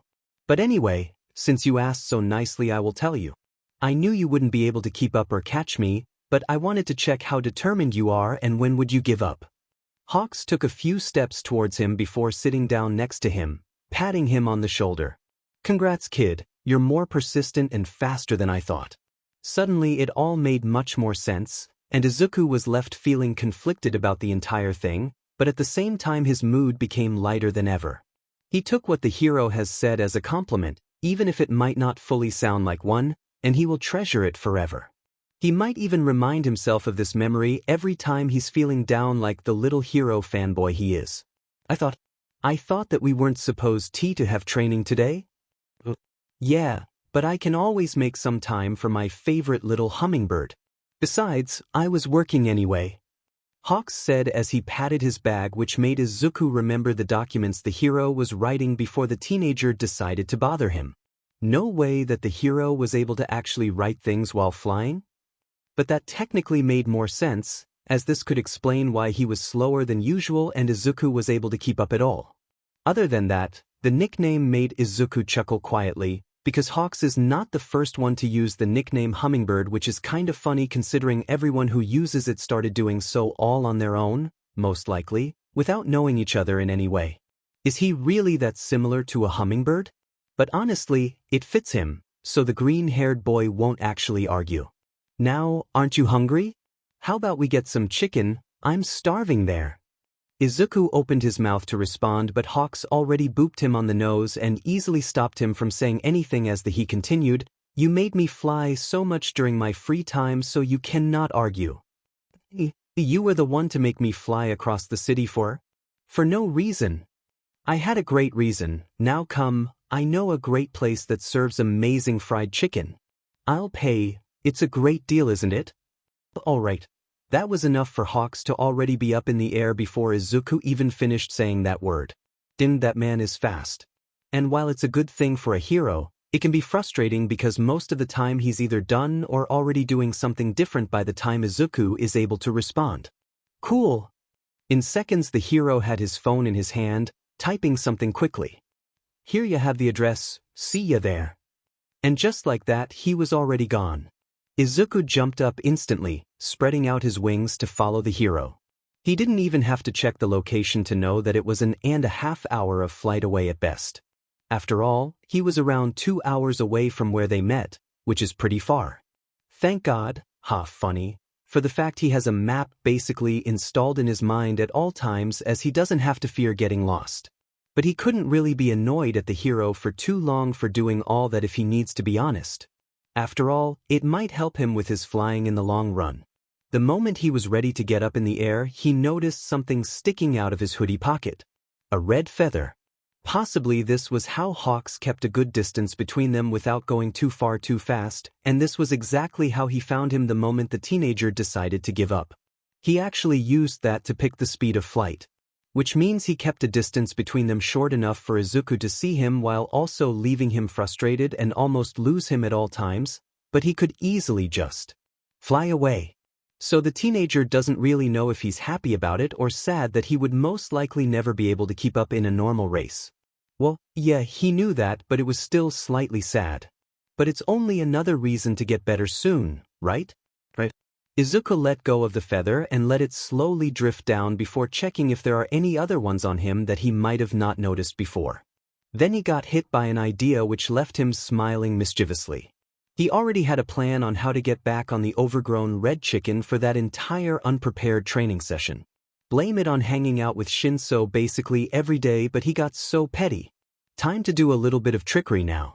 Barely half an hour later, he was already sitting in the comfy chair of the place that Hawks sent him the address to, with his wings neatly tucked in behind his back not to annoy anyone if they wished to sit around him. Although, this place seemed somewhat empty, so he understood why Hawks might like coming there.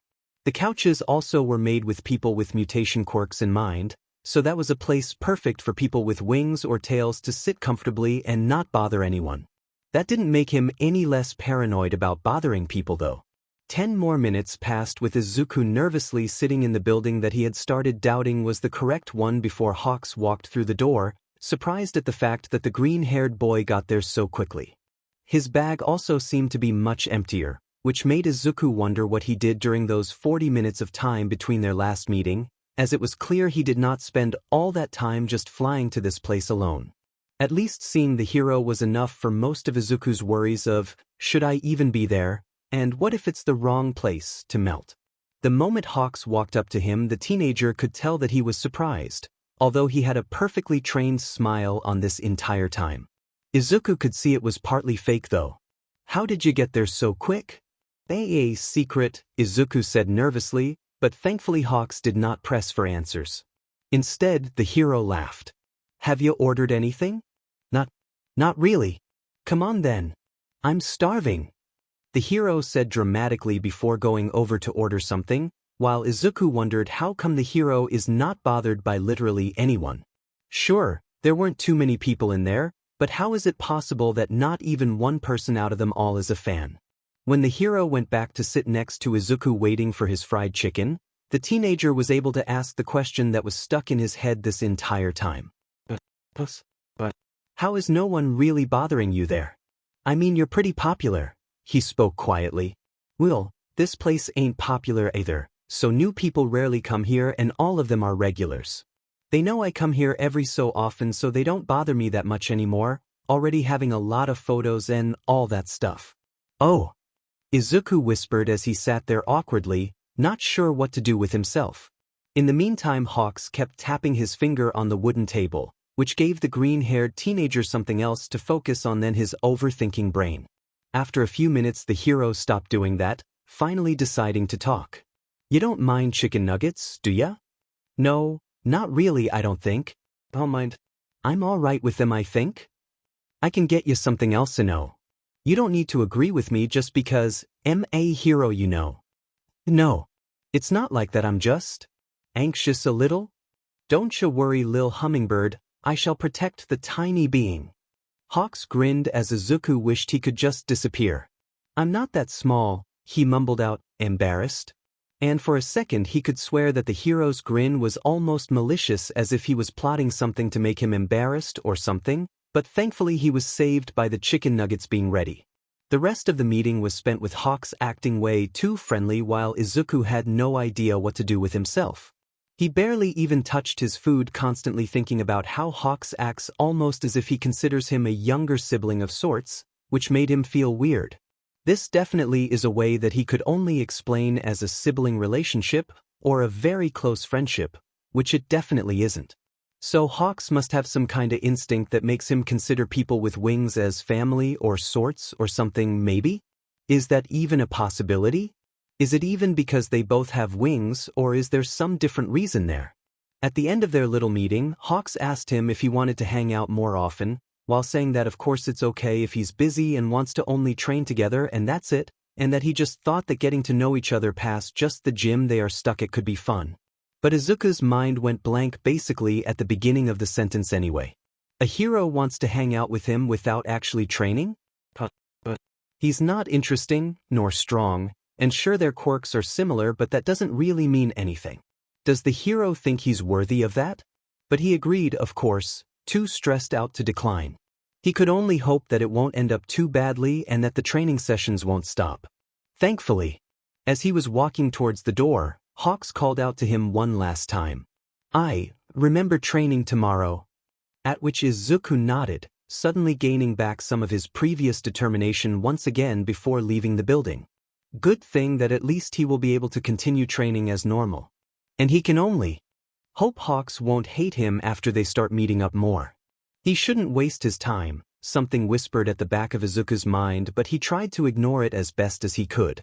The hero seems to imagine him as some sort of a sibling in a way, or at least this is how Izuku can see it. And he just hopes so damn much he won't disappoint him. During his nightly activities, Izuku had a lot of luck with heroes, or more like the absolute lack of them in the area he patrolled. He finally got caught by a hero during his vigilantism around 2 weeks after changing the usual route and finding a new spot to hide his stuff in. Which means that for 2 entire weeks basically no one noticed the lizard figure running over the rooftops illegally fighting crime. Or maybe they noticed but couldn't actually do anything because he was too fast and his route was not entirely planned. He ran around the same areas, but always picked a different path, following his senses more than a map. He also spent most of his time hacking to get information about some more organized crime, of course by hand because this way it was more believable how he got it, and then went to certain places to take photos so police had more evidence to arrest certain people. It made him spend a lot of time typing away on the computer, so of course he talked with Nezu as well. Sadly, the mammal couldn't help him out with the Endeavor case without a good reason to try, as the reputation of UA could be destroyed if the principal was seen filing a case against the number 2 hero, and it was simply not worth it, in the eyes of the creature, if the so-called unknown could do so much alone. Another reason why the rat didn't want to help was that it would make the society unstable or something, which is an awful argument in Izuku's eyes. So basically he was left alone with figuring out how to stop Endeavor from abusing his family without yeeting him into the sun with his god powers because the rat decided that he can't trust him. Which, fair, but still made Izuku angry as he had to figure out a new way to save the Todoroki family. During those 2 weeks he also became closer with Hawks, who was way too friendly, and it made Izuku wonder if it's some sort of a trick. The boy has no idea why would the hero try to trick him into trusting him so much, but he just can't think of any other reason why Hawks out of all people would want to hang out outside of just training him. Although, all things considered, it is way easier texting the hero than talking to him, so Izuku started doing it much more often, so that is also another reason why their relationship might be improving. All in all, those 2 weeks were very productive as always, and he slept exactly 0 hours during this entire time. But back to the current moment, it was 5 in the morning and Izuku was currently getting ready to stop the last criminal group and go home to continue vigilantism on his computer, just so his mom won't notice he's gone. Sadly, he was not able to do just as he planned, as he has been spotted by an underground hero before getting anywhere. Gray scarf has curled around Izuku's leg just as he's been running towards the edge of the building, ready to scale it down and continue his job down there, effectively stopping him as he tripped on it. Thankfully he managed to keep his balance, but then just a moment later he was tangled in the weird material and a hero stared at him from behind some weird yellow goggles. And it was the same DMN hero that stopped him the first time when he went out to run around. "What do you want, Dash?" Izuku said, already kinda frustrated because now he's gonna waste more time on talking to the hero, who he now knows is named Eraserhead and is probably gonna be a nightmare to keep a conversation with. "I should have expected that something was off about you when I first met you. Do your legal guardians know what you're doing? Why the F? Do you even care? People say that you don't arrest vigilantes. Every underground hero website said you work with them." He started going off some bullshit because yeah, technically the underground hero websites do say that Eraserhead works with vigilantes. So why is Izuku currently in this situation? "I might ignore them if they are adults. You are a child. Therefore I have to bring you in custody and contact your legal guardians before you get hurt. Try again in a few years if you want, brat." Good luck. They probably haven't even noticed yet that I left a few weeks ago, but sure go off I guess, Izuku said, doing his best to get in the persona he created as he moved his tail slightly, making purple spikes grow at the end of it, sharp enough to cut through the fabric. Well, technically they weren't exactly growing, as most of the time they were just hidden inside the scales and laying flat, but it looks like they are. He picked it working this way especially so he could still use them even if he had quirk suppressants on him or something like that. That is another reason why you're arrested. The hero seemed irritated and tired, which, honestly, arrested for not putting up with their bullshit? Eraserhead did not answer that as he tried dragging Izuku towards him, but the currently lizard boy had spikes suddenly shoot off from his arms and back, and along with the quick help of the tail soon enough the entire capture weapon was in shreds. Which seemed to piss off the hero as Izuku quickly started running away, not wanting to stay any longer than necessary. Jumping onto the fence that was on the edge of the roof, he looked back and mockingly saluted, yelling out a quick, "See ya," to the frustrated hero who still tried to follow him before jumping off. His fall didn't last more than 20 seconds before he grabbed onto the side of the building. He quickly sank his claws into the wall, then ran down on all fours, acting as if gravity didn't exist while all the hero could do in this situation was watch him. There wasn't even any good place to get off that roof quickly, and Eraserhead doubted that he could actually make the lizard vigilante cooperate with him without the capture weapon, so all he could do was stare. He did wonder though how in the hell did this teenager's spikes manage to cut through the fabric that was meant to be nearly indestructible. This shouldn't be possible. Even most knives can't cut through that. In the meantime, Izuku bounced back onto the ground again and took off running into the labyrinth of alleys, quickly losing the hero who didn't even try to follow him. At least this encounter was better than the last one, but what Eraserhead has said made Izuku frustrated. How did the hero remember him? And apparently he remembered enough to know that he is a teenager, and the way he reacted means that this is kind of an encounter probably gonna happen more often. And other heroes would probably be more willing to catch him as well if he is a teenager. Then, why didn't he make his new body be older? Sure, mentally he's still 14, but everything would be so much easier if people just treated him like an adult. But no, he went with the same age as his original body, because of course he would feel weird if he was older and now he just has to deal with that. Fun. After around half an hour of running around making sure that he is not being followed, he decided that there's not much left to do around this hour. So, he searched for a secure location where no one could see him before teleporting back home. Switching his body back to its original state now felt barely like changing a shirt, so he was pretty quickly back to how he normally looked like. His wings stretched out behind him as he yawned, mentally exhausted but not willing to give himself a break because there are still people who need help. The best he could do is give his body more energy, which he did, but it did not change at all how much he wished he could just lay down and fall into a coma. Not having to think about anything sounds like a dream. Out of all the things he thought he would miss after changing his lifestyle, he never expected sleep to be the thing that he wants the most.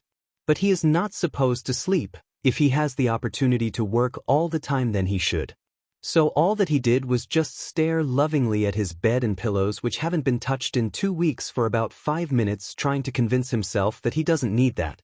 Turning on his computer, he started working on his usual vigilante stuff once again, by hacking into city cameras and getting evidence against a lot of criminals from the safety of his home. His internet persona was already known by the police force and heroes under the name Unknown, which came just from him simply forgetting to set himself a nickname before sending things. Because he usually used his god powers to make sure that all information that could help identify him got sent out as Unknown. He never really thought about giving himself an actual vigilante name. Sure, he knew that technically he should, and that one day he would need to do that or else people will pick a name for him, but he never thought that his internet persona might have enough impact to actually call him anything. That left him to wonder, should he use the same name for when he goes out as a lizard vigilante? After all, both the internet persona and the lizard persona are just so should he connect those two? That is definitely something Izuku has to look into in the future, but currently he's gonna just continue doing what he has been doing this entire time, which consists of him wasting his time getting rid of criminals until it's time to go out. After all, his friend invited him to come over later in the day to meet all his cats, and parents probably too, but Izuku's more excited about the cats. Apparently Shinsou has a lot of cats, and while he did show photos of them whenever the green-haired boy asked about them, he wanted to actually pet them, which made him once again want to make himself a dragon pet. It would be cool to keep one, and he can create it so easily, but how could he explain it? Oh wait, he could create himself a robot dragon. This way he wouldn't have to constantly explain where the hell did he get this weird creature that probably shouldn't exist. Instead, people would ask him where he got the robot, but he can always just say he built it himself and hope that the conversation ends there. Pushing himself away from his desk, he looked around the room before grabbing the notebook. It's not like there was much to do anyway, as with how many criminals got arrested by him in past weeks, it shouldn't hurt too much to stop working for an hour or two. In the morning, criminals didn't go out as much anyway as they do during the night. So he gave himself better ability to draw, as he knew it would all look wobbly if he made the mistake of trusting his own skills and started sketching in a brand new, clean notebook. The alarm on his phone rang after he finished sketching a design for robot number 30, and he got startled by it, as he set himself an alarm to make sure he's prepared for the day on time. Somehow he spent 6 hours sketching without taking his eyes off the paper to realize that it's so late. Now it was morning already and he could smell his mother making breakfast downstairs. Going to grab some food quickly, he ended up back in his room barely 10 minutes later, sending Shinsou a few messages in the meantime before flipping the notebook a few pages back. It might be a weird thing to do, but no one can stop him at this point, and he has terrible self-control, but he already decided that he will give his friend a cat robot the moment he got the idea, because why wouldn't he? His friend likes cats. Izuku can create everything out of thin air in seconds. It only makes sense he would give him such gifts. But maybe a personal robot is slightly too much? Nope. It is not too much if you can create literally anything. He really wants to see his friend's reaction to getting a robotic cat, and he already planned it all out, so why wouldn't he give it to him? The cat in itself looks mostly like a normal cat, just with a slightly bigger head and slightly more cartoon-like. It is meant to be made out of white metal plates on the outside and have a pair of purple mechanical wings.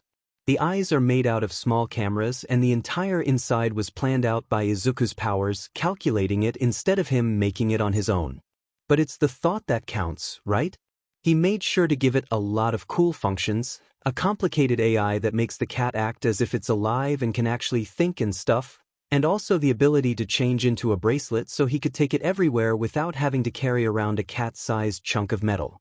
Some of the functions were flying, talking, imitating a cat, sending messages if asked, finding out information about people, recording things, and it also had a small space to carry things in, which was kinda a pocket dimension. Izuku scienced some way to explain it if needed as a quirk-affected material that allowed him to compress things much smaller than needed, but honestly it was just a small pocket dimension that could probably hold in an entire building in it if the opening wasn't that small. But Shinsou will never know if he keeps using it for just a few small things only, right?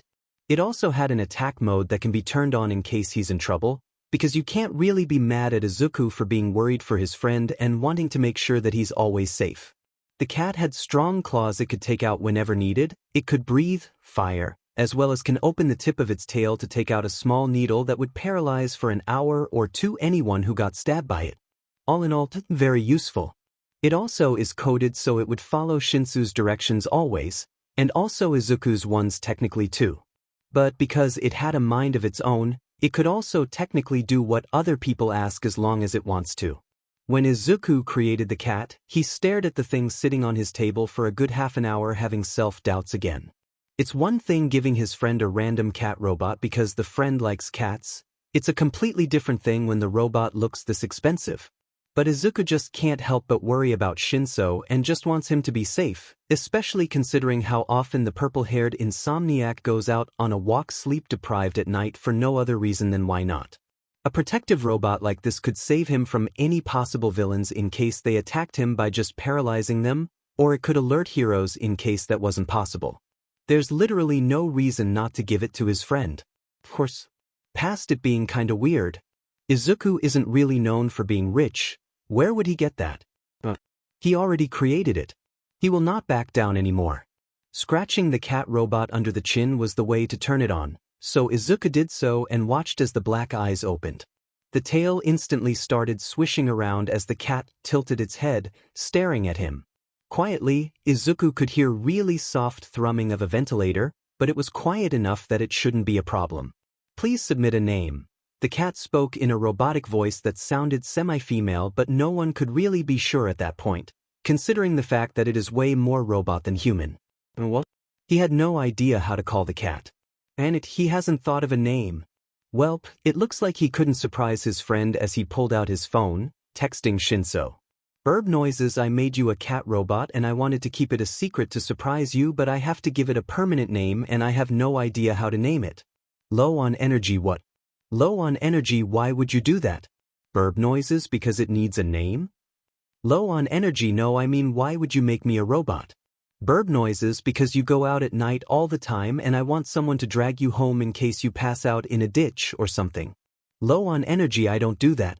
Burb noises, yes you do. Low on energy, fine. Low on energy, how much money did you spend on it? Burb noises, not too much. Most parts got dragged out of the trash. Low on energy, name it dog. Burb noises, are you aware that you won't be able to change the name later?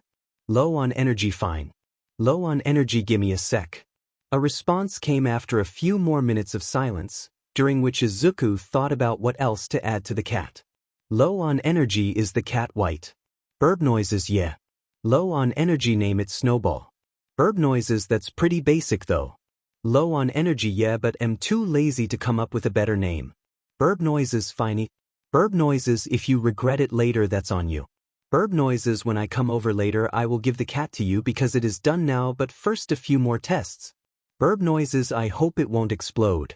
Turning off the phone, he looked back at the cat, which didn't move at all this entire time. Your name is Snowball now. Request accepted. The robot's head went back in place as it got up, walking around the table quietly analyzing the room. It moved as if it was alive, and the only thing that distinguished it from a normal cat was the fact that instead of soft fur it was made out of metal. Izuku decided to try out some options now. Snowball. Test motor functions. Request accepted. The cat turned still for a second before stretching out its soft lavender wings. Then, it jumped off the table and glided through the air before sticking to the wall and walking up the wall as if gravity didn't exist. When it finally got close to the ceiling, it jumped off, this time with both wings closed. It landed gracefully before running in circles for a bit before jumping back on the table. Motor functions correct. Can you turn on AI mode? Request accepted, it said before laying down and closing its eyes like a normal cat. Pet me, the cat said, and it made Izuku wonder if it can actually even feel the touch. He did pet it anyway. Where is my owner? I will take you to him soon, don't worry. Now turn on the bracelet mode, he spoke to the cat, and it instantly compacted itself into a nice metal bracelet, which Izuku quickly picked up and put on his arm. No going back now. Izuku changed his clothes to something better than the mess he's usually wearing when at home, because if he's going to meet the parents of his best friend, he can't look like he's been dragged out of the trash, and then typed out another message to Shinsou that he's ready to meet up and steal the cats. Shinsou threatened to put glitter in his coffee if he does that, but jokes on him, that doesn't affect him at all. He might just be shiny on the inside. Saying a quick, I will be back later, to his mom, Izuku made his way out the house, going to the place where he and his friend were supposed to meet, constantly rubbing his arm around the bracelet. He already started to partly regret that because explaining that is going to be so hard. A few minutes later, Shinsou appeared in the park that they picked to meet up in, looking extremely tired as per usual. Hey, you ready to get buried under cats? The purple-haired boy said the moment he got close enough, and Izuku gave him a smile and nodded. Follow me then, the insomniac said, turning around and walking in the direction he came from. Izuku scrambled to follow him. As he changed directions quickly enough, the winged boy's mind didn't fully register it too soon. Just saying, one of my dads can seem a little intimidating. He's a big softy though, so don't worry. Oh, it's alright I guess? Izuku was slightly confused but just accepted that sentence as they continued walking. After a few more minutes, Shinsou looked back at him and one of his brows raised. Didn't you say something about a robo-cat before? Why, I did. It's a surprise for later though, Izuku answered, thinking about how nice it would be to just turn back in time and decide not to do something weird like this, which he technically could do but he doesn't really want to try because it's a scary thought. "Aight then," is the only thing Shinsou said, and then for the rest of the journey they both were pretty much quiet. That is, until they finally reached their destination, which is the moment Shinsou spoke up again. "If you plan to be an idiot in front of my parents, let me record it, K." Izuku snorted at that and Shinsou gave him a tired smile before walking towards the door of the apartment that he lives in. The moment they entered they both got swarmed by cats, which surprised Izuku enough that he put his wings up so they wouldn't scratch them, suddenly self-conscious about the fact that he's kinda a bird. One of the cats, an orange fat tabby, tried to still reach for the feathers, which made Izuku put the wings even higher, accidentally bumping into a coat hanger and almost making it fall down. He got it in time, though, but that allowed the cat to latch onto his wing, making him yelp and jump away, bumping into the wall with a loud thud, barely keeping himself upright. He hissed at the cat, holding his wing close and hugging it as the smug biggie of a cat held a few shiny green feathers in its mouth like a trophy.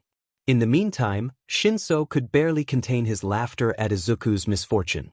The entire situation was hilarious to him, but Izuku couldn't help but feel betrayed. One of Shinsou's parents then walked out into the small hallway in which both boys were standing and looked at them, slightly concerned. "Is everything okay?" the man asked, and Izuku's eyes widened as he stared at him, before playfully hitting Shinsou with his wing in the face, who seemed not affected at all by the feathers in his eyes. "It's very clear they do it quite often. Why didn't you tell me your dad is present, Mike?" "I dunno, never came up dash." "Shinsou." The insomniac in question laughed again before picking up the tabby cat, who still had the green feathers in his mouth, and holding it close. Present Mike chuckled at them bickering like this as he started talking. "Wow, I'm surprised you recognize me like this, lil listener." Izuku basically had stars in his eyes as Shinsou decided to destroy his moment of fanboying by dragging him entirely inside. "Come on, let's go." They were followed by two more cats that thankfully didn't make an assassination attempt on Izuku's wings like the lil BSTRD orange tabby did. "I gotta introduce you to the rest of them," Shinsou said, making him follow.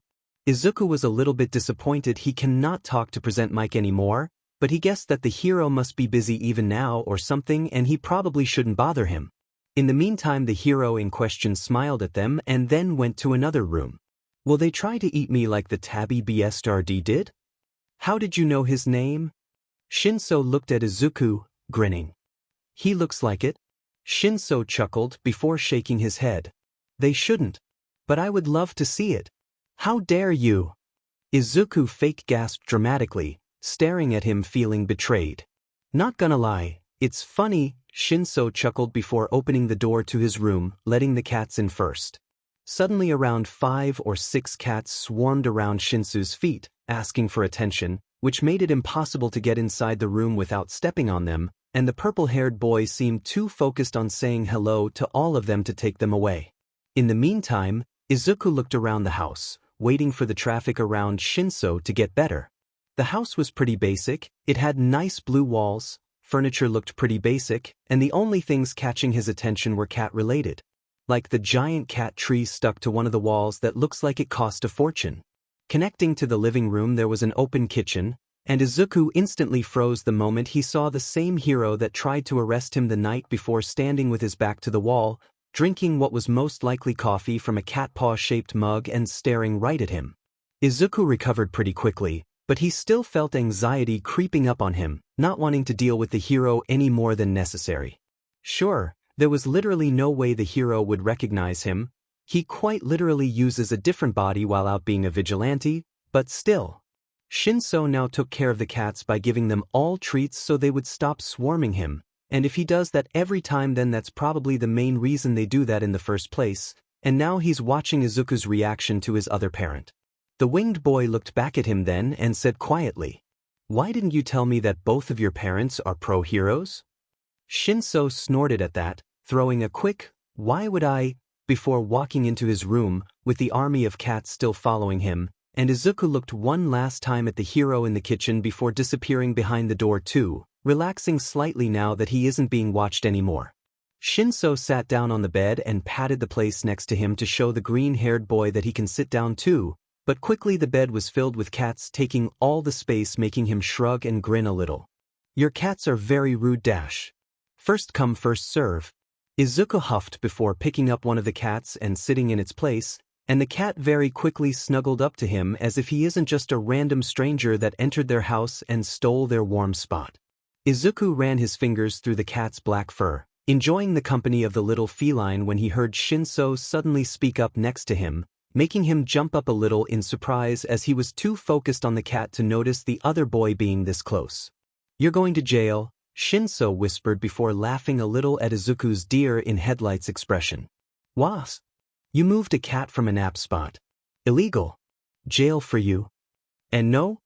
Izuku stared at him, confused for a while before the other boy sighed and moved over to the edge of the bed so he could present all the cats properly. "Alright, so you already met BSRD Shinsou." Pointed at the tabby he put down on the bed just a few minutes ago, who was now very busy trying to chew the green feathers he stole from Izuku. Then the insomniac pointed at the entirely black cat that was currently sitting on the winged boy's lap and said, "This is Night Scratcher. Edgy. Her entire being is edgy by nature. I'm pretty sure she's an evil spirit in the body of a cat. Izuku snorted at that, staring at the fluffy cat currently snuggling him with her belly up, looking very comfortable and non-threatening. I beg to differ. You will understand one day when you lose a hand, Shinsou sighed, picking up a sand-colored and holding it like the monkey holding a lion from a Disney movie. Then he spoke up in this artificially deepened, serious voice one word. Simba. Izuku immediately burst out laughing at that startling night scratcher who seemed annoyed at him because of it and showing her disapproval of this by jumping off his lap. Why are you laughing at your new king? Shinsou kept up the weird voice, and it only made Izuku wheeze harder. The insomniac grinned, putting down the young cat who immediately walked over to the laughing teen to sniff him. Next cat is Coffee, Shinsou said when Izuku finally calmed down a bit, this time back in his normal voice. Then he pointed at the half-black half-white cat with yellow eyes staring at them from a safe distance.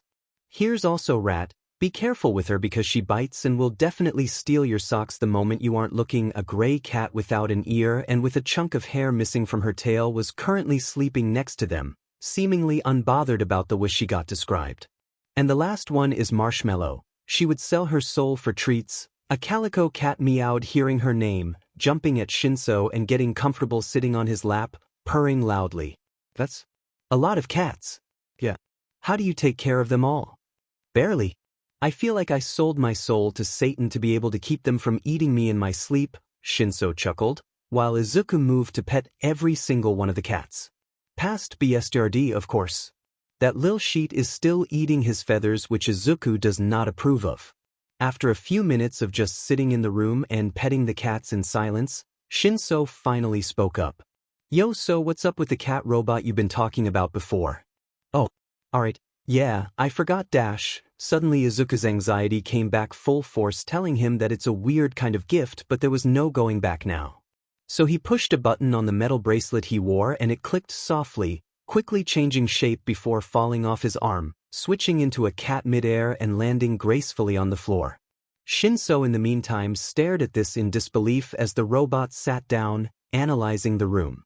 Excuse me, but what the F? Shinsou breathed out, scooting over closer towards the cat, holding out his hand almost as if wanting to touch it but not sure if he could. I'm sorry if it's weird, I felt like you would want it? I have been working on it for quite some time and it kinda reminded me of you and… Izuku started rambling about the entire robot thing while Shinsou still stared at the cat. What can it do?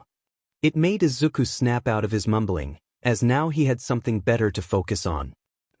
It can keep you company, and also can talk to you? Their name is now Snowball and they should answer your questions, also have access to the internet and can call anyone if you ever lose your phone and well. I might or might not put some paralyzing liquid in their tail so it could stab anyone who gives you trouble with a needle and paralyze them dash. Izuku's voice grew quieter with each word, while Shinsou had literally no reaction to that past disbelief. Why would you? Isn't it a little bit too much? It's really not? I mean, I don't know, B, but I worry about you a lot and you go out at night so often so I want you to be safe. Can I touch it? Why, I guess. Shinsou put his hand on the head of the robotic cat, feeling the smooth metal under his fingers as all the real cats stared at it with disapproval. Snowball in the meantime moved its tail back and forth before asking, any commands? Izuku decided that his friend is probably too busy silently freaking out to actually hear him explain anything, so he just said, Snowball, turn on AI mode. The cat then shook its head before getting up and stretching as Shinsou took away his hand. Next few minutes were spent by the insomniac staring at the cat robot interacting with the actual cats as Izuku was slightly dying in the background, filled with anxiety because of the silence. When Shinsou finally spoke up, he barely just asked why. Why what? Why would you give something like this to me? I just wanted to. Shinsou sighed but smiled at that, rubbing the back of his neck nervously. I don't have anything to give you for that dash. It's all right, I don't expect you to give me anything. It's fine really, now give me your hand. Shinsou got confused for a second but did follow the instruction, and then Izuku commanded the robot cat to turn back into a bracelet and quickly put it on his friend's arm. Does that mean we are married now? Shinsou asked, grinning as he stared at the bracelet. No.